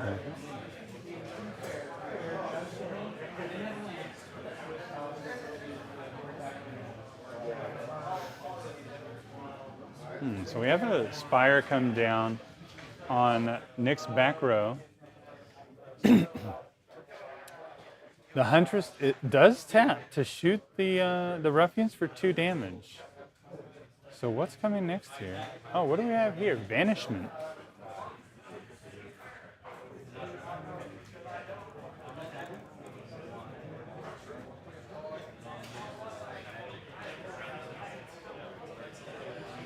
Banishment says give all allied minions stealth, draw a spell. Really interesting spell there. So he did go ahead and finish off the Ruffians with his scout and then gave his Huntress stealth.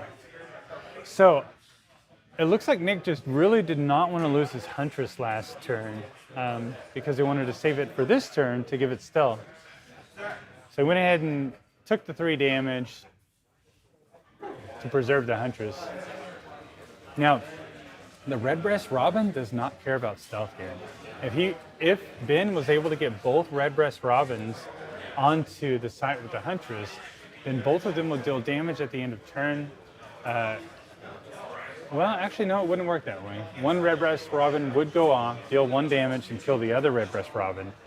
And since the other Redbreast Robin is gone, not in the realm anymore, the damage would not resolve.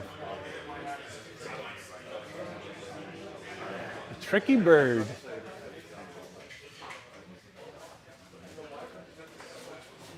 Oh, Ben is in the think tank on this one.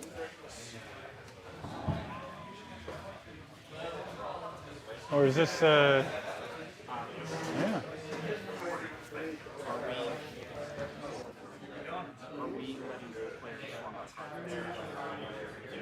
Trying to consider whether or not he wants to attack with the soldier token.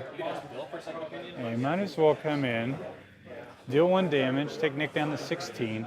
Redbreast Robin coming in for another point of damage to take Nick down to 15, potentially.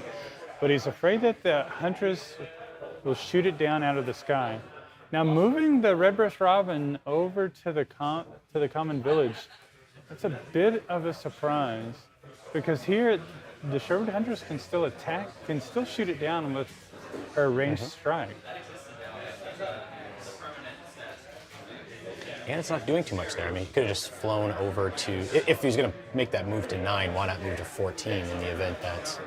Well, 14 he would lose his soldier token, but he could have attacked on 13. Yes, he would have dealt 1 damage to his cottagers, but it wouldn't have killed the cottagers. Oh no! Ben is going for the double bird play on the Huntress, maybe? Maybe not. We'll see. It's possible he does not understand the ruling of the birds killing each other. Right. He's making his way over there, it seems. Yeah. But he did put 1 in harm's way, so that is interesting because he could have... He could have just left it there and not moved it to 9 and then moved the 1 from 7 to 8 and kept them both there. And then... Well, then 1 kills the other. Though, true, that's true. Yeah. But I am surprised he didn't attack, but maybe he has a plan. He has a plan that we don't know about here. Oh, Burning Hands is brutal. So Burning Hands allows you to choose one of your mortals as the caster, and then you can deal damage in 2 separate directions. Starting with 2 damage on the sites adjacent to the caster, and then 1 damage beyond at the location. He cast that from the Huntress, correct? Yeah. Would the Huntress lose stealth? The Huntress would definitely lose stealth. So we might want to let the players know that. I'll go ahead and let them know. Go ahead and let them know. So the Huntress does lose stealth here, which means now it is vulnerable to an attack from the Redbreast Robin. That would not be enough. But it looks like since it's losing stealth, Nick is just opting to attack the soldier token. But Ben could opt to block with the Redbreast Robin. Oh no, the Redbreast Robin was tapped.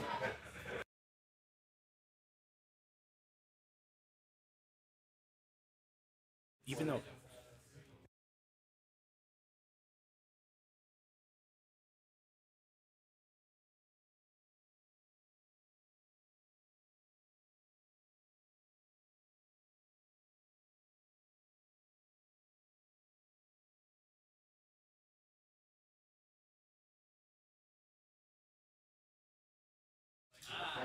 We're just checking to make sure that the Burning Hands would actually remove the stealth. Yeah, it says maybe cast, so it definitely removes the stealth from the Huntress.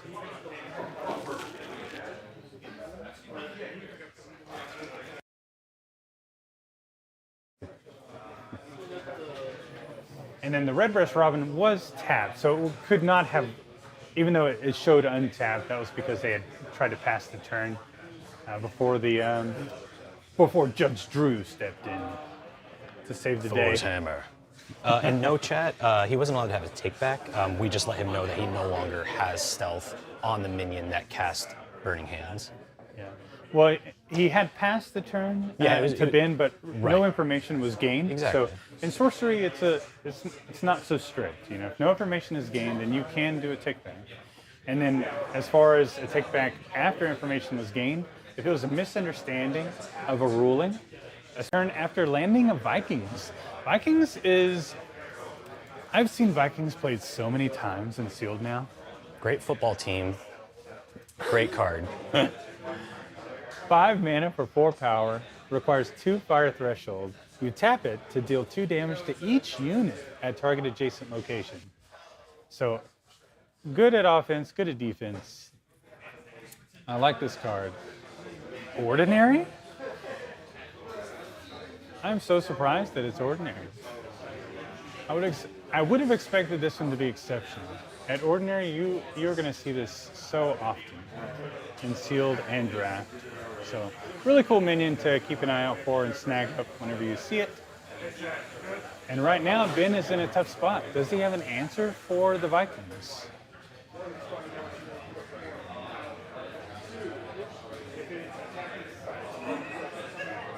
Ben thinking about his site placement. Looks like a forge.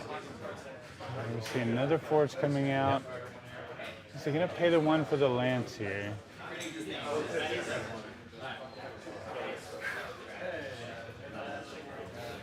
You might need that 6th mana for a play. Well, he does grab the lance. He says, Nick, this is how it's played. Just letting Nick know. Nice subtle little jab with the lance to let him know.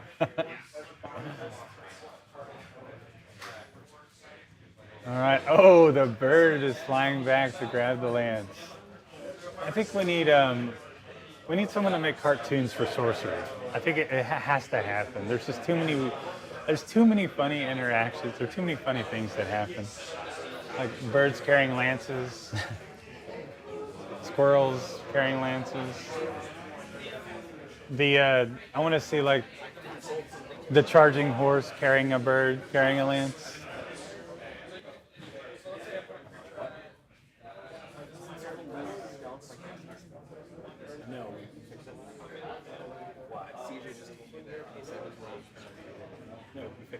All right, so Nick is simply looking at Ben's cemetery to get an idea of what's been played so far, what he can expect in following turns.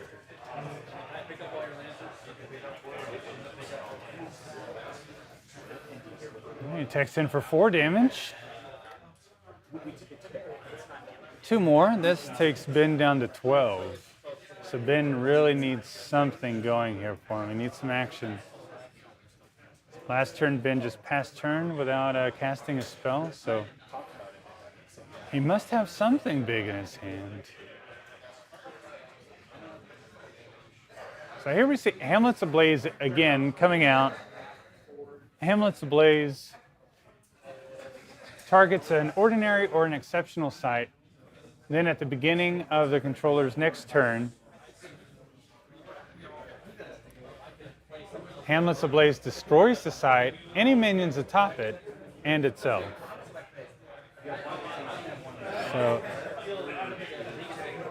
it looks like he's he's simply trying to destroy one of the sites. I'm honestly surprised that he didn't put it on the water site because there's only one water out. Meanwhile, there's quite a bit of earth out and 2 fire. Putting it on the water site would pretty much clinch the deal, like on the Snowball never seeing, play in this match. Not that Nick knows that Ben has a Snowball, but oh, look at that. Ben, I'm pretty sure Ben just drew the Fisherman's Family. If Ben plays Fisherman's Family here, plays a side, he can play Snowball and kill the Vikings, the Sherwood Huntress, his own family, and deals 4 damage to Nick's spellcaster. This is going to be brutal. I think he's going to do it. Do it, Ben.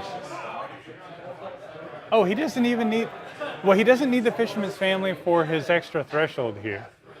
But he does need 1 more minion out in order for Snowball to deal 4 damage to take out the Vikings.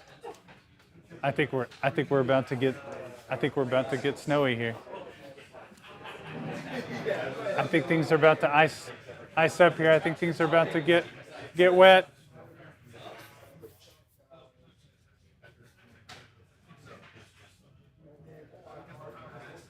He's really thinking hard about this bog.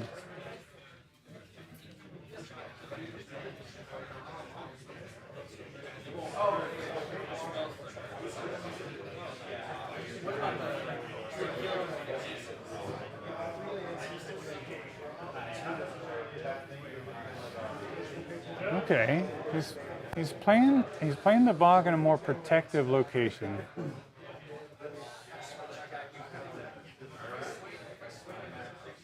Interesting.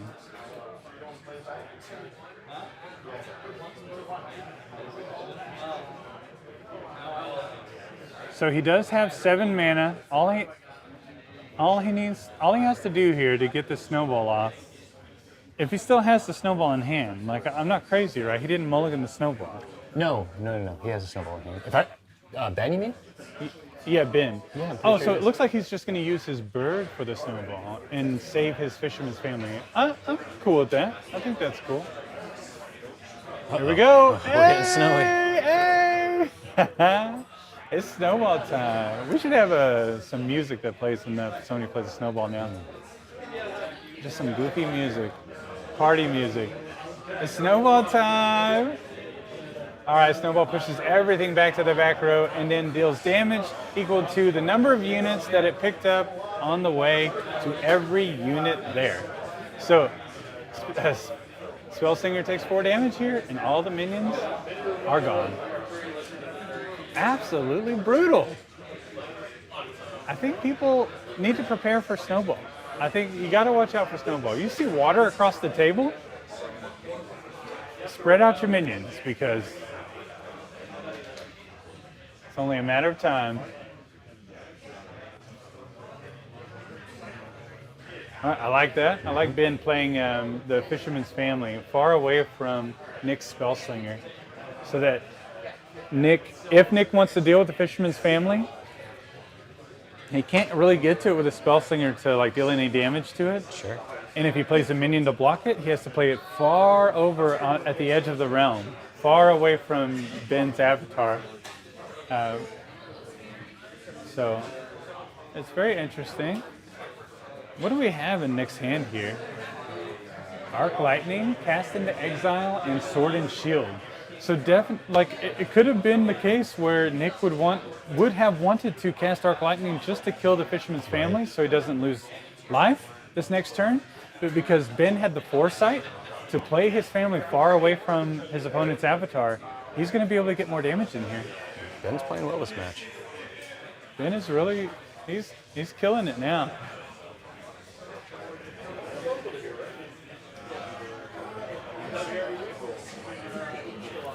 So just a quick interesting note, because Ben didn't drop the lance first before he cast Snowball, he carried the lance over with the bird, with the sparrow, or the redbreast robin rather.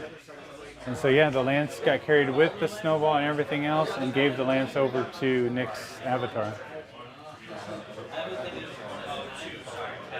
Ben replacing the rubble on 9 with his vines.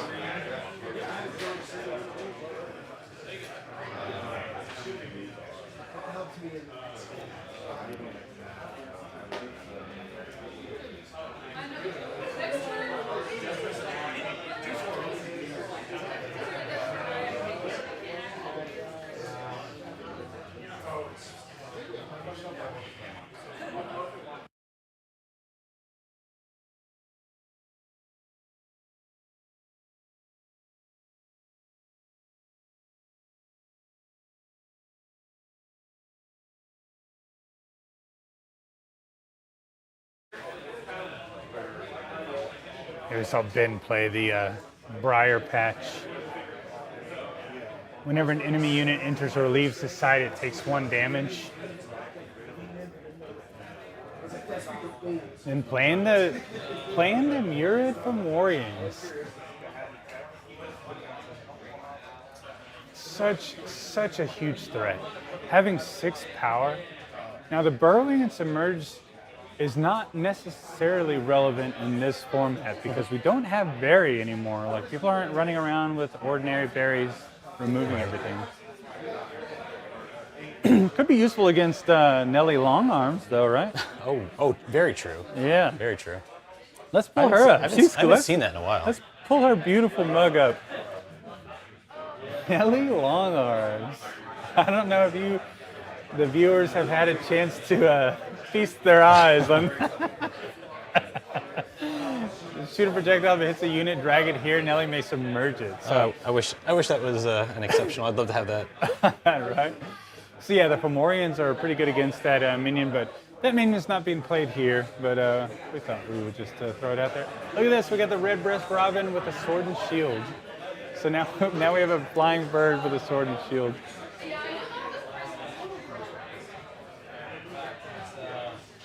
Okay, well that's a pretty good defense against the Fisherman's Family. So the Fisherman's Family can't attack now without being killed by the Robin. But the Fomorians, they have gone unanswered. What do you think Nick's planning on doing with what's going on at 9 right now? Well, Nick has an Arc Lightning in hand. Oh, he does. Yeah, So, right. so he I was played talking it. about this attack right here. So he's not gonna. I hope he doesn't block. He's blocking. Oh, he's getting rid of his. Interesting playing the sword and shield and. I'm a little confused.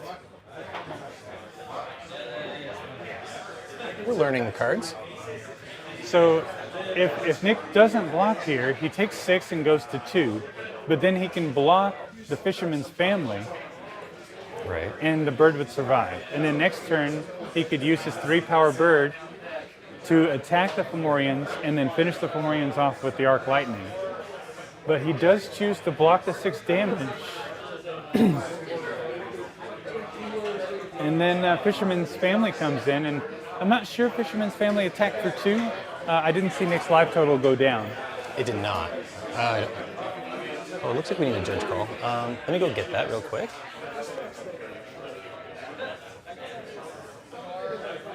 So we do have a judge call. I think they want to know if they can pick up the sword and shield before the attack. He wants to move, pick up the sword and shield, then attack. I'm gonna go with no on that. That's a definite no. That's a no.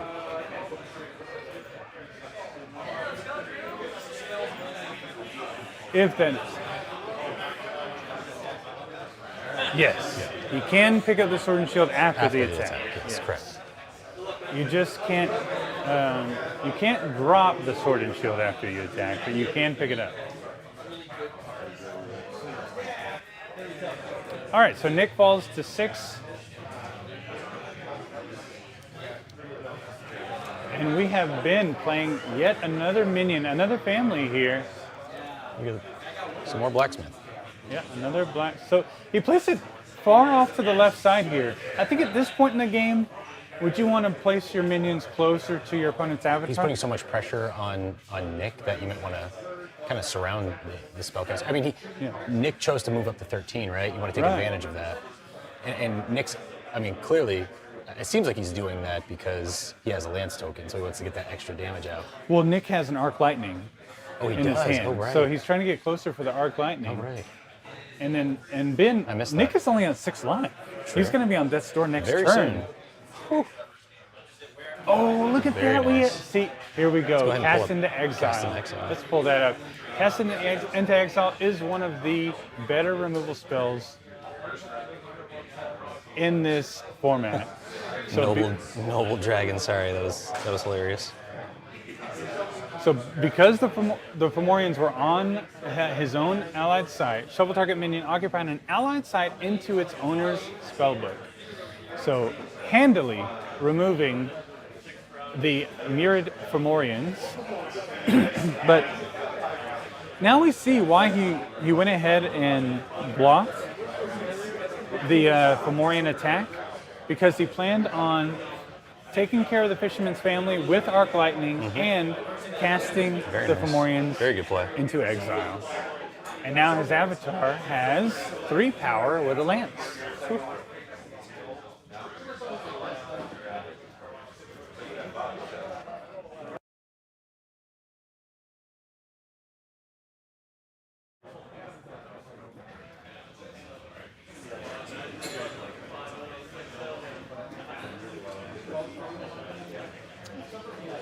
So yeah, now if Nick were to actually strike any other unit, he would actually deal 4 damage. So it's a formidable spell slinger at the moment. Ben is probably reeling a little bit right now. I think he probably felt extremely comfortable for a moment there. He was like, "What? You're gonna throw your bird in and give me your sword and shield? Oh, okay, I'll take it." All the while, Nick was setting up his trap.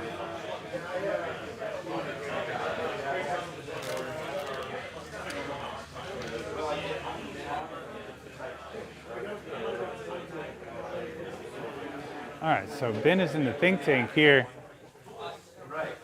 His plan has been foiled. He's tapping his avatar for his sight. I see burning hands in his hand.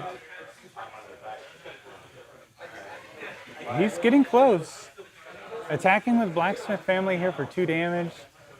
Casting Burning Hands off of his Blacksmith Family for another 2, and Nick is on 2 life after that. But that's not enough for Death's Door.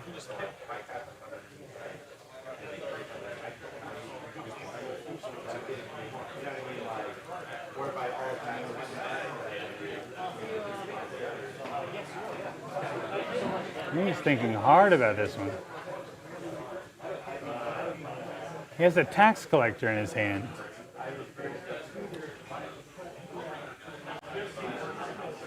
I think it's fair to say he's going to play his tax collector this turn.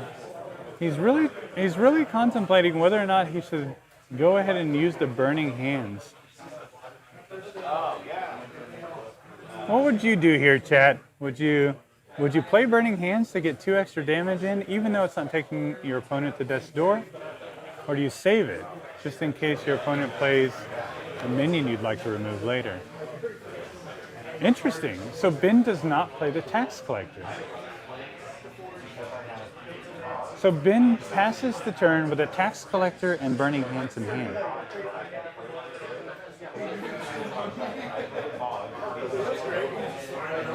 Loses the Blacksmith Family.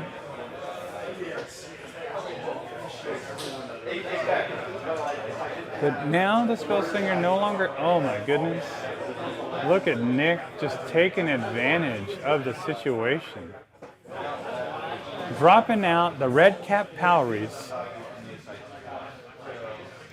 Red Cap Powries, they're one of the really good, exceptional minions added to Fire in Arthurian Legends. This is going to see a lot of constructed play as well as limited play. Red Cap Powries, every red deck, every major red deck is going to be playing this going forward. So keep an eye out for that in constructed. 3 mana for 3 power with charge. If Red Cap Powers haven't attacked by the end of your turn, they die. They're always attacking. Look at those teeth. Look at those teeth. Yeah. If I had those teeth, I'm attacking as well. Exactly. It's time to eat, bones and all. Yeah. Red Cat Powers comes out. Ben with the burning hands too. What's that? Ben with the burning hands. I know. I don't understand. He had to. He could be. I'm assuming he's trying to use it as a finisher. No, it's good. Oh, well, saving the burning hands is fine, but the tax collector didn't come out. Yeah, it's almost like he knew that Nick had the Powries, because the tax collector would have died immediately. Wall of Brambles. Wall of Brambles is a fun sight. I think it's. Oh, actually, it only deals 2 damage. I forgot. I was going to say that it could be useful here, but no, it's not very useful because it only deals 2 damage to any unit passing through it. So the Powers can still just pass right through it and attack if they wanted to progress. Same with the Ruffians. Playing the Wall of Brambles on the Briar Patch would be kind of fun now. And he does it. I think he did that. That's just a flavor win. Look at this. Wall of Brambles on the Briar Patch.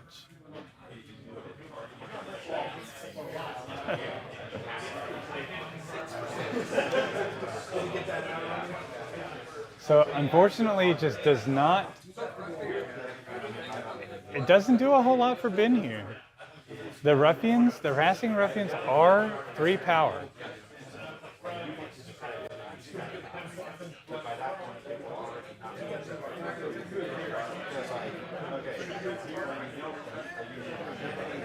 This game is turning around very quickly. Remember that Nick's Spellslinger can attack for 3 damage every turn also. So, oh, and he passes turn with no defenders.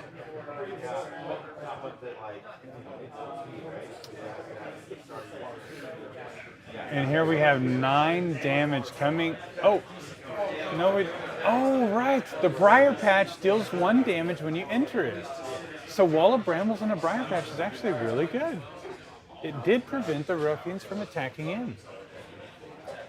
Because if the Ruffians attack in, they take 2 damage from the Wall of Brambles and then an additional damage from the Briar Patch.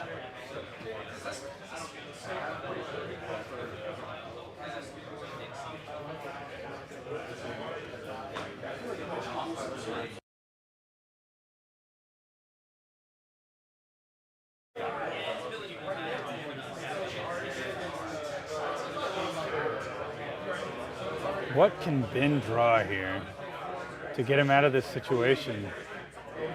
He definitely needs to take care of this Powries. So Bonfire to come out and destroy the Sword and Shield. Bonfire destroys all nearby artifacts. So that's a pretty good play.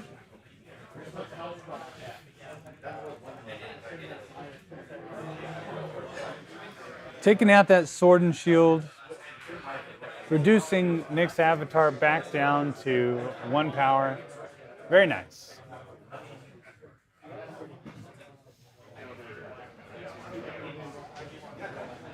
This game's been a roller coaster. Pretty swingy. Yeah. Yeah, a little bit. Ben looked like he was in a lot of control early on. Oh yeah, I'm sure Ben was. He was high as a kite for a moment there. Yeah, that's a good way of putting it.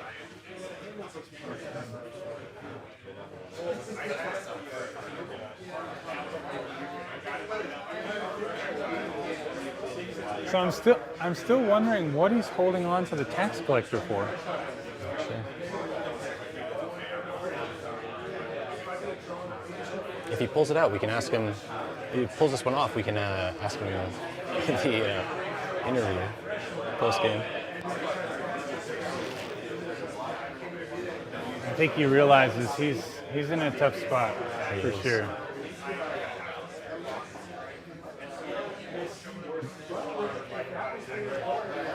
Destroying the Sword and Shield. That's a good start, though. Especially since he didn't have to pay any mana to do it.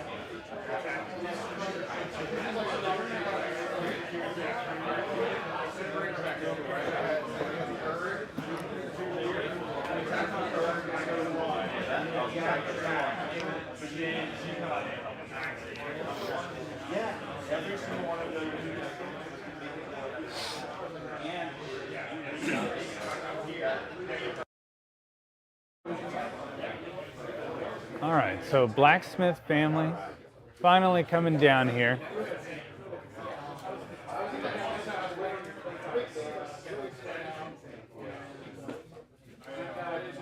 I think he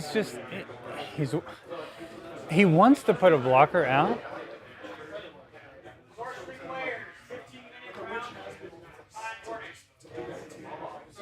But it's not going to do a whole lot for him here because he's going to lose it and still go to death's door. If Nick chooses to attack the blacksmith family with the Poweries, which he does not, which is that is a surprise. Nick could have attacked the blacksmith family with the Poweries, got it out of the way so it can't block the next turn, and then taken Ben to death's door with the harassing ruffians. So, but he chooses to attack the site with the Poweries instead. Ben doesn't block, and then just move up with the ruffians, and he follows it up with 2 families.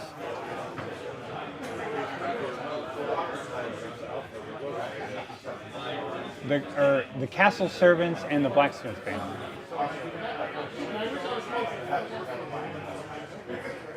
So the curtains are closing in on Ben here. He needs another blocker just to survive the next turn.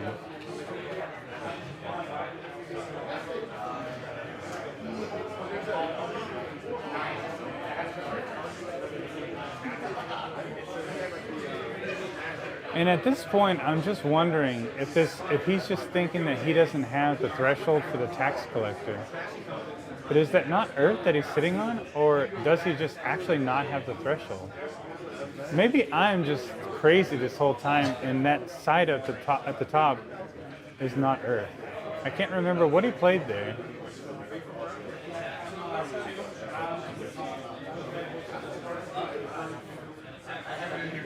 It's easy to confuse the hamlet for Earth. So the hamlet on 7 is not Earth. It looks like a village, but it is not. It is not giving him any Earth threshold. So it's likely that the Briar Patch is the only Earth threshold that Ben has. And the tax collector, can you bring up the tax collector? The tax collector requires 2 Earth thresholds to play. So we saw the tax collector in Ben's hand earlier in the match. And I'm guessing that's what we missed here. I think that side up at the top is actually just a fire site. We can't actually play the tax collector.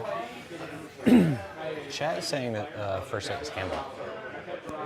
The first site is... That's what chat is saying. But what is the first site? Hamlet is what someone's saying?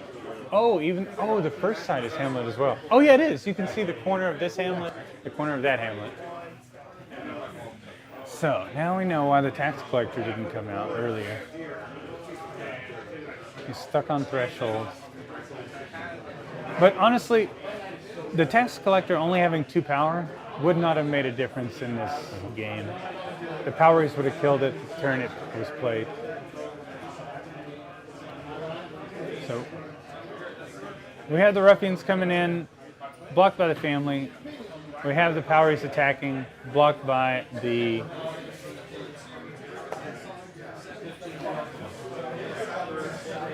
Shellycoat.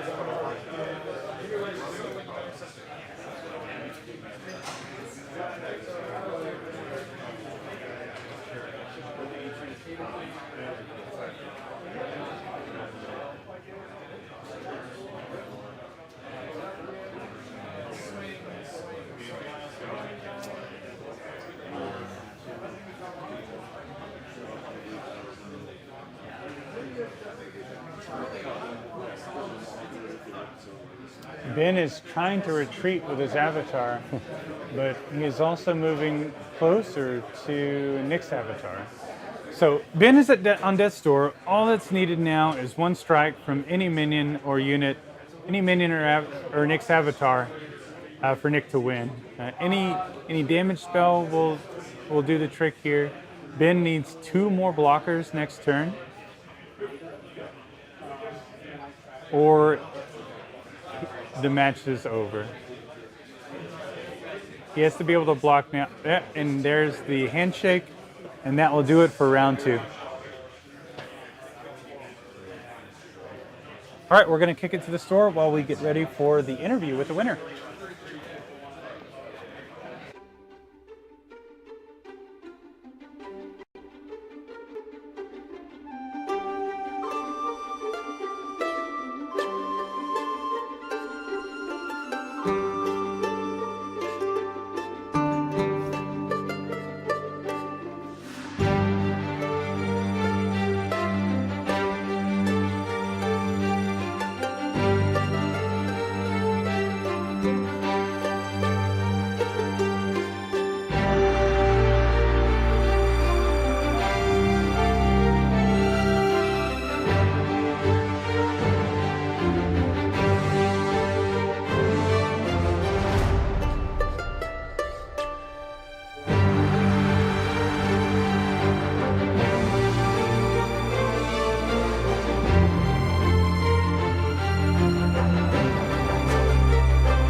Sorcerers, we are back with our round 2 winner, Nick. Nick, congratulations on the win. Thank you, thank you. That was a pretty swingy game. So back and forth. That snowball about crushed my soul. Yeah, you were down quite a bit for the game, and then you came back. Yeah. What was the turning point for you? Well, I started with the heavy removal that I needed to take care of his bombs. So I was like, I'll take the chip damage, I'll take this early stuff, and then I hit that burning hands, which kind of load him a lot. Right. And then when he played his bomb, I was like, thank goodness I saved this for the something to exile. Cast Exile. Cast and Exile, yeah. And I was like, oh, thank goodness, because I had nothing else in my deck to deal with the giant. Right. Was the game that you played in round 1 similar to this? How that swing, is that just how your deck was built, or? Yeah, just try to be as efficient as possible. I mean, the units are all so low end. Like when I was building, I realized that Burning Hands actually can deal with a lot of the early threats because there are so many 2-power units. I almost lost game 1 because of not Belfry. It's the one that units can't get into. Oh yeah, yes. But I top decked right when I got Death Stored the new Lightning Bolt and saved me. I saw that. Yeah. Did you notice? I think chat was pointing out too.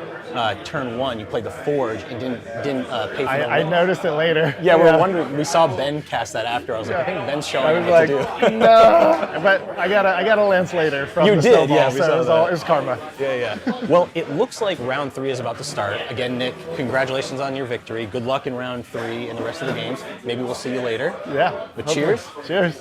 See you around 3.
back for round 3. We've got Arlen down below with a Spell Slinger. And Jeremy up top also with a Spell Slinger.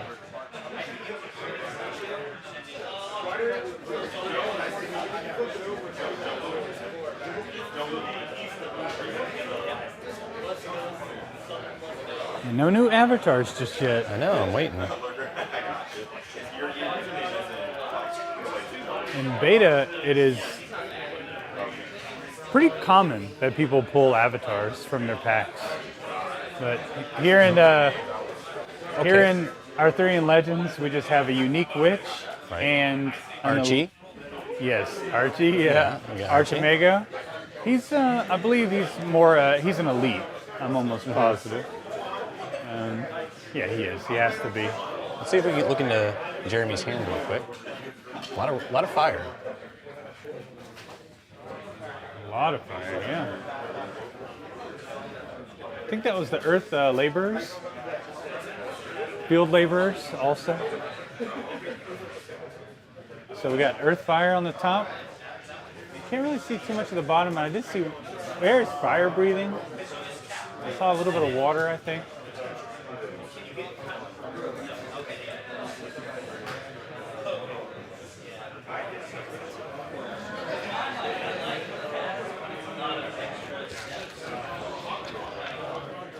We're going to quickly ask the players to every now and then just kind of flash their cards so we can see what they're holding.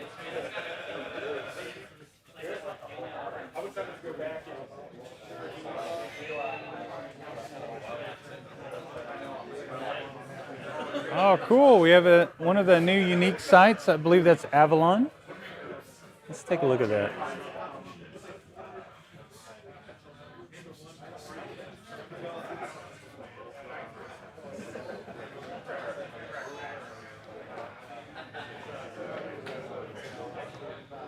Avalon provides mana and threshold for everyone. So this is an interesting site, beautiful site. I've seen a few foils of this site now. I'm really curious to see this in constructed. I'm wanting to know if it's worth playing when it provides mana and threshold to your opponent. Seems risky and constructed. And limited, it might be necessary in this in the deck that Arlen is playing here. We'll have to see how many elements he's playing. We only see 2 fire sites out so far. So we have Arlen paying 1 on the Forge for the Lance token. Now when the next time Arlen plays a minion, if he puts it there, he can just immediately pick up the Lance. And this just kind of shows the power of these ordinary sites that are in Arthurian Legends. Something like Forge on turn 2 is it's just so strong. Giving +1 damage on the next strike and strikes first to your very first minion on the field is very, very powerful. Imagine playing it on that 3-cost minion from the last game with charge. The teethy guys. Calories. Yeah. It's a great play. Turn 2, you play the Forge on 13. Yeah. Turn 3, you play them, pick them up, and pretty nice. I think I saw a Knight in Arlen's hand. He does, yeah. They look like Black Knight. Oh, that's the Black Knight. Looks like the Black Knight. So Black Knight is if you have more life total than your opponent's life total, then you can cast it for 2 less. Oh, let's take a look at it. Yeah, it costs 2 less to cast if you have more life than each opponent. We do have a turn 2 play coming from Jeremy, though. This Redbreast Robin is going to want to come in and try to snag up this Lance. So we'll see if Arlen has a... He does have the family. He does have the family. Looks like the blacksmith. So that's interesting. So maybe he just drew the blacksmith. Yeah, I think he did. No, he's not untapped yet. I think he just forgot to untap his avatar here. Hey, it happens to the best of us. So Blacksmith family down, picking up the Lance. 2 cost, 3 power, that's not too shabby. Just in time, yeah. Boss troll in Arthurian Legends. Well, not to power, remember? It only adds an additional point of damage on the next strike. Right, Yeah. sure. But he played a bonfire, which destroys the lance, and he missed that. So he just now played the bonfire? Well, we'll go check it.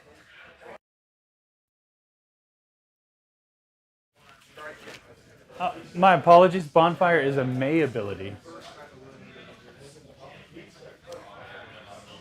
It's not a triggered ability. Yeah, let's bring that up real quick here.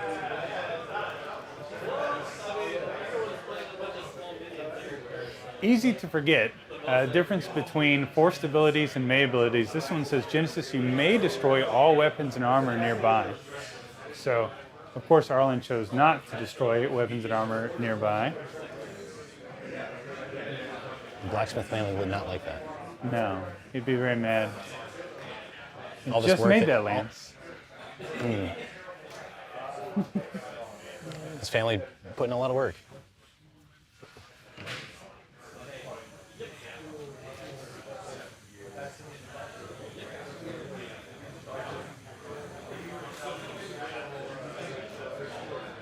All right, so Arlen is choosing to go ahead and attack in for 2 damage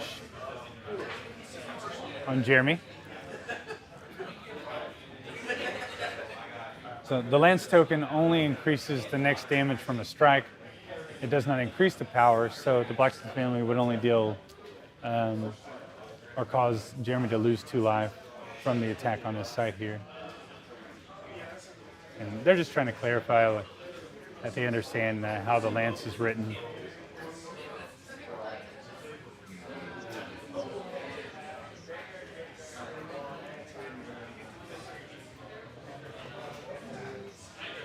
Looks like there's a judge call with the lance right now. So yeah, the lance just increases the attack on the next strike, and sights do not get struck.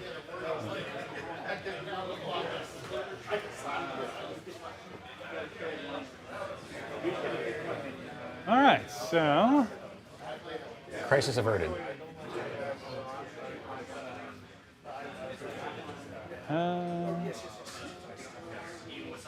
So now we have the pond come out. Pond, I love pond in this set. Beautiful art.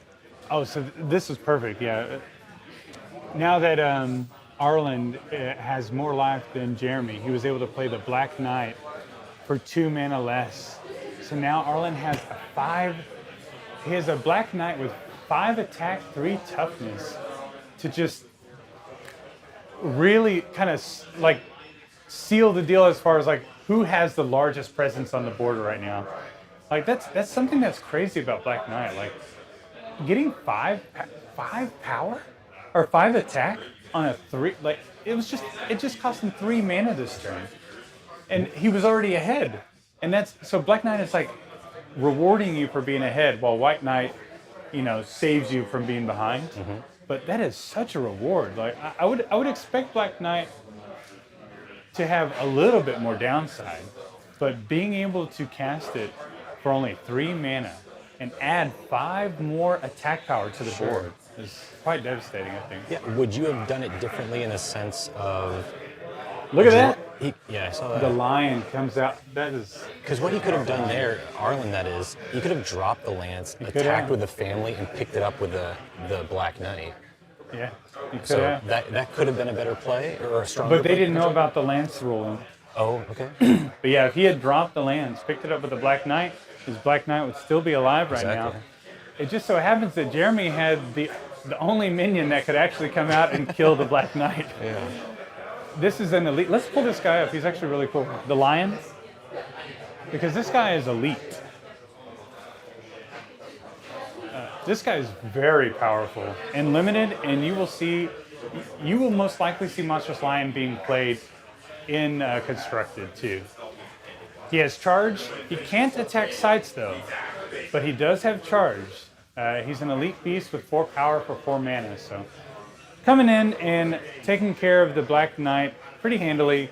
Now he did have to trade, but Arlen using the family to attack the Spell Slinger for 3. Breaking the lance.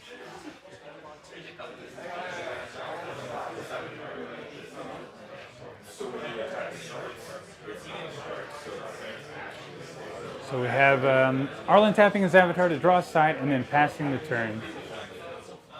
And let's see what Jeremy can do to try and stabilize here. Another Robin for, looks like Jeremy. Oh yeah, another Robin in hand. Robin is one of those cards that I would play with one of. I'm not sure if I'd play with multiples. Yeah, I don't like seeing it too often.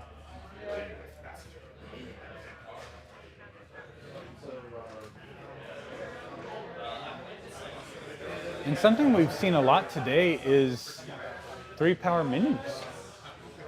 Quite a bit. Oh, we have a unique Boudicca.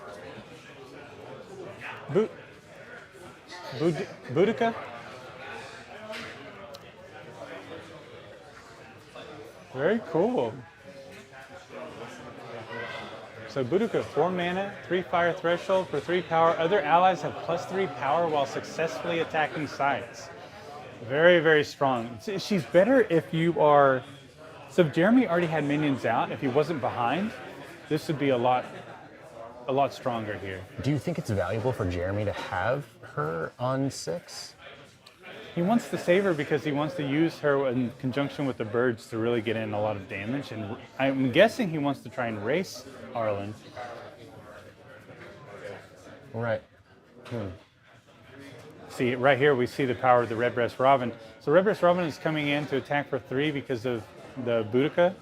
I don't even know if I'm pronouncing that right. Boudicca? Sounds right to me. 2 C's. So attacking for 3,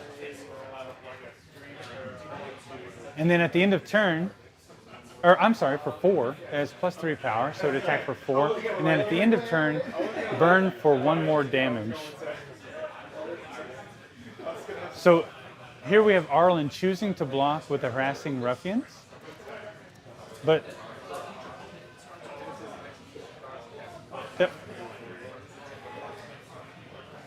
he would not kill the bird if the bird was attacking the site.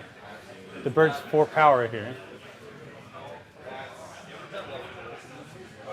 Oh, while successfully attacking sites. Interesting. So Boudicca says other allies have +3 power while successfully attacking sites. And since he chose to block. Since he chose to block, Redbreast Robin is only 1 power and dies. It's an interesting attack then. Tricky little, yeah. It's possible he didn't read it correctly, the same way I didn't read it correctly. Very interesting card. That would be extremely powerful if I it just gave it +3 power Yeah. to attack sites. Yeah.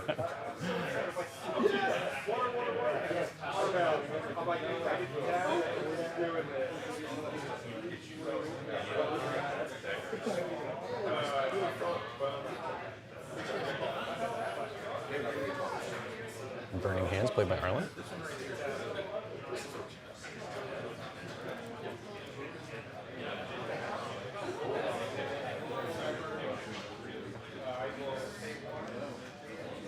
Burning Hands to take out a Grain Sparrow. I don't think you can ask for more than that out of your Grain Sparrow. No. You gain 2 life and take a Burning Hands out of your opponent's hand. I think I'd be happy about that exchange.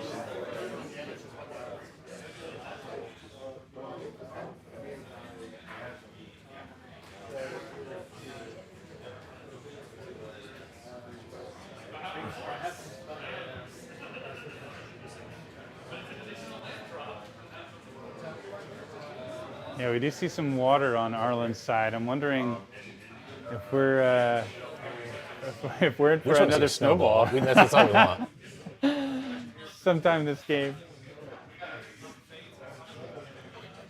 All right, so Jeremy's counting his sights. What does he have here for us? Ooh, a wyvern. Very nice. And he does have the 2 earth. First one we've seen today. Yeah. Have we seen a lot of earth today? Like just big, heavy earth? You know, we've seen earth, but it hasn't really done a whole lot, I don't think. It hasn't been represented well. Last game, the tax collector needed 2 earth threshold and couldn't come out. But those big, those earth minions that you're kind of accustomed to seeing, where they're just big chonkers. Yeah. In round 1, Blake had a Dirium Fomorian. Oh, he did, yeah. I think his opponent had one as well. But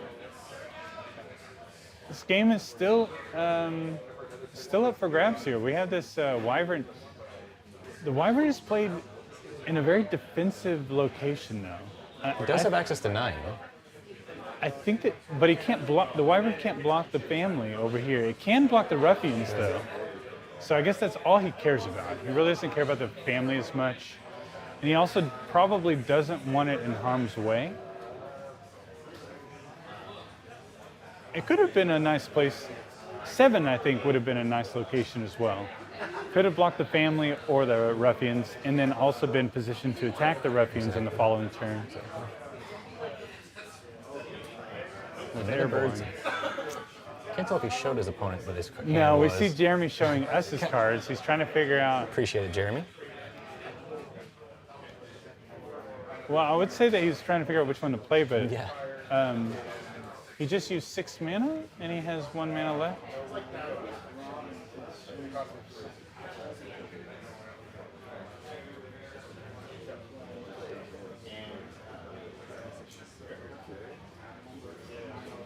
Oh, it's Arlen's turn anyway. He was just showing us his hand there. Arlen chooses to attack with the Blacksmith family over on 7.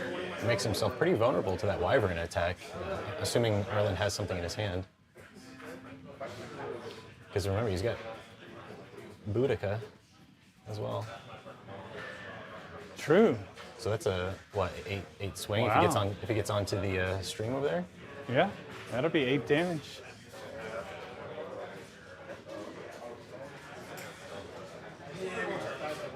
But now we see Sir Agravain coming out on Arlen's side.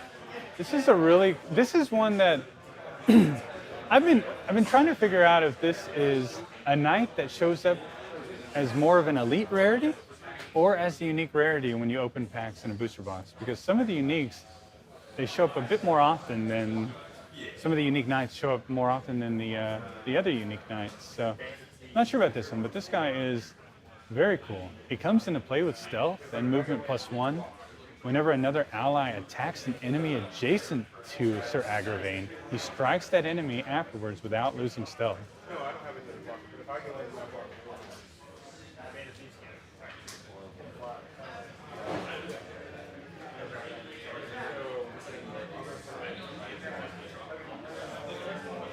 He plays it next to Boudicca. He definitely wants to try to remove Boudicca. But here we go. Here's the Wyvern coming in for 8 damage. Massive hit from this Wyvern. All because he swung with the family. Could have kept the family up. He could have. He could have blocked and saved himself 8 life. He could have also forced the attack with Boudicca now at this point to the Sir Agravain's site and let him make that choice if he wanted to block or not. Wow, he's just unloading his hand now. All onto one site.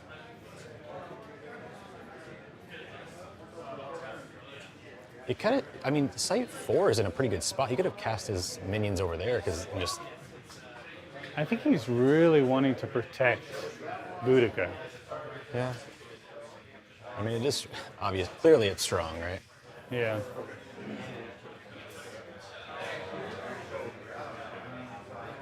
And I like him playing off to the side away from cardinal direction Right. of Arlen's spellcaster, the spell slinger. That could come in handy.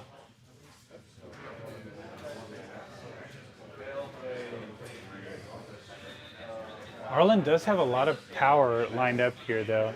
And then with Sir Agravain able to...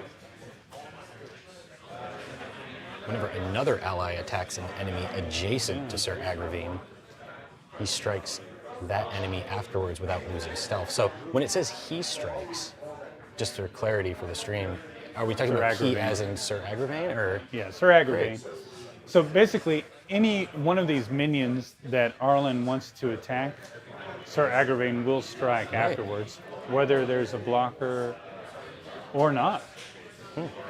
Very powerful.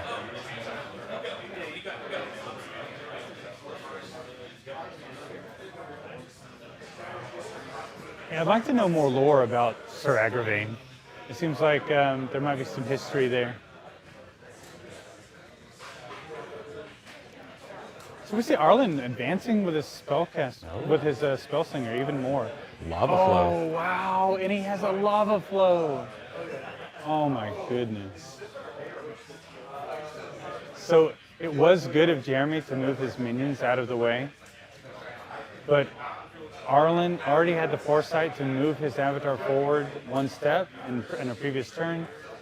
Being able to move forward and play lava flow. This is what goes back to what I was saying before. Like 4 seemed like the safer site. He can just continuously attack with those 3 minions that he played. There's no pressure, no defensive pressure on 9. So and just let Boudicca, you know, like do work, draw some of the ire.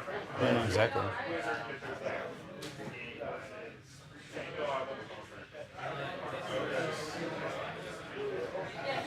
Boudicca's down anyway.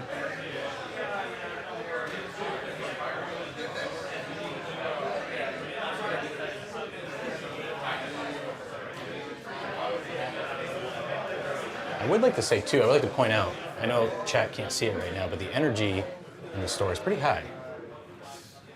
Yeah, everybody's happy to be here. Everyone's happy. Loving Arthurian Legends so far. Yeah. Arthurian Legends is a huge hit.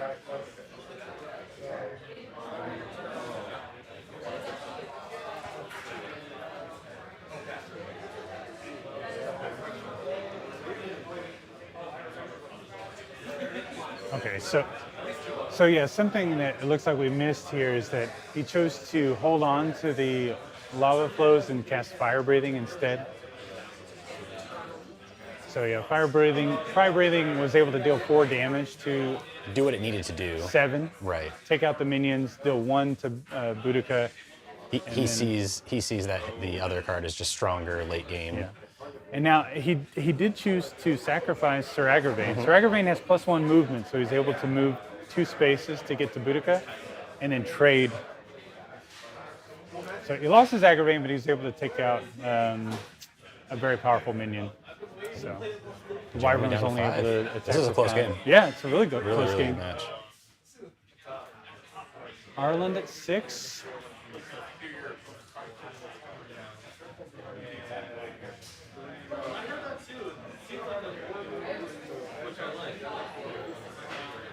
All right, so now Arlen's choosing to retreat with his spell slinger.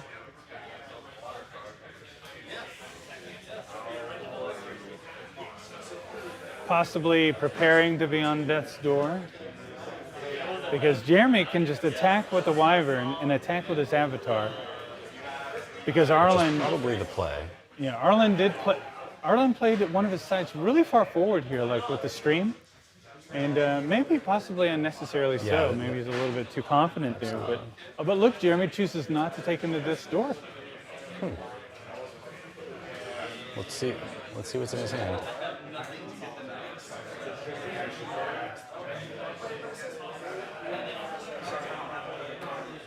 Arlen down to 1.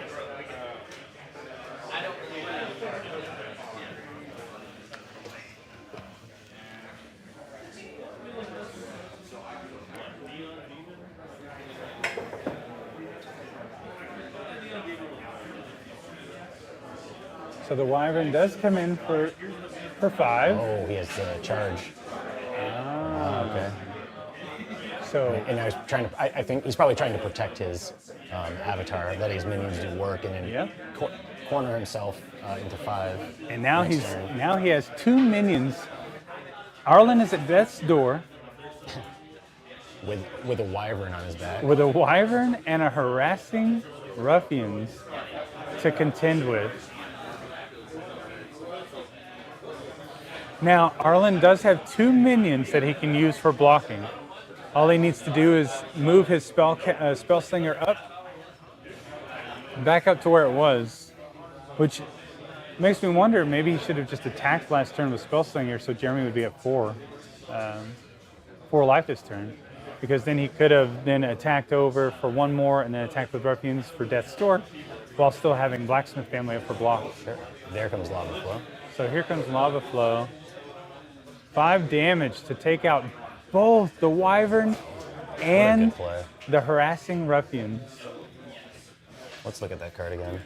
And take Jeremy to death's door. So Jeremy's going to death's door here from both attacks from the ruffians and the blacksmith family. But interesting that Arlen is attacking the valley instead of the wasteland. Sure. Oh, here he's catching it. Actually, I'm going to attack it. Arlen says, actually, I'm attacking the wasteland because I want to get closer to your avatar. All right. Wow, Double such a Death's good Door. game. A very good game.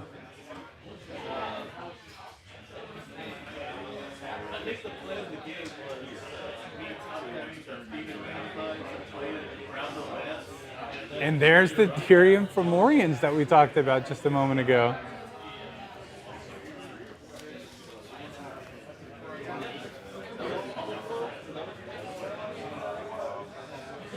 Now that is a very large force for Arlen now to deal with.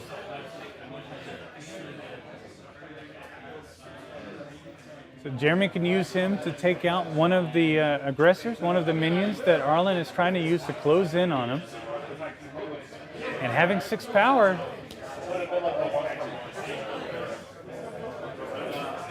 it's difficult to deal with. Let's see if Arlen has any more direct damage. He casts fire breathing and lava flows back to back. So here we see our first Forbury knot. So Forbury knot is an interesting relic. It seems like it might be useful in this limited because it says bearer minion takes no damage from units with 4 or more power and is also a fairy. So in this case, the Forbury knot actually protects Arlen's avatar from the Dirium Fomorians. So the Dirium Fomorians are only going to be useful here for Jeremy to remove other smaller minions. Let's pull up Sir Galahad. This is really cool. This is our first Sir Galahad played in this tournament. Sir Galahad is one unique that I suspect is, oh no, this is Gaheris. I'm sorry, not Galahad. This is Sir Gaheris.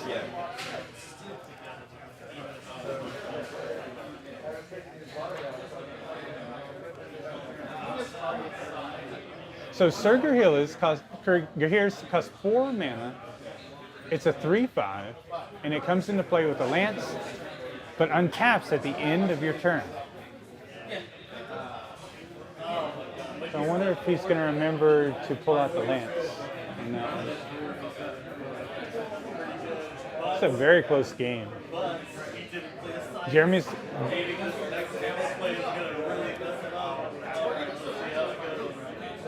Oh, he gave the Forbury knot to Sir Gaheris.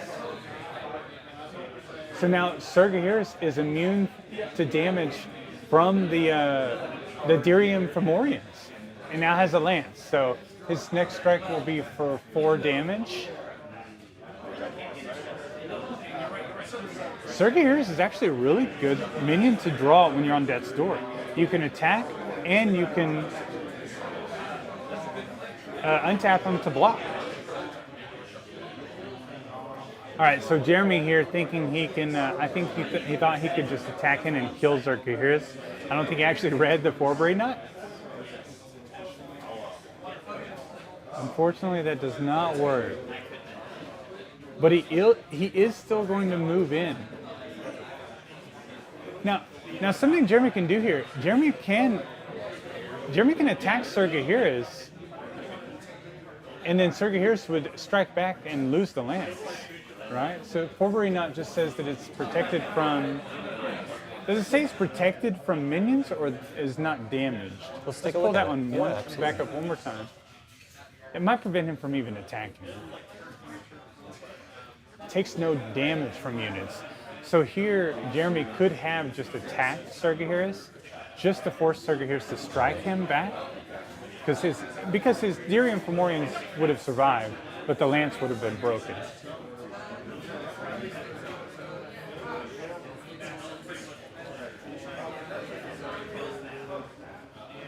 Another option that Jeremy had was just to kill the harassing ruffians and play defensively and just turtle up. Use your Dirium Fomorians to protect your avatar, killing any other minion that might come your way. If you're in Jeremy's seat right now, do you feel a lot of pressure? Like, how do you feel right now? If I was in Jeremy's seat, I would have felt a bit comfortable being back in the corner with my Dirium Fomorians protecting me. But now that the Dirium Fomorians were moved forward, I would feel much less comfortable because the harassing ruffians can kill the common, the cottagers on number 5 up there. So I'm not sure being so aggressive with the Fomorians will pan out for Jeremy.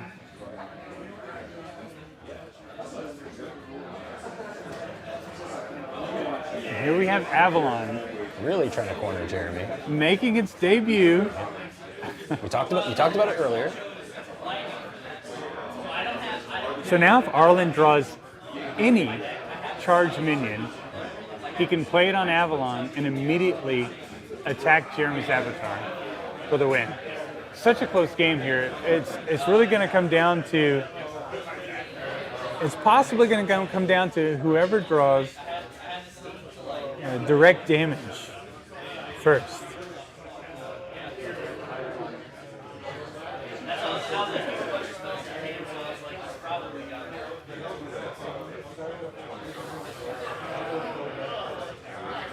How do you feel about the sights being just kind of thrown out on the...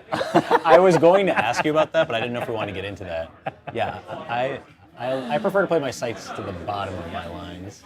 Or like at least fully in your square? Yeah, 100%. Yes. But hey, it's great. We're all having fun. We're all having fun. I'm very meticulous, so I will definitely rearrange some of these sites. It looks beautiful, right? And we need to pause to shout out Valley of Delight here, that playmat. Absolutely beautiful. You can't really see it too much right now, but it is. I can't wait to open a foil of that card too. But yes, and finally get the playmat. Those were on display, Gen Con. Valley of Delight foil. Yeah. A foil Valley of Delight was a Gen Con? Yes. Yeah. Oh yes, in the case. Yeah, but I didn't get to see it up close, like you did. Hey, they wouldn't let us touch the case. Hands off. We just had the ooh and ah. Hey, there's the Saracen Scout. Saw him last game. All right, so now things have heated up a bit. Back to the sights, though. Oh, yeah. It's very fitting for this type of game that's happening right now. This is a very aggressive, fast-paced game so far, so it's chaotic. It is chaotic. And things have heated up even more now because even though Surgihiris doesn't take damage from minions with power 4 or more, it would still have to tap in order to block the Dirium Fomorians. So now, Arlen is threatened by 2 different minions here. He has to either remove the Saracen Scout or the Dirium Fomorians or play an additional blocker.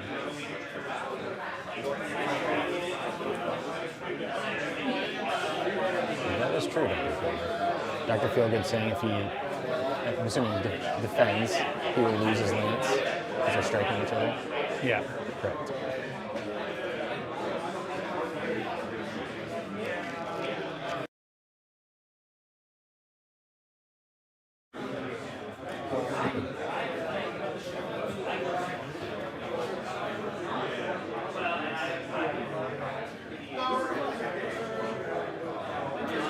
I love games like this where they're just trying to keep chasing. This is so much fun. So now we have Jeremy getting smart here, splitting up his minions so that Arlen can't run away. Oh, Surgihiris, what are we talking about? Here we actually have Surgihiris using its ability because Surgihiris then taps at the end of turn. All Surgihiris has to do is attack and kill the scout, and then it untaps at the end of turn so that it can block the Dirium Fomorians.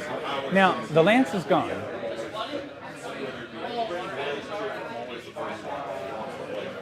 Wow, and we have a myriad Fomorians coming down now for Arlen to further threaten Jeremy's avatar.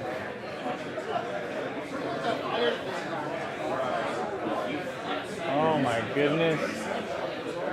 Jeremy has to remove Sergahiris here, or he'll lose his. Or that's. Jeremy needs to remove Sergahiris or play an additional blocker up on 5 and move his avatar back.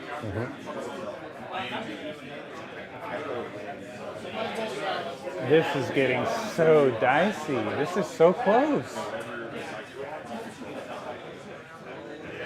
Sergahiris is actually doing pretty good here. In the Forbury knot. Oh, yeah. I didn't think we'd see that today. I didn't either. I don't think it passed. It just happened to come out at the perfect time in this match.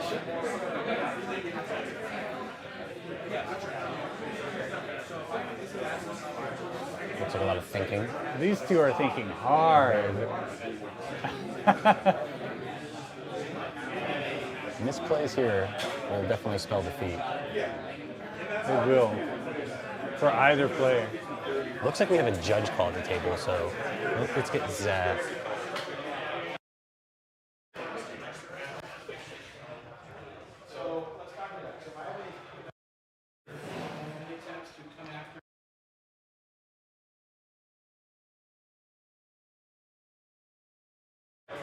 Give us just a moment, chat, where judges are over at the feature table.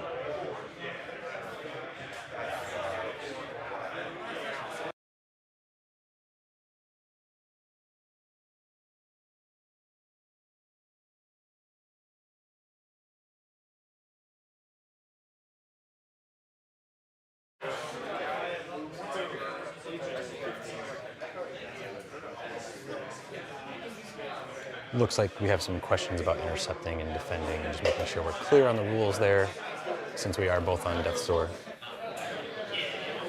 So it was a question about the harassing ruffians. Can we pull harassing ruffians up? This is a good question. A lot of people get confused with intercept and defend. Definitely. So whenever one of your units is being attacked, you can defend the attack because one of your units is being attacked. Whenever one of your locations, or whenever a location is has one of your units that's untapped on it, and an enemy unit is trying to enter that location but is not attacking, that is when you can intercept. Intercepting is only relevant when it concerns movement. If you have an enemy unit trying to enter a location where you already have an untapped unit and they're not attacking, they're trying to enter it or move through it, then you can intercept to force a fight. But if there's an attack at that location, you cannot intercept. So harassing ruffians says units attacked by harassing ruffians can't be defended. So if Jeremy were, Arlen were to use his harassing ruffians to try to attack Jeremy's avatar, Jeremy could not use his cottagers to intercept, to get around the harassing ruffian's ability. He can't, because harassing ruffians is attacking at that location. It's a little bit... It was beautifully explained. It's a little bit confusing. Hey, that's okay. I think you did a great job. So harassing ruffians is pretty good here. It is.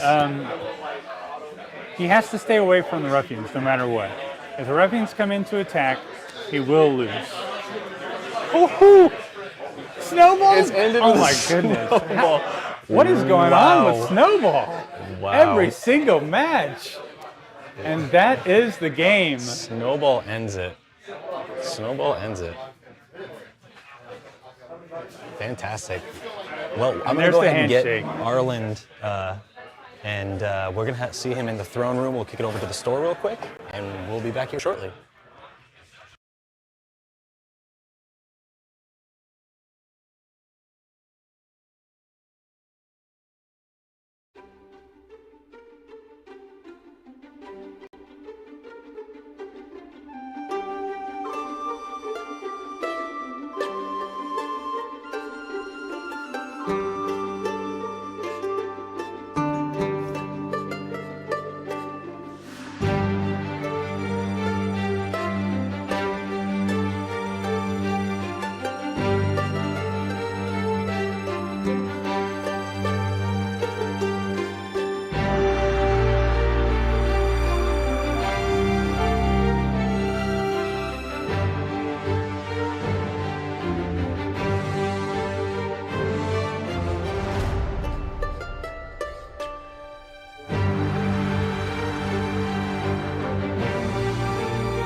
Sorcerers, we are back for an amazing round 3 game. That was incredible. That was probably my personal favorite game so far. Thank you. That was intense. That was intense.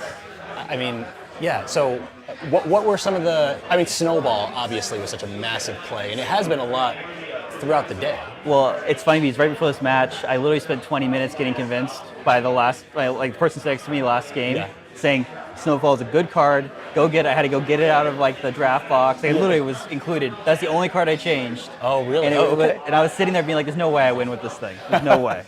It was such a great game. Yeah. So, you know, a lot of the games that we've been seeing so far have been pretty swingy. You know, a lot of things were happening at the beginning and then the end. Yeah.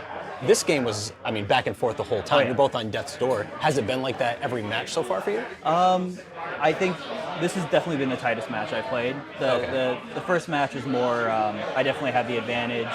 Still kind of, I think everybody's kind of learning the cards. Sure, of course. And that's been, I think, even in this game, I feel like I made a lot of misplays that were like, had I known, I wouldn't have done. But yeah, this was probably the closest match I've played this far. That's awesome. You know, just because people are familiar, I don't know. Yeah. Other than Snowball, what would be your favorite card that's in your deck? I mean, the Knights have all been really interesting. Yeah. I haven't really effectively utilized that whole stealth mechanic. I don't even remember the Knight's names. I'm trying to remember all the names, but where it can attack the enemy after you attack. I thought I could do something with the dragon there, and it kind of fell apart, and I just threw it into that one. But I really like the Knights. I think that it adds a lot of like optionality. Yeah. Like I felt like, because again, I suicided him into that other one to get rid of it with the movement. Completely ignored the stealth. So yeah, I guess the Knights are pretty sweet. The ring was really actually. That was. I did not expect that to be as useful. That was great.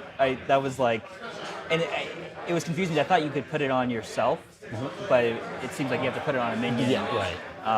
But yeah, it was fun. That's awesome. Well, yeah, I'm really looking forward to the rest of the matches. It's round 3. We're going into round 4. Yep. Do you think you're going to be back here? How do you feel about your deck? Because a lot of us in the back were saying that was our favorite game so far. So that makes me. If that's all I do this whole tournament, that's a win. I can go home. That's a win. Yeah. But no, it was. I don't know. Sometimes it feels strong, sometimes it feels weak. Sure. I think second game I bricked out real hard. That one I felt like I was just drawing the answers. Okay. So if I keep doing that, I'll be okay. Well, good luck the rest of the way. I hope I see you back here. Arlen? Cheers. Cheers. Yeah. That was fun though.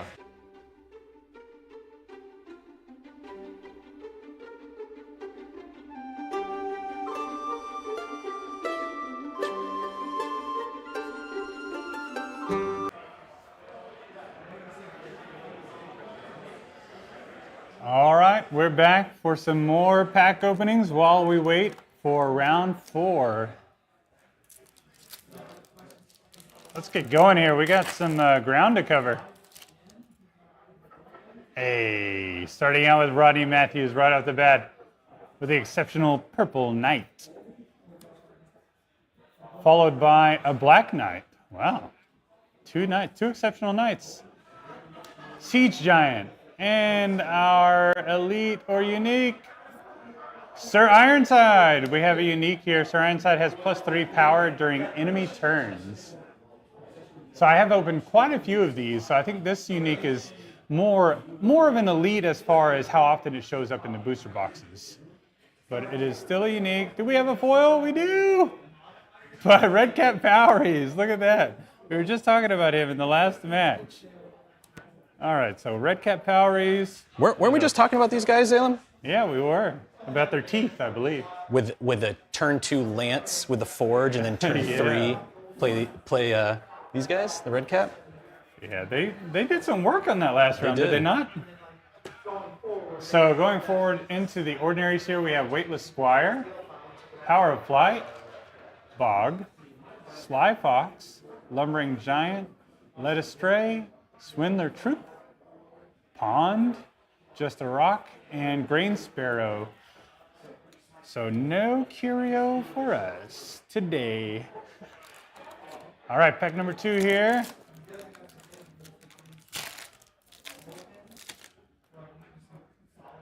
Starting out with a Briar Patch, followed by a Bailey, This is an interesting artifact we haven't seen today. Enemies can't move to here on the ground. Very interesting defensive play. And Knighthood. So we talked about Knighthood a little. This seems good. For 1 mana, if you control an ordinary mortal, you may summon a knight, sir, or dame from your hand to their location.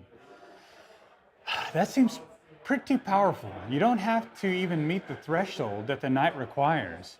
So all you need to do is have an ordinary mortal. Say you have a common village, you play it on turn 1.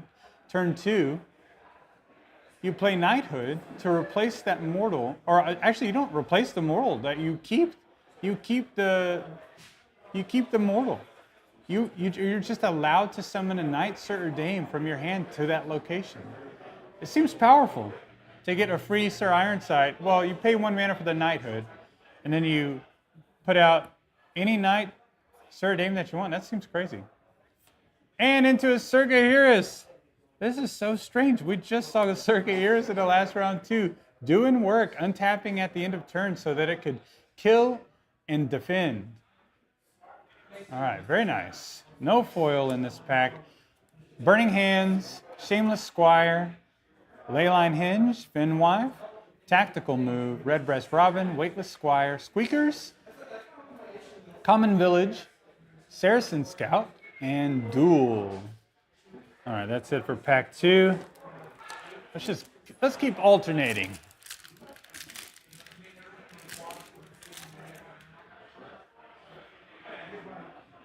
All right, so right off the bat, really cool annual fair here. This is a site that is, I think it's going to be an all-star in Limited for Arthurian Legends. Simply Saw because that in the last game? We saw annual fair last game? Or 2 rounds ago, right? Oh, 2 rounds ago. Okay, yeah, wow. 2 of them came out. That art is great. Yeah, really cool artwork. Really nice looking foil. And it gives you any threshold that you want as long as you feed it 1 mana. Really nice, exceptional side here. Forbury, what is going on here? All these exceptionals that we just saw in the last round. We're pulling them in these packs. Forbury Knot, Sisters of Avalon. Hey, it's Camelot. There's a unique. All right, look at that. Unique minions cost 1 less to cast to nearby sites. Very nice unique there. Now, a lot of the uniques are multicolored. This doesn't provide any thresholds, so I'd be interested to see how this plays out and is constructed in a night deck, say.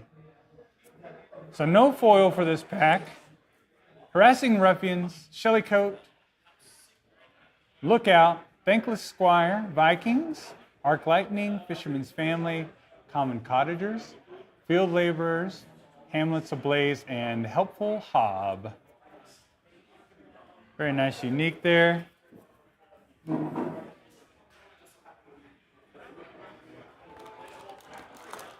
Moving on to the next pack. All right, hopefully we can get another foil unique, maybe. I don't know. What I've noticed is that these booster boxes will have 6 foils in them, so we have 3 more foils to go. Who knows how many uniques we'll get. Lava Flow is our first exceptional sight, followed by Pigs of the Sounder, Koi Nixie, and Sir Galahad, another unique. Look at that. I believe Sir Galahad is actually a true unique as far as box rarity goes. So this is a good one. This is a good one to find. What do we have back here behind Sir Galahad? Did I just see what I think I saw? No, grievous insult. For a moment there, I thought it was a foil round table. My eyes deceive me. Darn you eyes! Grievous Insult, Bonfire, Band of Thieves, Castle Servants, Blacksmith Family, Hider Sprites, Hamlet, Tax Collector, Wall of Brambles, Power of Flight, and Sly Fox. Nothing special here that I could tell.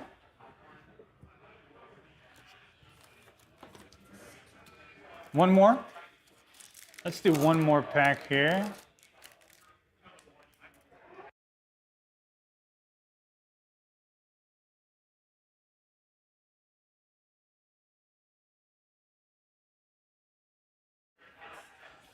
All right, our first exceptional here is Attacked by Night, followed by the Yellow Knight. Ooh, look at this, Babbling Brook. I love this exceptional. I'm so surprised that we haven't seen Babbling Brook. What is it focusing on here? Grievous Insult. Let's move this out of the way.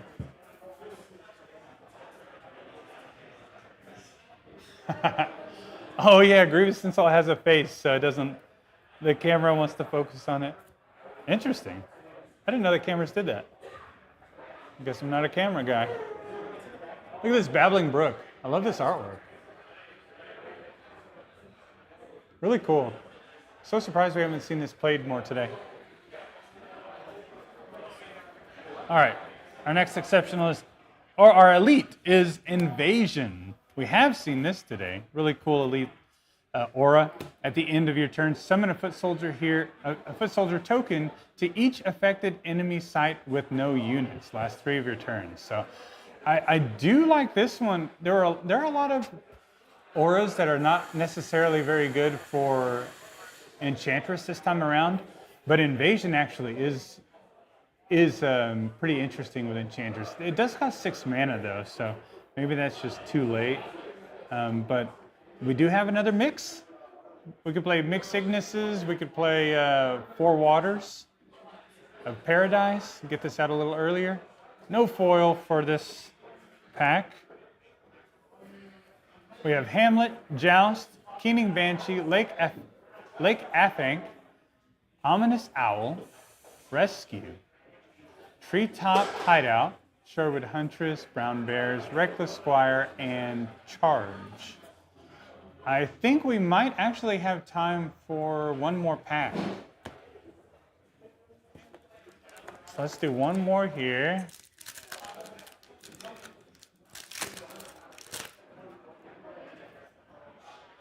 All right, our first exceptional is Poison Well, followed by Pukas, Warhorse,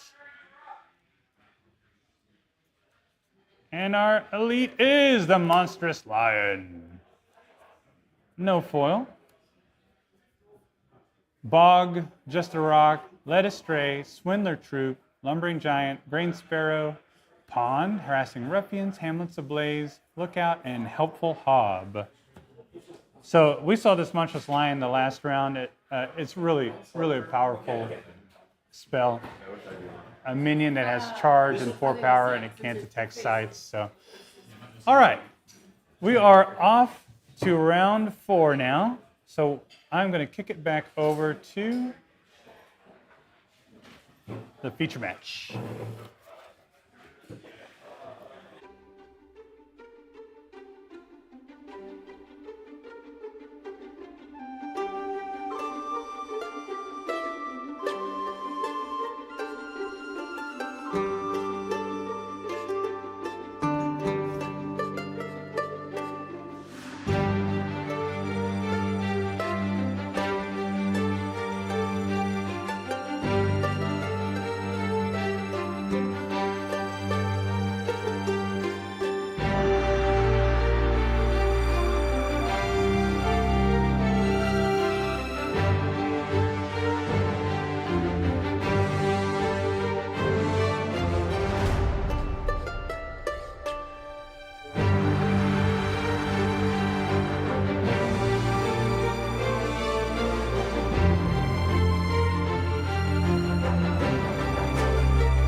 And we are back from an incredible round 3.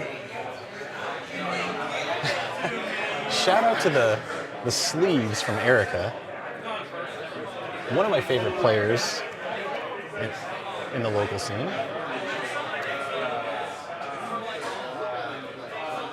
Those dog sleeves are amazing. I'm gonna be a little distracted, I'm not gonna lie.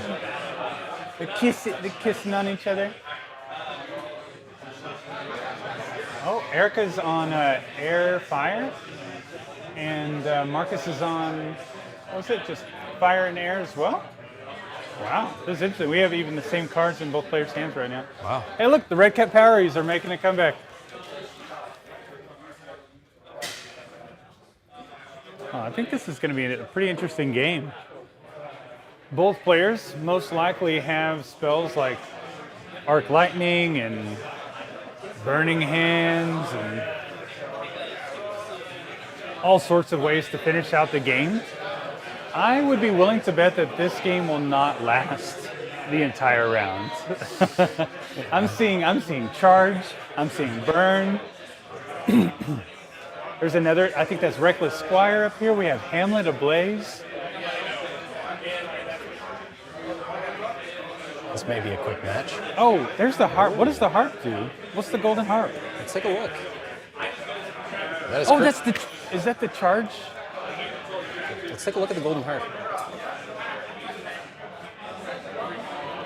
I wonder if this is the charge artifact? Oh no, this is strike. Strike damage and life loss caused by nearby units is reduced to 2. That is really cool. This is the first time we've seen this played today, at least on camera. I think that golden harp. Erica with a forge. I think golden harp could be like just Just calling it right now. It could be the deciding factor of this game. Really? You see, strike damage and life loss Reduced to 2. is reduced to 2. Wow.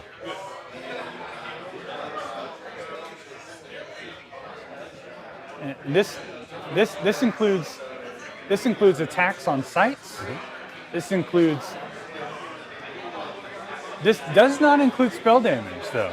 So Marcus is playing Air Fire. So if he casts Arc Lightning, it would still deal 4 damage because it's direct damage to an avatar. That's definitely going to be important. If he targets, the avatar. Right.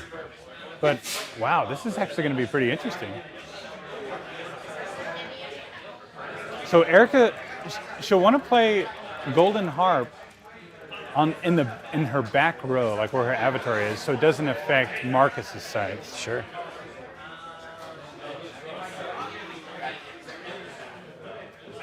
So we see her on turn 1 play the Forge to give her avatar the Lance token, and then followed by a Spire on 13 with no play on turn 2.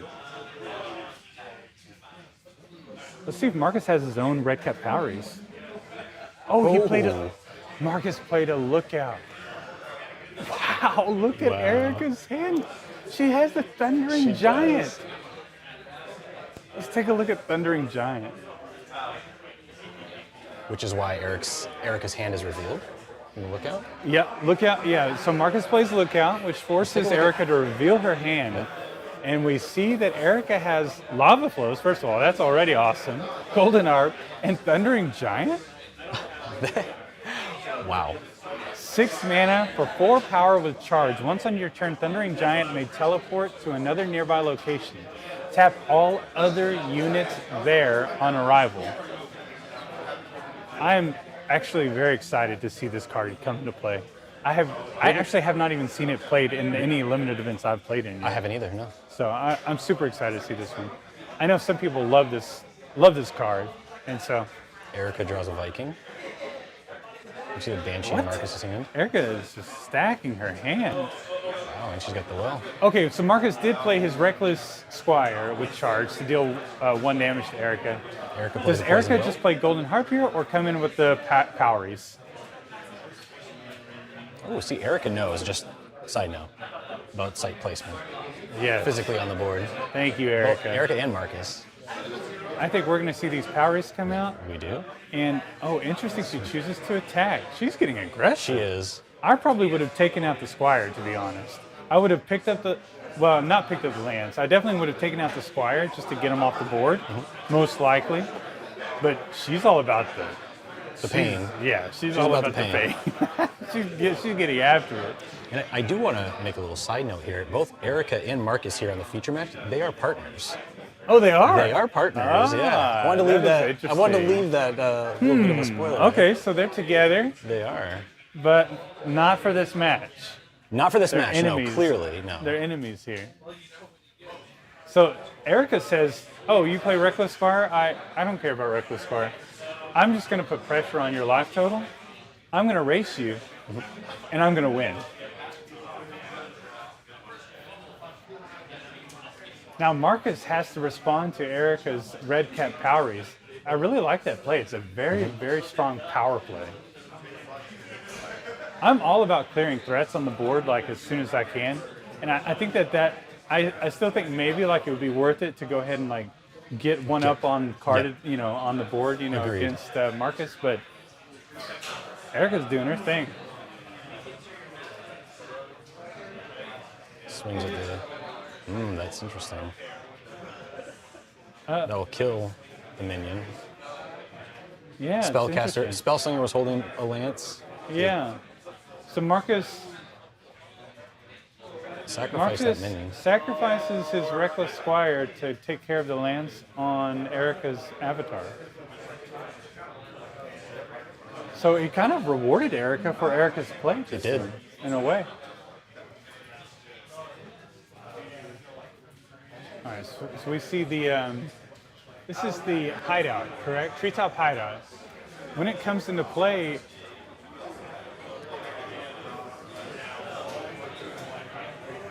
yeah, give stealth to a nearby minion, but he had to play that first in order to play the Keening Banshee.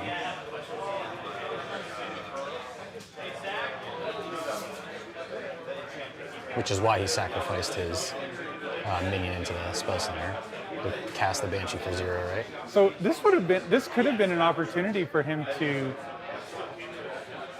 actually use Keening Banshee's ability, right, on the Reckless Squire. That's what I was. Yeah, I'm sorry. Yeah. Missed it.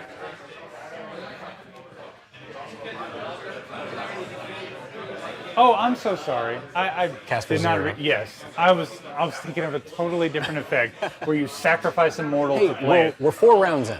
I know, right? And I'm okay. opening these packs over Yeah. here. There was another card that allowed you to sacrifice a mortal. So, really cool play by Marcus. So not rewarding Erica at all.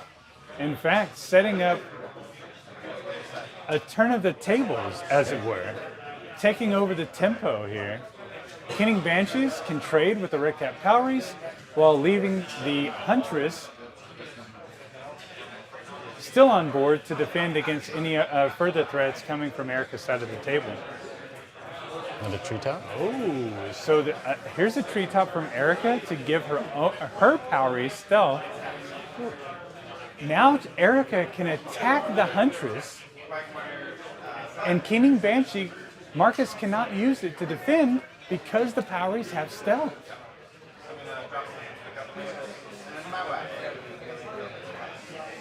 That's a pretty strong play. It is. And now we can see the power again of the ordinary sights in Arthurian Legends. Treetop Hideout, costing her no mana at all and allowing her to now attack. She is all about the pain. She has an opportunity here to kill the Huntress. She says, no. They are driving home separately. She says, no, I'm just attacking you all day, every day. Are we going to see the harp? She's reaching for it. Here comes the harp. She's reaching. I cannot believe that she passed the opportunity to kill the Huntress simply to smack him in the face one more time with those Poweries. It looks like the harp's... For the Hamlets ablaze. For the Hamlets ablaze.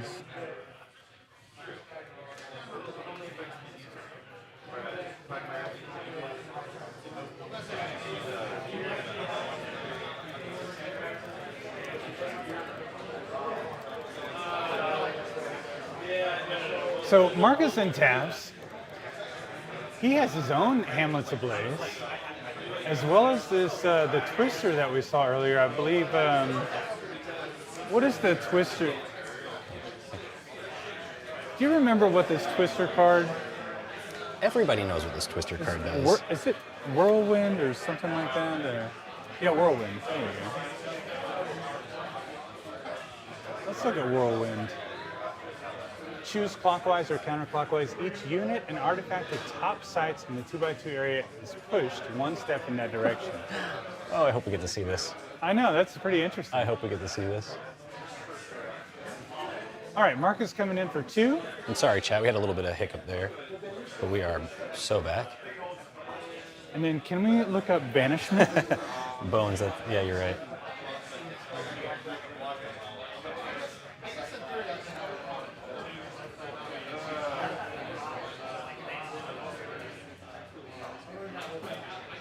So Marcus also has a Banishment in hand. It gives all allied minions stealth, and then he gets to draw a spell off of that.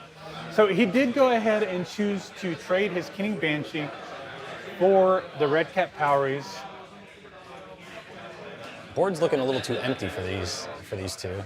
It is. Erica does have card advantage too. You see how many cards she has in hand versus Marcus? Let's see if that comes into play.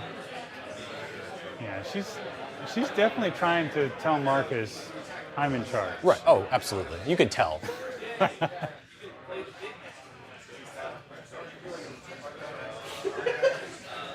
So we also see a Joust in Marcus's hand. Not very useful when you're trying to use... When all you have is a 3-power minion and your opponent has a 3-power minion, because Joust causes a fight, it's no different than you just attacking that unit with that minion with your 3-card minion and trading. So Joust is best whenever your minion is more powerful than the enemy minion you're targeting. So he's definitely he's got a little bit of a stuck hand here. Joust isn't going to do much with his Sherwood Huntress either. And the whirlwind, I'm not really sure how he's planning on using that one.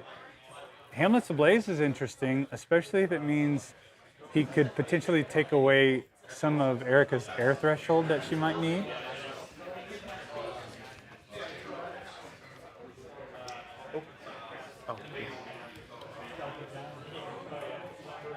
And now we have the Vikings coming down for Erica. This is going to be difficult for Marcus. Marcus does not have anything in his hand to deal with the Vikings at the moment.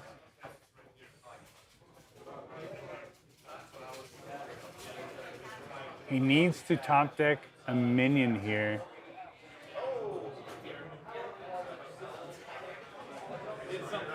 Or Arc Lightning, if he has Arc Lightning in his hand, or in his deck.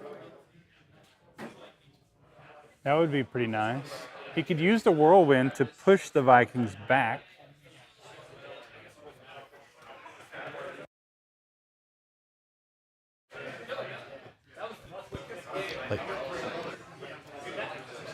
So he chooses to draw a sight here. What is he searching for?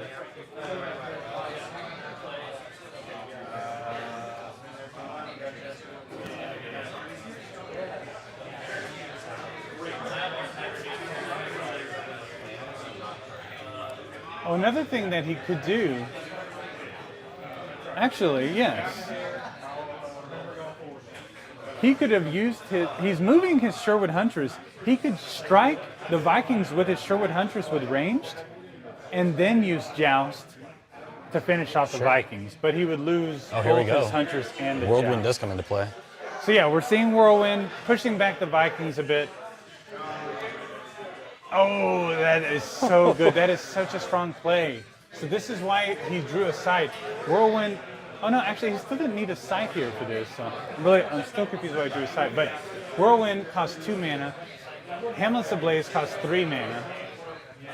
He pushes the Vikings back in a position where the Vikings can't advance now without getting affected by the Hamlet's Ablaze in the following turn. So very, very cool. Remember, Hamlet's Ablaze at the start of Marcus's next turn will destroy the site that it's on and any minions atop it, along with itself. So really, really interesting. Very, very good way to use Whirlwind. But Marcus does go down a card in doing so. The only card he has left is the Joust.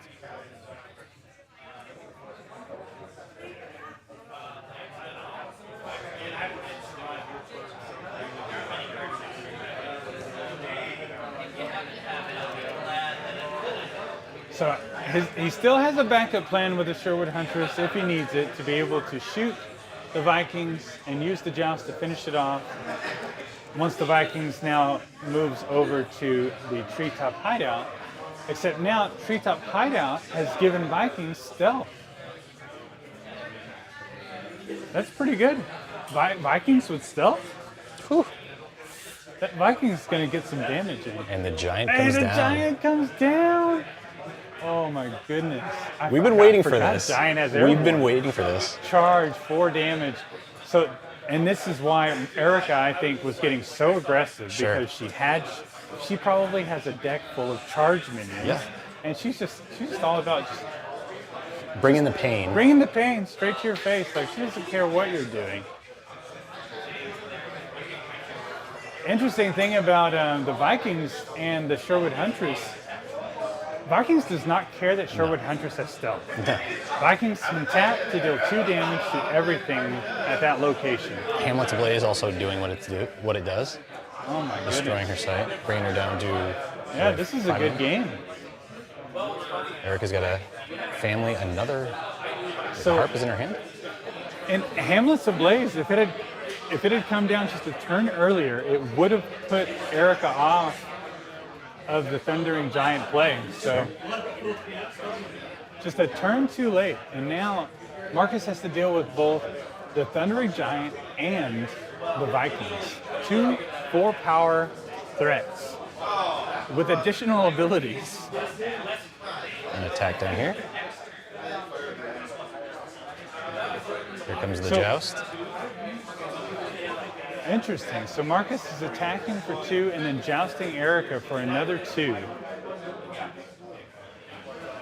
So now Marcus is bringing the pain. He is.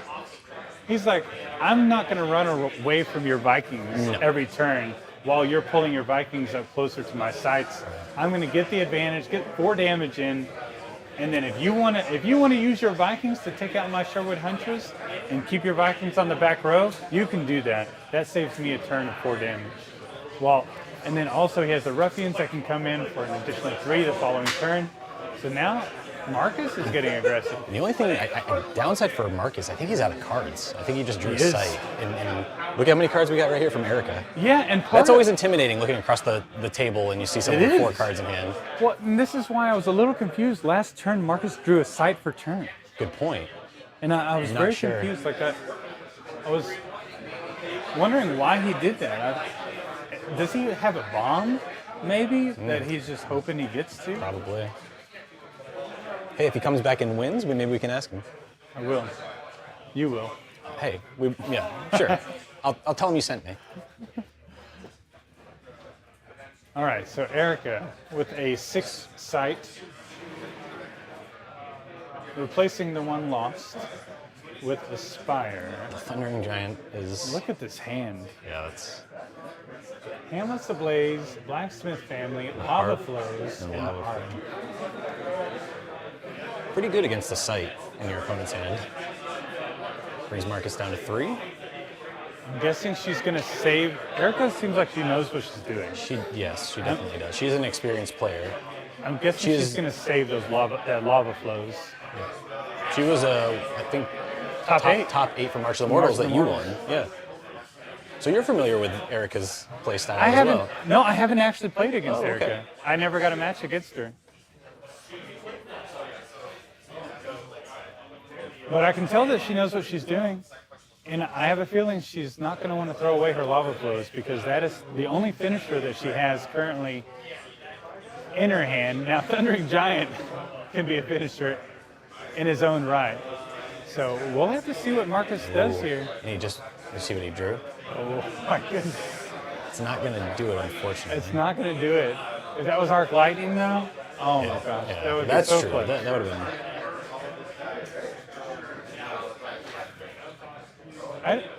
He's digging for some sight. I think that's a desperation at this point. That's what I'm feeling. Marcus is at 3 life. He needs to be able to block the Thundering Giant. But he can't. We'll just pull up the card that Marcus has in hand. Hello, Waffle Quiz.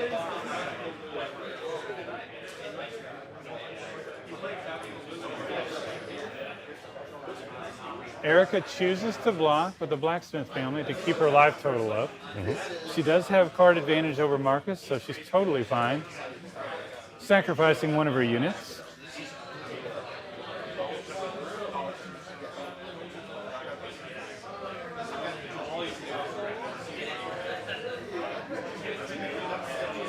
So Thundering Giant, Thundering Giant, once in your turn, Thundering Giant may teleport to another nearby location.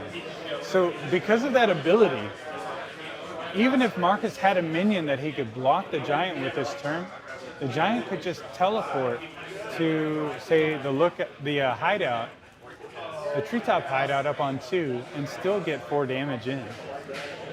Thundering Giant is really difficult to deal with. You can just teleport away and attack a different location. Hey, look at this! We got a troll! We got a Giant! This one is Blunderbore. You know, good old Blunderbore. Good old Blunderbore. Okay, Blunderbores. 5 mana for 5 power. Allied Giants banish the minions they kill to permanently gain +1 power. What? Wow. What? I have not read this one yet. Yikes. Allied Giants banished? What? That is so strong. Marcus is now at death's door, everyone. And this is round 4. We do have one more round after this. Erica is just like making full use of her entire sealed full. Like, absolutely. What? It seems like we're seeing all of her bombs. Exactly. I wonder what else is in her deck. In her puppy dog deck. Yeah. Don't worry about my deck. It's just a cute it's little cuddly, puppies. Yeah. And it burns you to death. Wouldn't hurt anybody.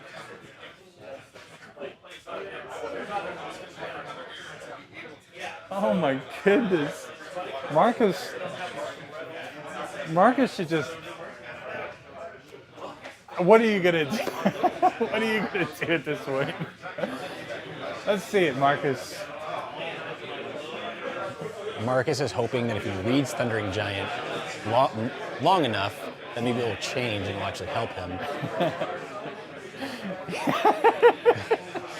He is reading that card. He's like, quite a few times. Yeah. Can I erase this word airborne and move Spell Slinger over to 2? He's hoping that when he picks up Thundering Giant, maybe Erica will look away long enough for him to sleight of hand and throw it under the table. That's a clean approach. He does have his own Vikings here. The only problem is Thundering Giant can tap down units at its location as well because it's nearby. I'm not sure if Marcus understands that part. Unfortunately, this is the end. We'll see if Erica realizes it. And Erica has Lava Flow as well. Oh yeah, Erica has so many. Like it's over. Yeah. It's Don't tell Marcus that. I think you missed the part that Thundering Giant that nearby includes the site you're on. So. Yeah, I think Marcus would have been in a better spot there instead of drawing that site, just moving over to 2 to just kind of turtle in the corner because she is playing red. She's already showing red, so obviously things like Lava Flow, obviously she has in her hand, but keeps him safe, right? Yeah. Lets him rebuild. Burning hands can even kill him here. Yeah, anything. Exactly. So, if she moves. Don't. If she moves. Erica, use the Thundering Giant. No, not do that. I want to see the Thundering Giant. Oh, very good game. Very good game. Congratulations to Erica. Yeah. That deck, I'm scared to see. I'm scared to see what that deck can do. Yeah, that was a fantastic deck. Well, yeah, we're gonna kick it over to the store for a little bit, and then we'll be back with an interview with Erica.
Sorcerers, we are back from round 4 of that amazing event. That was an amazing match.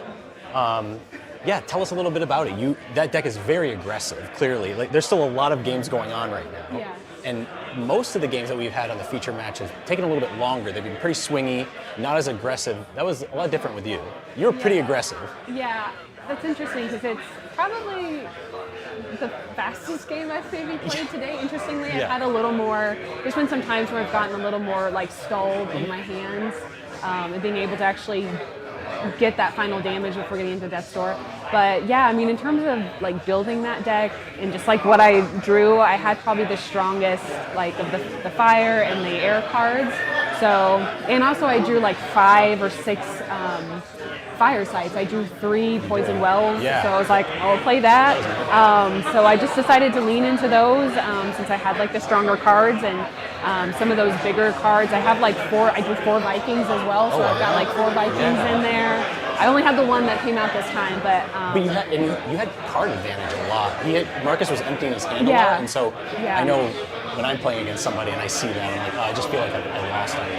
And you had so many charge minions. You had the giant outlay. It's like that's so difficult to come back from. With you're opening your 6 packs, right?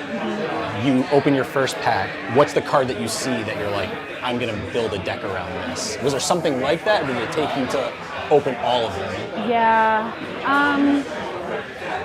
it's funny because I feel like my head started going that way when I opened my first actually Poison Well, which is just a simple site, but it was like it was a hollow, and I'm like, that's fun.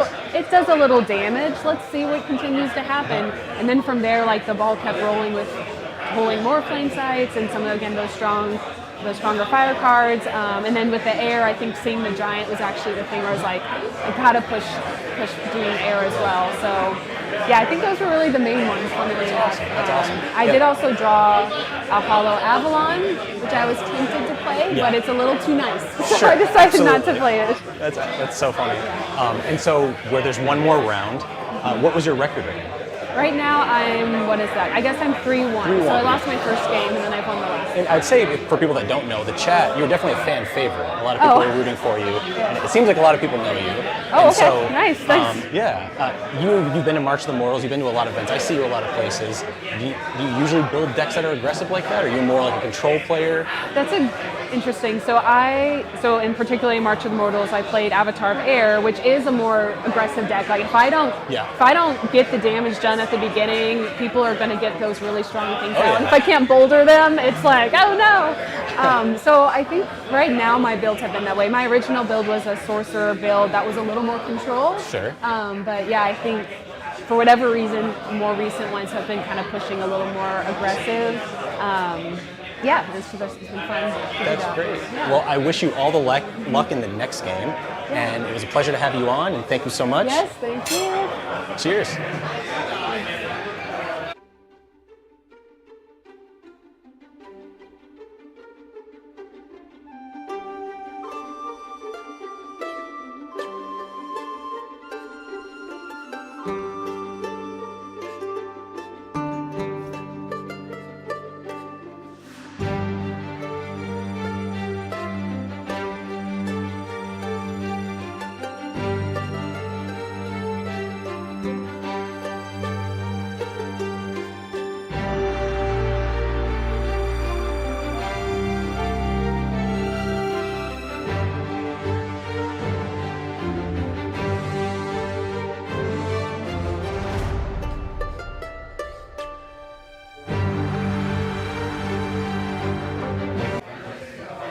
And we are back for more pack openings here while we wait on the final round of the event tonight.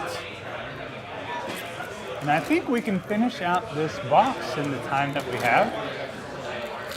We should have 3 more foils left to open and at least a couple more uniques. So let's hope for the hits. Starting out here with Stone Rain, Red Cap Powries, Sword and Shield, and Sir Tristan. So we do have another unique here. This is one of the more common uniques. the elite uniques.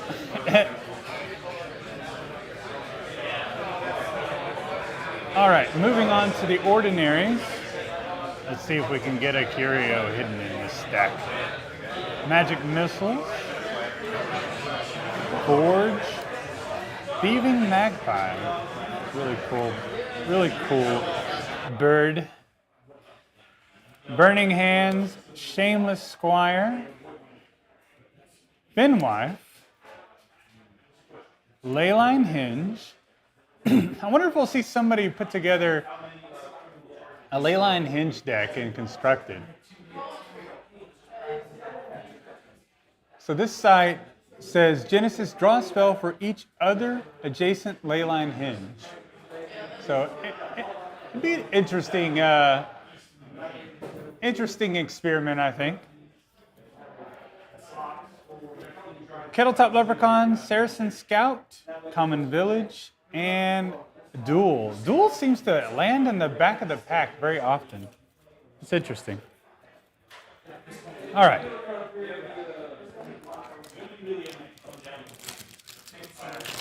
Next pack. We're going to start out here with a Castle Haunt, Fine Courser, Shatter Strike. This is Shatter Strike. I'm very impressed with Shatter Strike. This is definitely one of the better spells that you can open, the better magic spells for fire that you can open. It doesn't cause a fight like Joust and Duel. This one just causes a strike. So it can be easily just be a removal spell. What's up, Drew? What's up? How are you? Pretty good. Are you going to join in? Hey, Sermorian. Look at that. We got a foil Sermorian and a non-foil In the same Sermorian box? In the same box. Wow. I like this You think I card. brought the luck over here? Is that what it was? Yeah, actually, Okay. if you could stick around. It probably wasn't that card if I wasn't over here. I'm so excited to try out this a card. great I card. wish it was elite though. Like, that would be so spicy. All right, into the ordinaries we have the leprechaun, the magpie, the hands. Very What's popular her name? card today. Erica? Erica, Erica yes. brought the hands last round. Just finished the interview with her. It was great. Shameless Squire, Finwife, Hunter's Lodge, Magic Missiles, Reckless Squire, Charge, Common Cottagers, and the Treetop Hideout. I did want to correct something that I said at the end of the last round. The giant that teleports and taps everything to the location at the location, Thundering Giant. So the Thundering Giant, he does have to teleport to a different nearby location. So I did miss that. I was really excited for Erica to use the Thundering Giant for the win there, but she could not because the Vikings was on the same location as the Thundering Giant. So he couldn't actually tap down the Vikings. All right, so next pack here we have Funeral Pyre. Wyvern, really cool Wyvern. I like the Wyvern in limited. I'm not sure about constructed, maybe because it's a beast.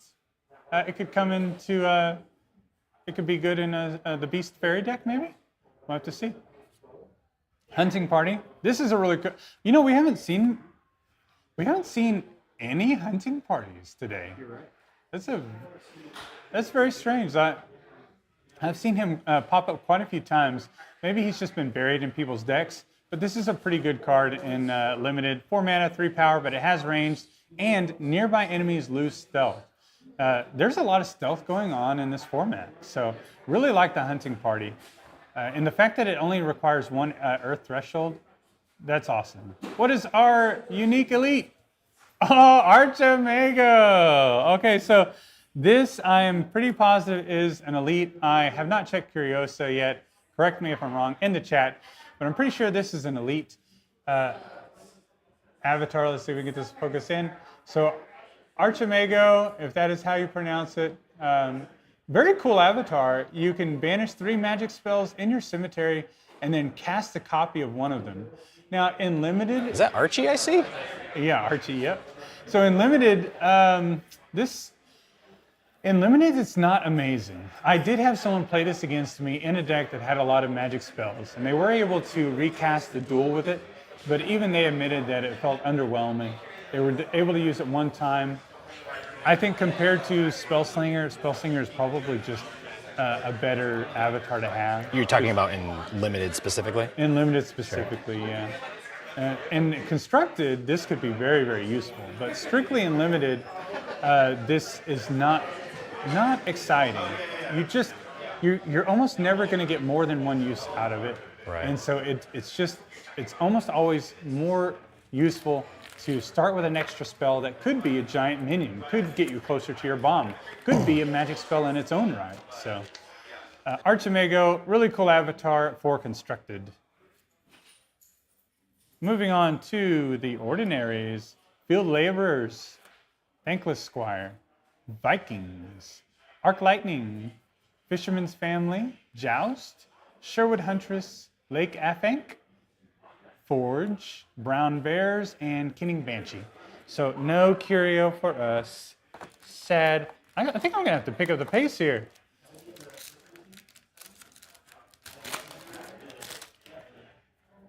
All right.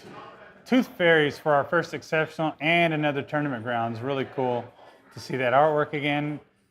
Frisky Red Squirrel is our next exceptional. I think I saw a foil picking out.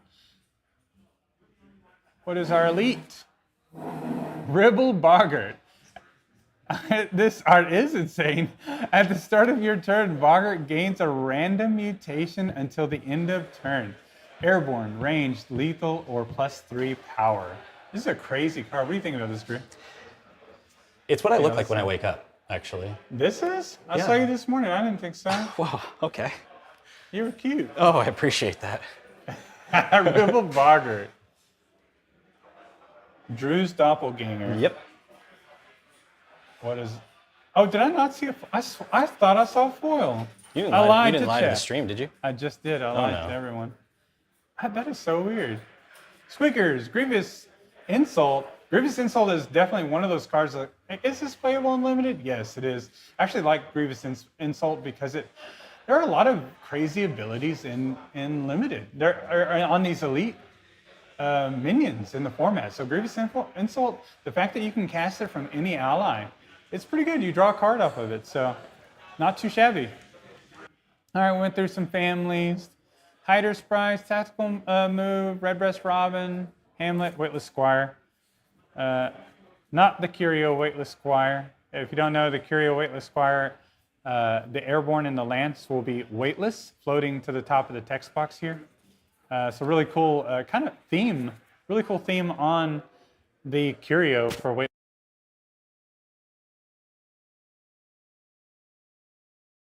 Curiosa, I'm not going to say the word Curio ever again because Curios don't exist in Erik's Curiosa's game.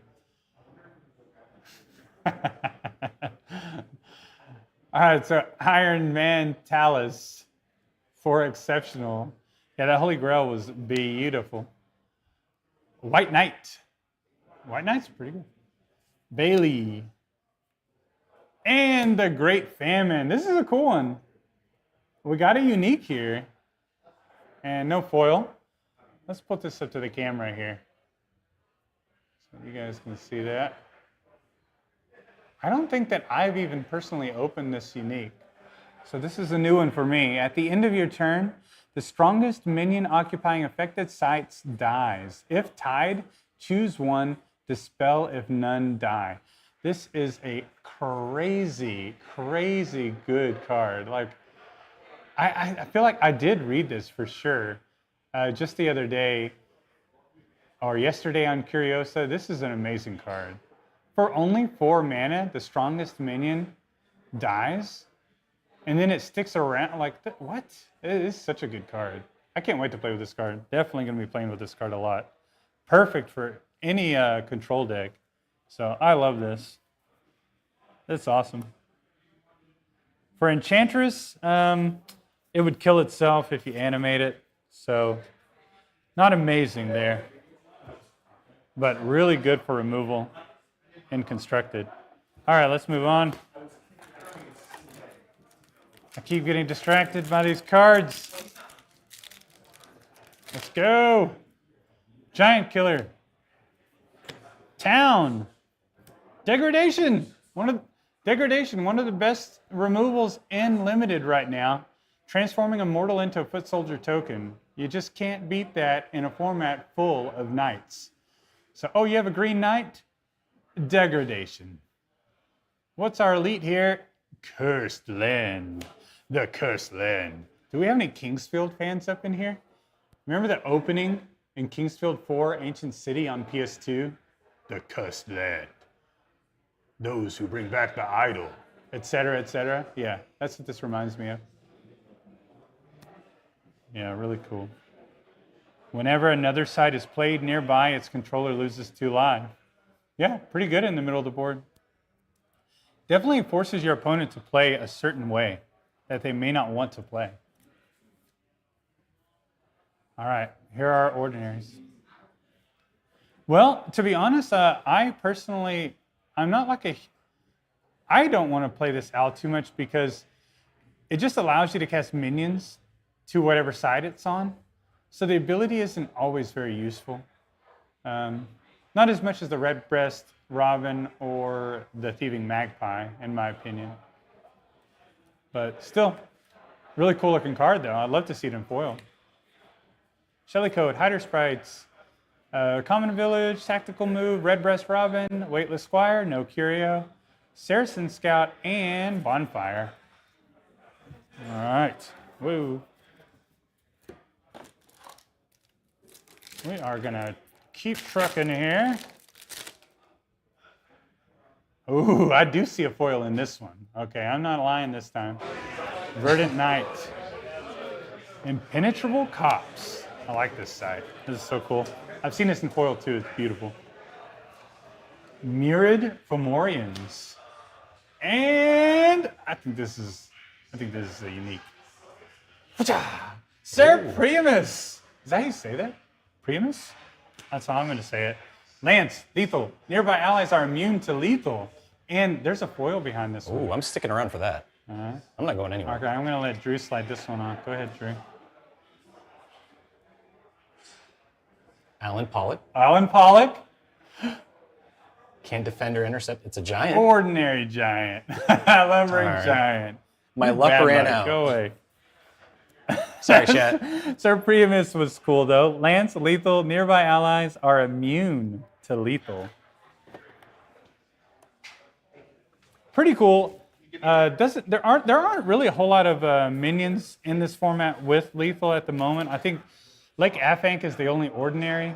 I know I must be missing another one that's exceptional. I don't know. I'm not sure if there is an exceptional. But yeah. Let's, I don't know. I don't even think I went through the ordinaries here. Looking for that Curio. No Curio. All right, let's get on to the next pack here. For a second, I thought Drew was bringing me another booster box to open. Ooh. I'm going to start ripping through these bad boys. I might have to.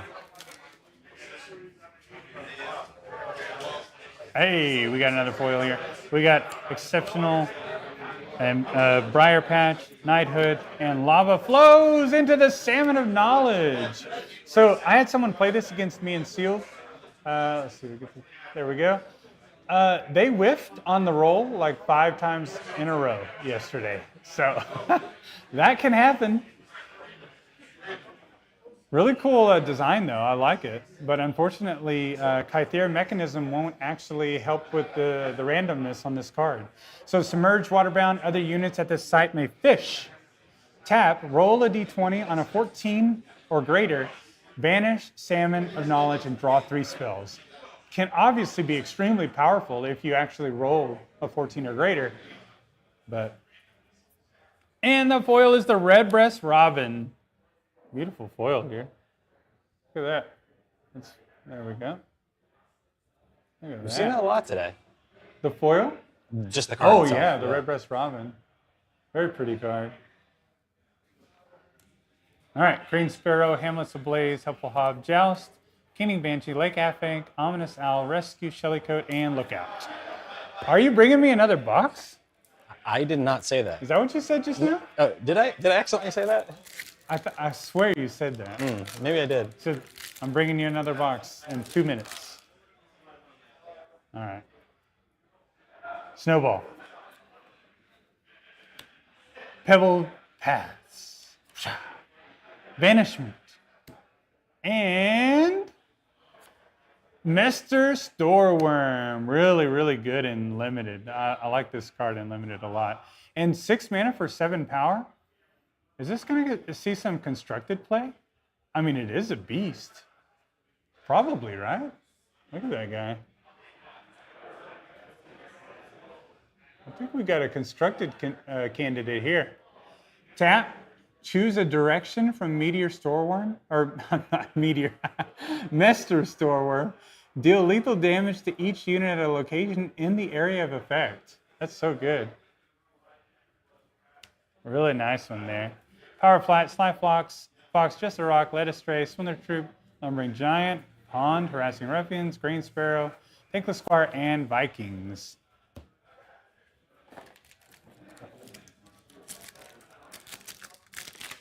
All right, next pack.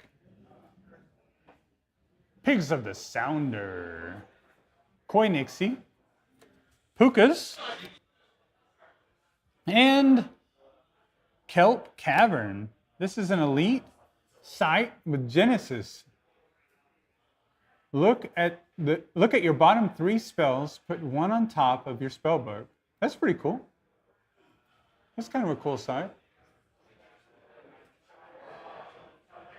There we go. Oh, look at the bottom 3 spells, put 1 on top of your spellbook. Kind of feels like an exceptional, but. And there's some ordinaries. It looks like we're already entering our final round. So what I'm going to do, since this is the last time we're opening packs, I'm just going to kind of crush these last 2 packs before they sit down here to play. All right. Exceptional, exceptional. And Fire Breathing and Arcane Barrage. Look at that. X cost. Shoot X projectiles in the same direction, 1 at a time. Each deals 1 damage. Can't wait to try that out in Constructed. That's going to be busted. And a foil Magic Missiles behind Arcane Barrage. Very pretty here. Look at that. Cool. All right, last pack, chat. Let's burn through these ordinaries.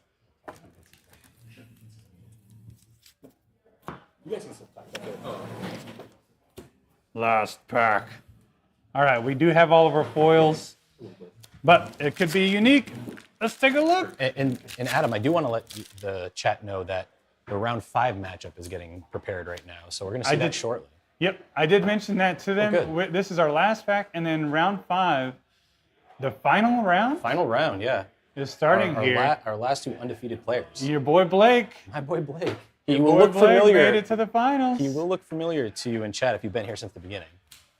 Castle Hunt and Sir Lamorak. We did get a unique in the final pack. Very cool. Deathrite. Strike each nearby enemy. Each nearby enemy. Not a nearby enemy. Each nearby enemy.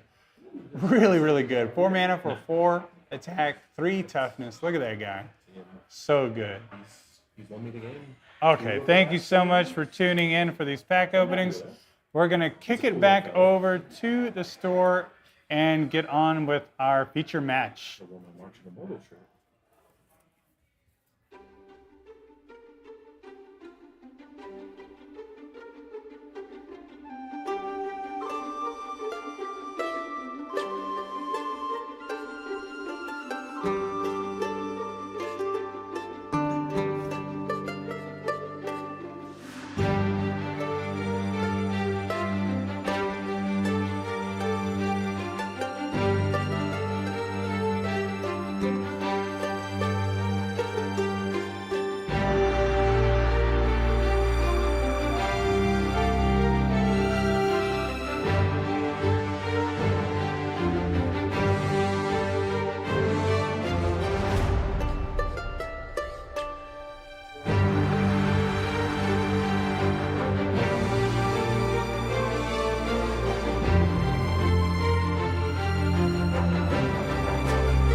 Sorcerers, we are back for the final round 5.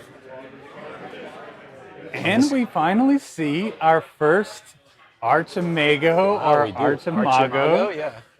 however it's pronounced. That's awesome. I was just saying in the box opening that I didn't necessarily like this guy in Limited because usually you would only get one use out of him. Right. But it looks like Kurt has actually utilized him in such a way to bring him to the finals. And let's point out what he does for the chat. So obviously the tap player draws sight, but go ahead. We banish 3 magic spells in your cemetery. Yeah, you banish 3 magic spells, and then you can cast one of those magic spells. Now, you can't cast it for free. You still have to spend the mana, and you still have to meet the threshold requirement to do so. So, for him to be able to be used multiple times in a limited match, you would have to have quite a few magic spells, at least 6 in your deck. And I'd like to, if we can go ahead and get a poll up real quick, John, shout out to John, who's running the stream behind the scenes. If we get a poll up, are you Team Spellslinger or Team Archimago? And I'm talking about for this round. Who do you think is going to win this match? Are we going to get Blake to win, or is Kirk going to win this match?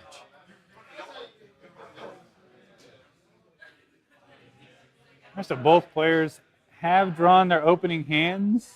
We are very familiar with Blake's deck. It's really cool that we were able to see him build it. Yes, for those that are just tuning in, we did when the players were deck building, we did a top-down just like this, just to watch 2 players, and Blake was selected as one of those players. So we're familiar with this, and he also was our round 1 player and winner.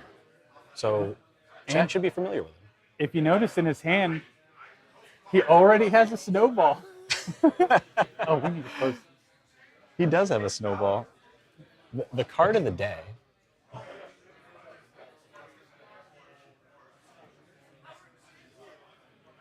So, and the poll is started, chat. So, who do you think is going to win this game? Is it going to be Kurt or is it going to be Blake? So we have a Wasteland coming down for Kurt and a Valley, I believe, coming down for Blake. 2 basic sites, and now a Spire from Kurt. So Fire Air on the top. That sounds like a Magic deck right there. It does, and we already have the Blacksmith coming down real quick. Oh, so maybe Mago is going to do some work here with a lot of burns. Spells like Power of Flight that will draw you a card. That can replace itself and fill up the cemetery with a magic spell that can be exiled. Oh, look at this. He's always playing the Troll He did this Bridge. up on 13. I think he did this earlier. He's always playing it. He did it in the practice round. This Troll Bridge out in the perfect location. Now, the Blacksmith cannot even advance into attack without getting killed by the Troll Bridge. But the Troll Bridge says that it strikes. Let's take a look at it. It says that it strikes as long as Kurt doesn't discard a card. Right. But maybe Archimago doesn't mind discarding a card. We'll see about that. I would say it wouldn't want to. It'd want to use those magic spells twice instead of once, but if they do... But if it means getting in 2 extra damage here, maybe Kurt goes for it. Absolutely. So we did see a pass turn from Blake. Now Kurt has played a bonfire. Played out a bonfire. Yeah, no artifacts nearby. I usually like to save my bonfires just in case, but you know what I've noticed today? Tell me, Zalem. Not a lot of lances in our future matches. We've seen a couple per game, but it hasn't been overwhelming like I thought it would be before we started this event. Really, a lot of people are just, I guess they're not drawing those spells. We didn't think that we'd see this minion today. And here he is. Someone just asked about Ominous Owl. I'm surprised we haven't seen Ominous Owl yet today. Well, here it is. Sorry, chat. We had a little bit of a hiccup there, but we are back. And we are so back.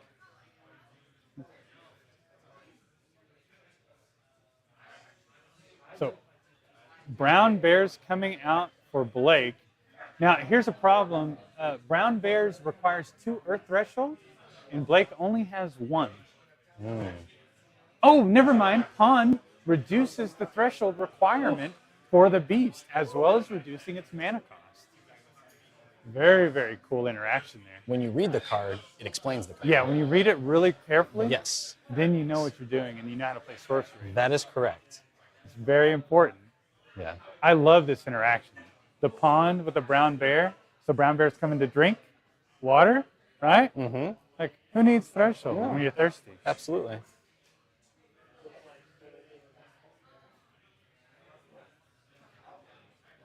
Kurt did not like seeing that brown bear on turn 3. No, he did not. That is so cool, though. Brown bears on turn 3 is so good. This is going to be tough for him. I like also how Blake played the brown bears off to the side. A good distance away from Archimego, so... But we are seeing the Ominous Owl come in for 1 point of damage. I believe he's attacking the bear. But there's a pause here, so maybe he's not?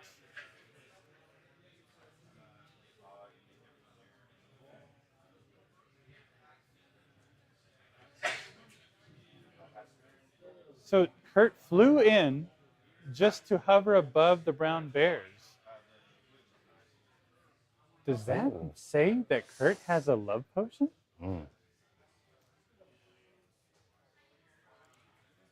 Let's see, what's in his hand? Kurt's being very secretive right now. He just flashed it for a moment, but I missed it. If somebody flew over me with an Ominous Owl... Now, the Ominous Owl allows... It's very ominous. Yeah. It is very ominous. It allows Kurt to cast minions at that location. Sure.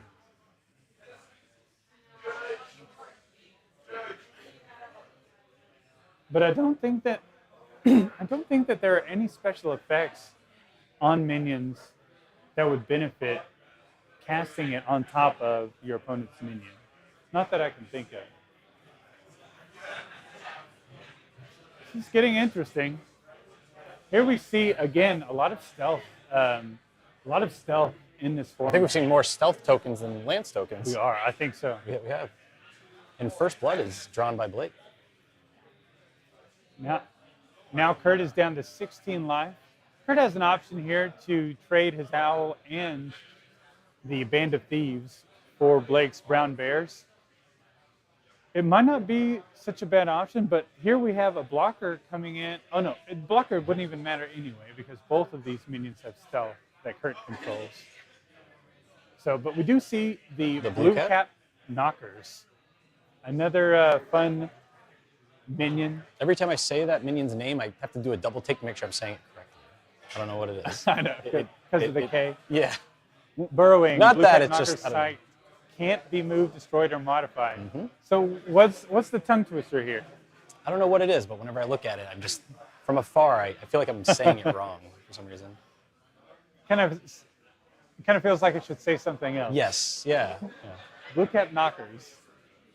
Do you think that's a power play by Blake here by exposing how many cards he has in hand? Because Kurt doesn't have many cards in hand. Maybe. He did that's a spread power him out pretty nicely. That's a Zalem play right there. Here's all now, my cards. Arm would be like halfway across the table, like resting my opponent's fingers. I've seen that move before. I've seen that before. All right, so Kurt does have that option here. Like Kurt can throw the blacksmith family as well as the Band of Thieves at the bears, or he could trade the owl plus the Band of Thieves. He's thinking hard about it. I wonder what exactly. I'm going to try and catch a glimpse of the cards in his hand here. I think I almost feel like I saw magic missiles. If that was magic missiles, then my eyesight is amazing. I think it was magic missiles, so we'll see. Could have just been a glare. He's in the think tank. You're not ready to see it yet. Oh. Lean forward just a little bit further. It is Those a are magic magic missiles. missiles, Look yes, at that, yes. boy. Yeah. Hawkeye's over here. You're the ominous owl. So he's considering whether or not he wants to move forward to use magic missiles on the bears. And we did already talk about this Blake having Snowball in hand, right? Yes, Blake, yeah. He's a pretty consistent player, so I'm not surprised. Wow. His hand looks pretty decent. Yeah, burning hands as well. And the knight. Knight coming out and passing a lance to blue cap knockers so that knockers can come in. That feels weird saying knockers. That's what I said. That's what I meant. That's what I said. Can come in with every time I say their damage. name, I look at chat to make sure they're not roasting me about something. I don't know what it is. Kurt is thinking so hard here, right? Blake giving Kurt a lance token. for his forge. So he's going for the lance. He is. Is he willing to take an extra hit from the brown bears just so he can get it with the lance? Would you? No, I would not. I would get rid of that brown bears this turn for sure. I would probably trade both of my minions here, move the blacksmith family over, and then cast magic missiles to kill the knockers. You know, Zaylan, this would be a good time to let everybody in the chat know that this game right here is for the coveted Death Dealer playmat that you've been opening packs on. You are correct. Yeah. True. That playmat that you guys have all seen in between rounds while we've been opening packs is the grand prize for this tournament. It is the officially licensed Death Dealer official Frazetta art official playmat. Hey, that one right there. Very official. Yeah, thank you, John. There we go. We'll be presenting that to the winner after this round. Do you know how many of those playmats were printed?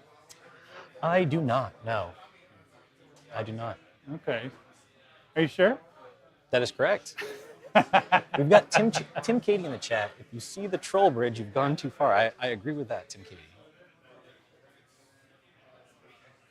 All right, so he did elect to leave the bears alone, and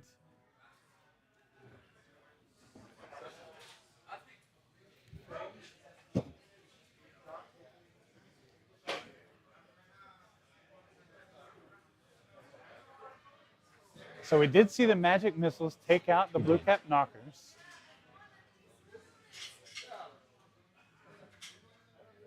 And we saw the owl just attack for 1 damage. Very powerful. So yeah, Kurt is moving back to grab the lance to then try to chase the bears down. Is that what's going on? He's going to chase it like he's so far away. I think that might have been a. So here we have the Verdant Knight. It just comes into play with the lance token. I think that might have been.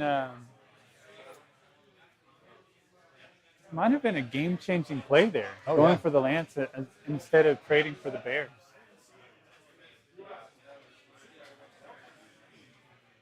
Kurt is now down to 12. That's getting a little low.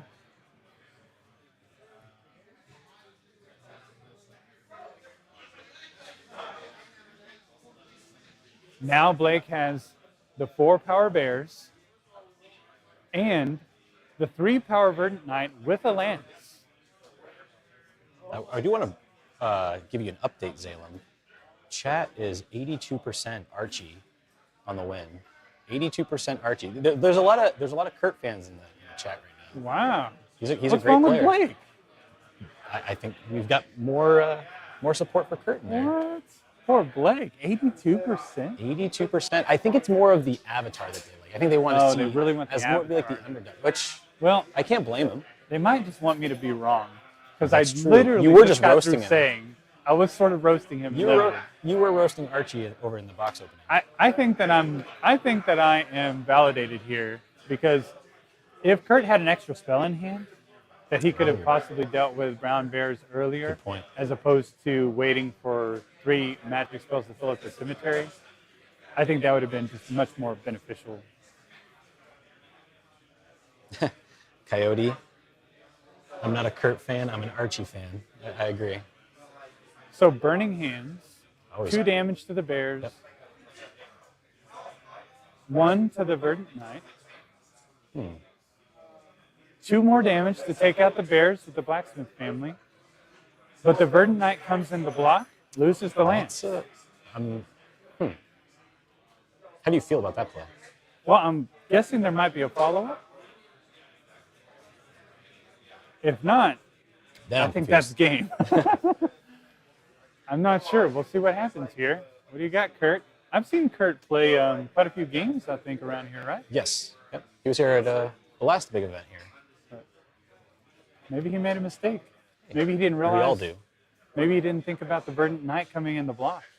He was just doing some interesting hand motions.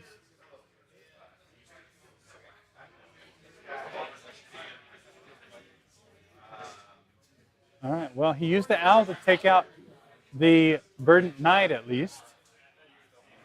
Because the Verdant Knight did have 1 damage on it, but unfortunately the bear untaps again. This thing has Cannot keep that around. This is 8 more damage coming from the bears. You cannot keep that and around. the bears could have been dead 2 turns ago. I think he's going to kick himself for this one.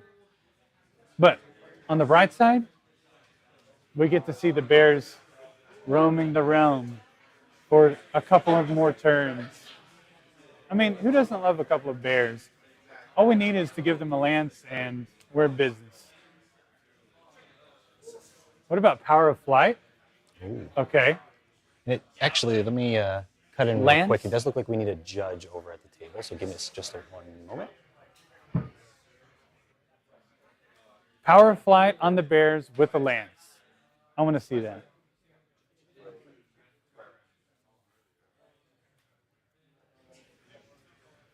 We have Zach Attack coming over to the feature match just to kind of sort out the rulings here.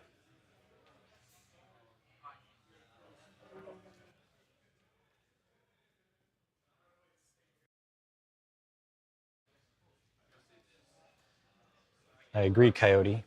Should have dealt with that bear earlier. Take a look at that bear. Let's focus in on that.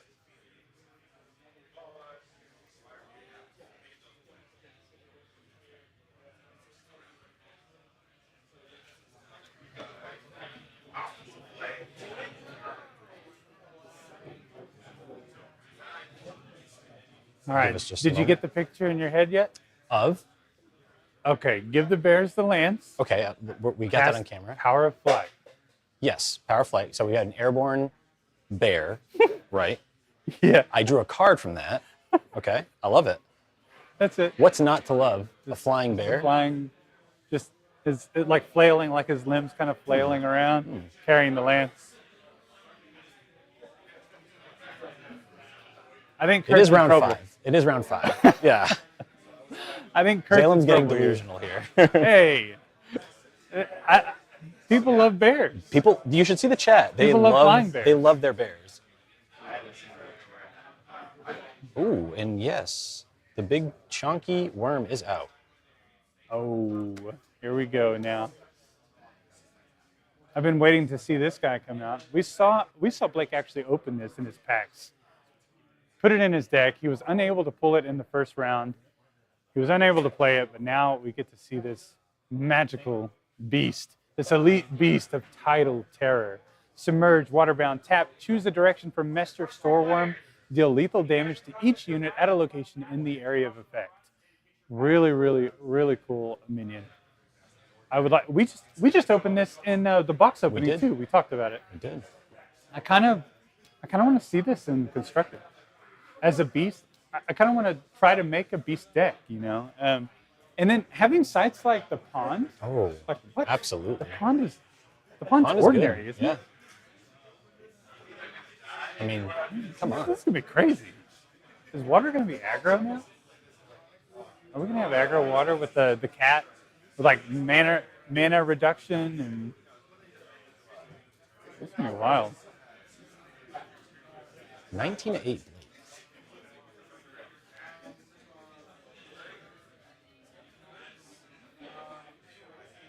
So the Arc Lightning finally took out the brown bears. Oh, we missed that, yes. So I think Kurt has, let's see, how many magic spells? He's played Burning Hands, Arc Lightning, and I swear there was one more. Oh, Magic Missiles. So he does have enough in his cemetery to banish and then recast, say, Arc Lightning.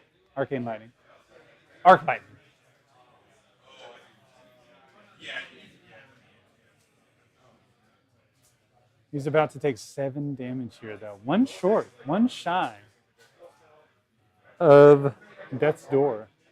But instead of doing that, he chooses to use this Mester Storeworm's ability to take out the Band of Thieves.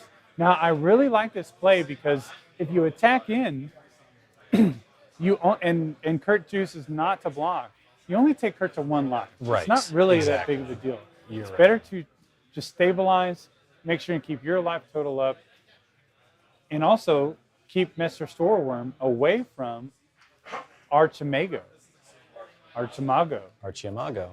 Or, as he's known in the schoolyard, Archie. We'll just call him Archie. Archie. Simple. Because Archie could have actually banished spells from the cemetery, recast Arc Lightning, yes, right. and attacked with the Band of Thieves to kill the Mester Storeworm. So I like that play from Blake. I think he made the right call here. I think that the Dirium Fomorians that he played over here on the right side is just icing on the cake. We have Death's Door coming up, right? Not quite, because Mester Storeworm can only attack for 6. Yeah. And he has 2 blockers for the... I thought we saw something in Blake's hand earlier that would... Oh, what does he have in his hand here? All right, so he is attacking with the Dirium Fomorians. Kurt's definitely got a block here, or he goes to Death's Door. Yes. So he's going to throw the owl away.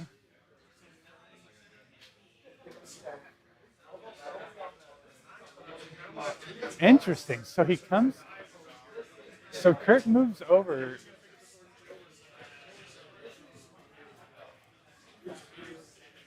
Instead of attacking on the spire. What do you think about that? What's he playing at here? I can't really tell right now. Let's let them tell us. What is this? On the Mester Storeworm, yeah, is the damage only against minions, the tap damage? Why don't we pull it up? Let's take a little look.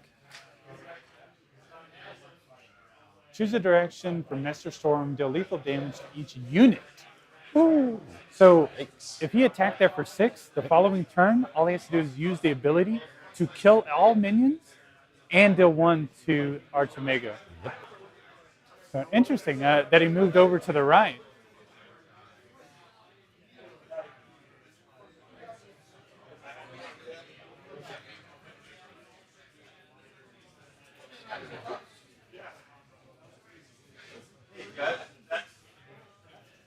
So now Kurt has an opportunity to play out another blocker, but he chooses to be aggressive with his harassing ruffians.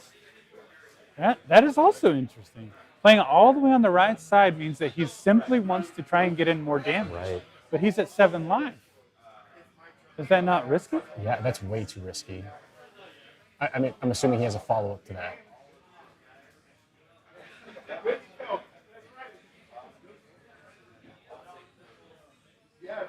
Now, does he choose to trade his castle servants for the cottagers?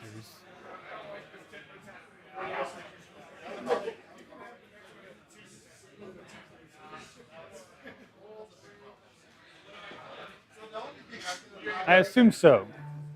If he tries to attack a site, Blake will almost definitely block. Mm-hmm. Like 100% he blocks. If he just moves away, then his castle servants aren't serving any purpose. So we should see a trade here between the two. I think Kurt is considering whether or not he'll be able to banish spells and cast from the cemetery.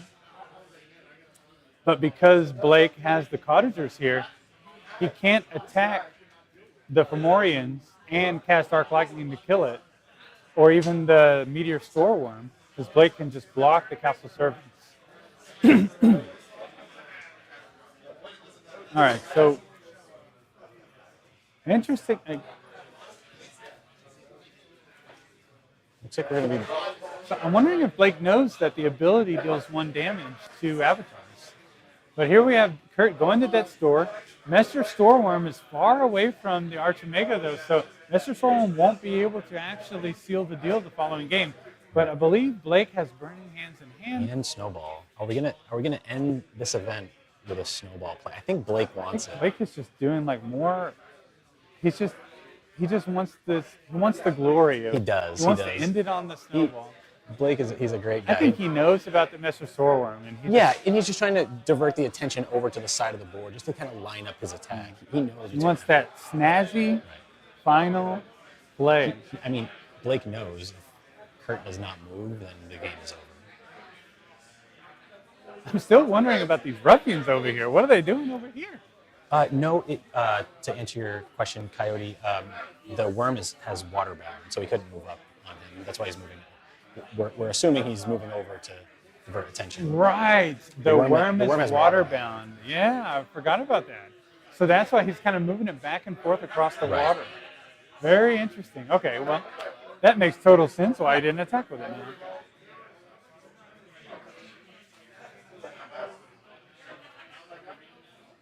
All right, so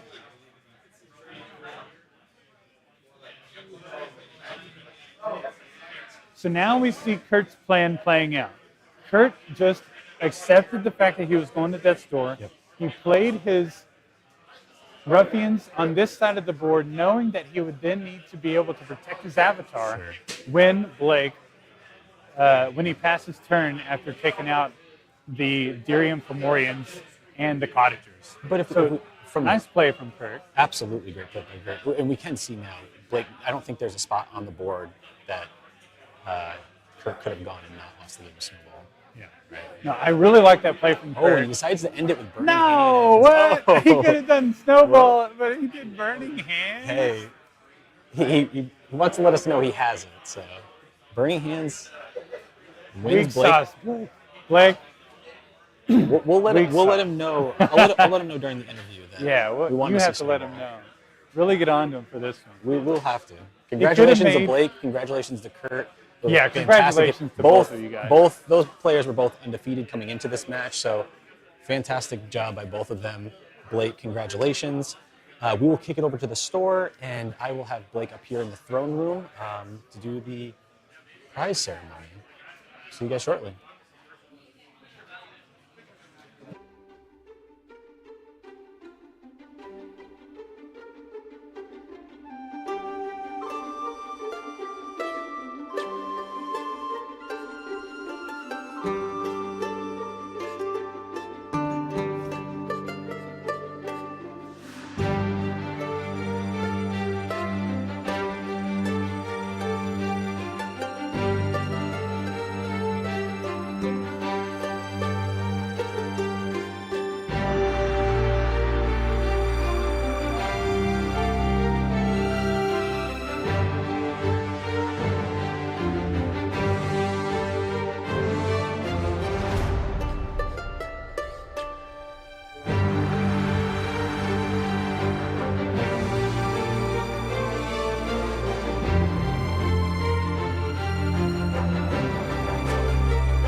Sorcerers, we are back with the winner of our Arthurian Legends release event, Blake.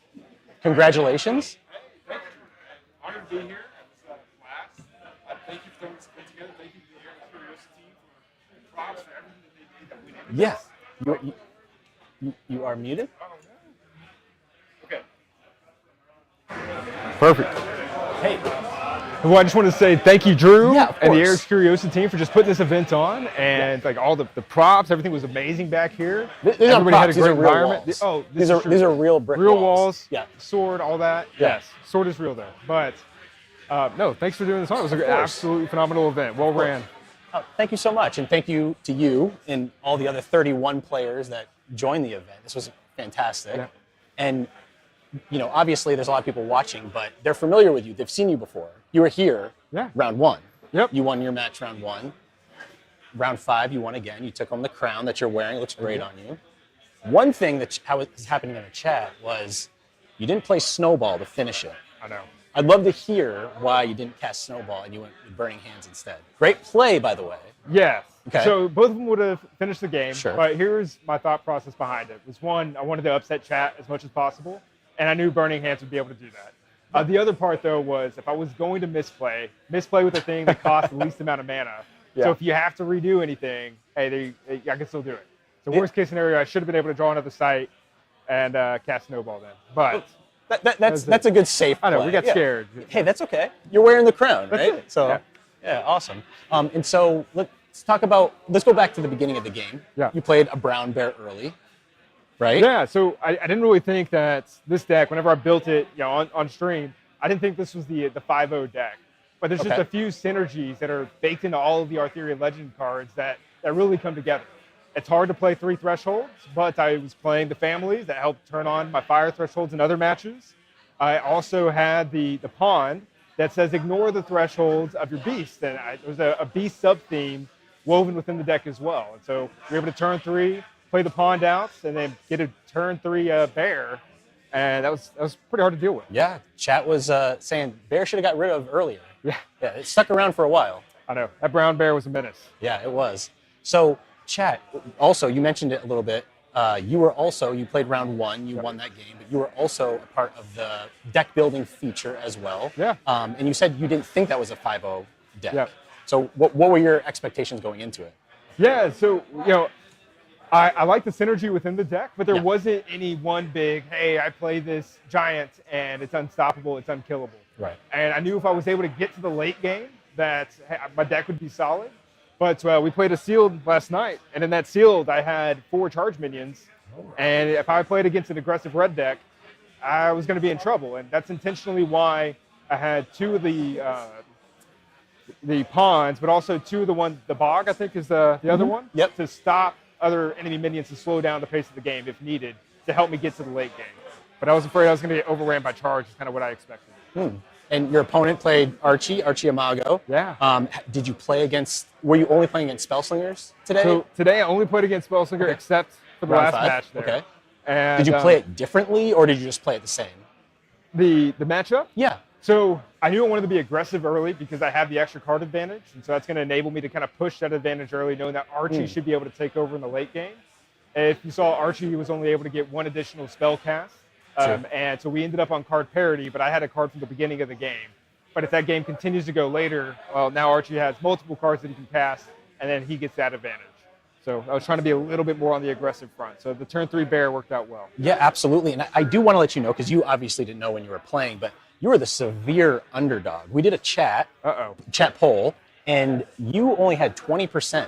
20%? 20%, yeah. No faith chat, come on. Yeah, well, they saw Archie, and they got excited, and they said, hey, I get it. Team Kurt, right? Yes. Yeah. Right. He played great. He did play that. He did. He went 4-0. I was socked to him a little bit as we were setting up. He went 3-0 got 3rd place in Gen Con last year. Got 3rd place in March of the Mortals. Yep. And so congratulations to Kurt for 2nd place here. I mean, a phenomenal player.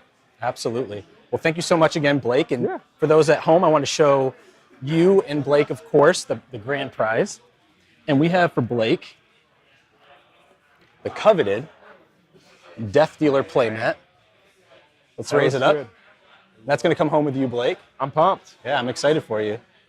Blake, you are a local here. You do play at Reaper. Yeah. Is this a play mat that you would bring into the store to play, or is this something that you would frame up and keep at home? You know, the art's so beautiful. I'd love to play on it. Yeah. However, one thing I've been doing is I framed up the March of the Mortals mat that we had. Okay. I had a couple of the artist series mats that are signed. I have those framed. So I think this is going to go really well on my wall in my office next to that. I agree. Well, man, I couldn't be more excited for you. Yeah. You're an awesome person. You're an awesome player, and I really appreciate it. And let's raise our glass. There you go. One last time. One more time, chat. Cheers. Cheers. And we will be back here shortly.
Sorcerers, we are back for the final time tonight after 5 rounds of intense Arthurian Legends sealed. Intense. How did you feel, Zane? Oh, I loved it. I was so excited to see water make such a massive comeback, to be honest. Did. I love seeing the Mesh Restore Worm. I love seeing the pond reducing the mana cost and completely erasing threshold requirement for the bear. Like, I thought the bear coming out in turn 3 was absolutely flush in that MVP game. Oh, absolutely. And then it stuck around forever. Absolutely. So we've seen degradation, which is a great new removal for water, a great tool that water needed going forward into constructed. So this is a long time coming. Everybody's been waiting for water to be really. I know, I have. Man, so many people. I love water. Oh, yeah. Like, I'm thirsty just thinking about it. I'm so excited. I'm sure a lot of people are excited after watching this to start brewing with water and see where that goes. So here's the water. Here's the water. Yeah, so we've had 5 games. All of them been kind of different, swingy, some aggressive games from Erica. Blake, we saw him twice today. Very entertaining games. Not that many lances. Not many. That's crazy. But a lot tons of snowballs. A lot of snowballs. A So watch lot out of for that. snowballs. Yeah. And I think that was like an MVP, at least earlier on. It was. So We almost saw it as the finisher. we almost saw Snowball as a finisher. We didn't, but Blake we were close. Yeah. decided he was too good for Snowball in the last play of the game. Hey, that's okay. That's okay. It was great nonetheless. Right. But yeah, anything else? Anything else you're looking forward to with the set, like constructed? Like you see these cards that we've been playing today, and you're like, oh, I want to see these in constructed. If we want to get on point here with the set, Arthurian Legends does bring all of these knights into the format. We are going to see a knight deck.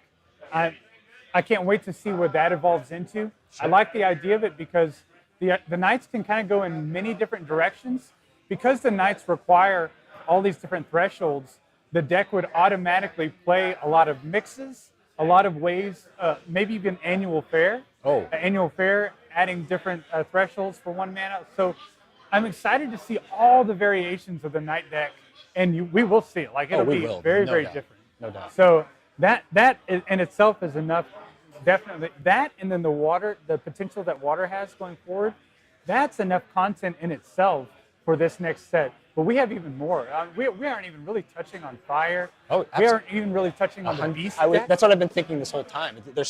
I honestly haven't seen too much Earth tonight. Like there wasn't those big chunky minions that you're used to seeing in Alpha Beta. It was a lot of water. Almost every deck had some variation of water in it, which was awesome. And Earth is bringing a lot of beasts, though, into the format, too. So we are going to see some beast decks going forward. We didn't really get a chance to see a lot of the cool, unique sites that are coming from Arthurian Legends, but there are some really cool, unique sites. Go on to Curiosa.io if you're interested to take a peek at those. But a beast deck is definitely... Is that what you're going to be brewing after? I'm going to be brewing beasts. I'm going to be brewing water. I'm going to be brewing hider sprites. Ooh. I want to brew Crave Golem Candlemas Monks, but that combo is not very What's friendly. the Arthurian flair to that? What's that? What's the Arthurian flair with the Candlemas Monks? What Arthurian cards are you going to bring into that? So Daring Rescue is the main card that really helps the Candlemas Monks Crave Golem combo. Oh. Because Daring Rescue returns a minion from your cemetery to your hand. Yep. It's only 3 mana and it's ordinary, so you can summon it, or you can search for it with Common Sense in your library, bring back a Candlemas Monks, replay the Candlemas Monks for the Crave Golem to eat again and take another extra turn. So that combo can very easily get you 3, 4, 5 consecutive turns in a row while your opponent has to sit there and cry. So I'm a little bit scared of that. But we do have things Everyone's to on combat. Curiosa right now, putting that deck together. We do have things to combat that. Sure. I mean, Hider Sprites in itself can combat that combo. Yeah. And what is the Feast of Crows? Yep. Feast of Crows is a very interesting We card. saw some people pulling that today, yeah. Feast of Crows can name Candlemas Monks or Crave Golem and banish them from the deck. So I love there's so many cards, there's so many fun interactions, but then there are also so many answers to what may seem like broken interactions. So I'm excited. I think the format is going to be shaken up so much going forward. We have a lot to look forward to. Absolutely. And I do want to make sure that we take a moment to thank Reaper Game Store for allowing us to have this event here. Thank you to John, who is behind the scenes running the stream, Bill and his team that is making all of this work, Zach for being the head judge here, Zalem, obviously you, helping commentate on this, and the box openings. It's been absolutely fantastic. This event was an amazing success. The energy here has been fantastic all day, and I'm just so excited for the future of Arthurian Legends and forward. And for one last time, Sorcerers, we'll see you in the realm. And we're going to kick it over.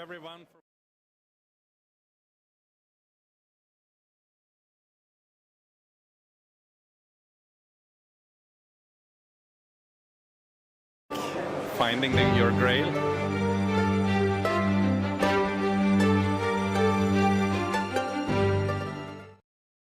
Thank you everyone for watching. I hope you enjoy this new set. It was a very long development and we put a lot of effort in it, so I really hope that you enjoy it, and good luck finding your grail.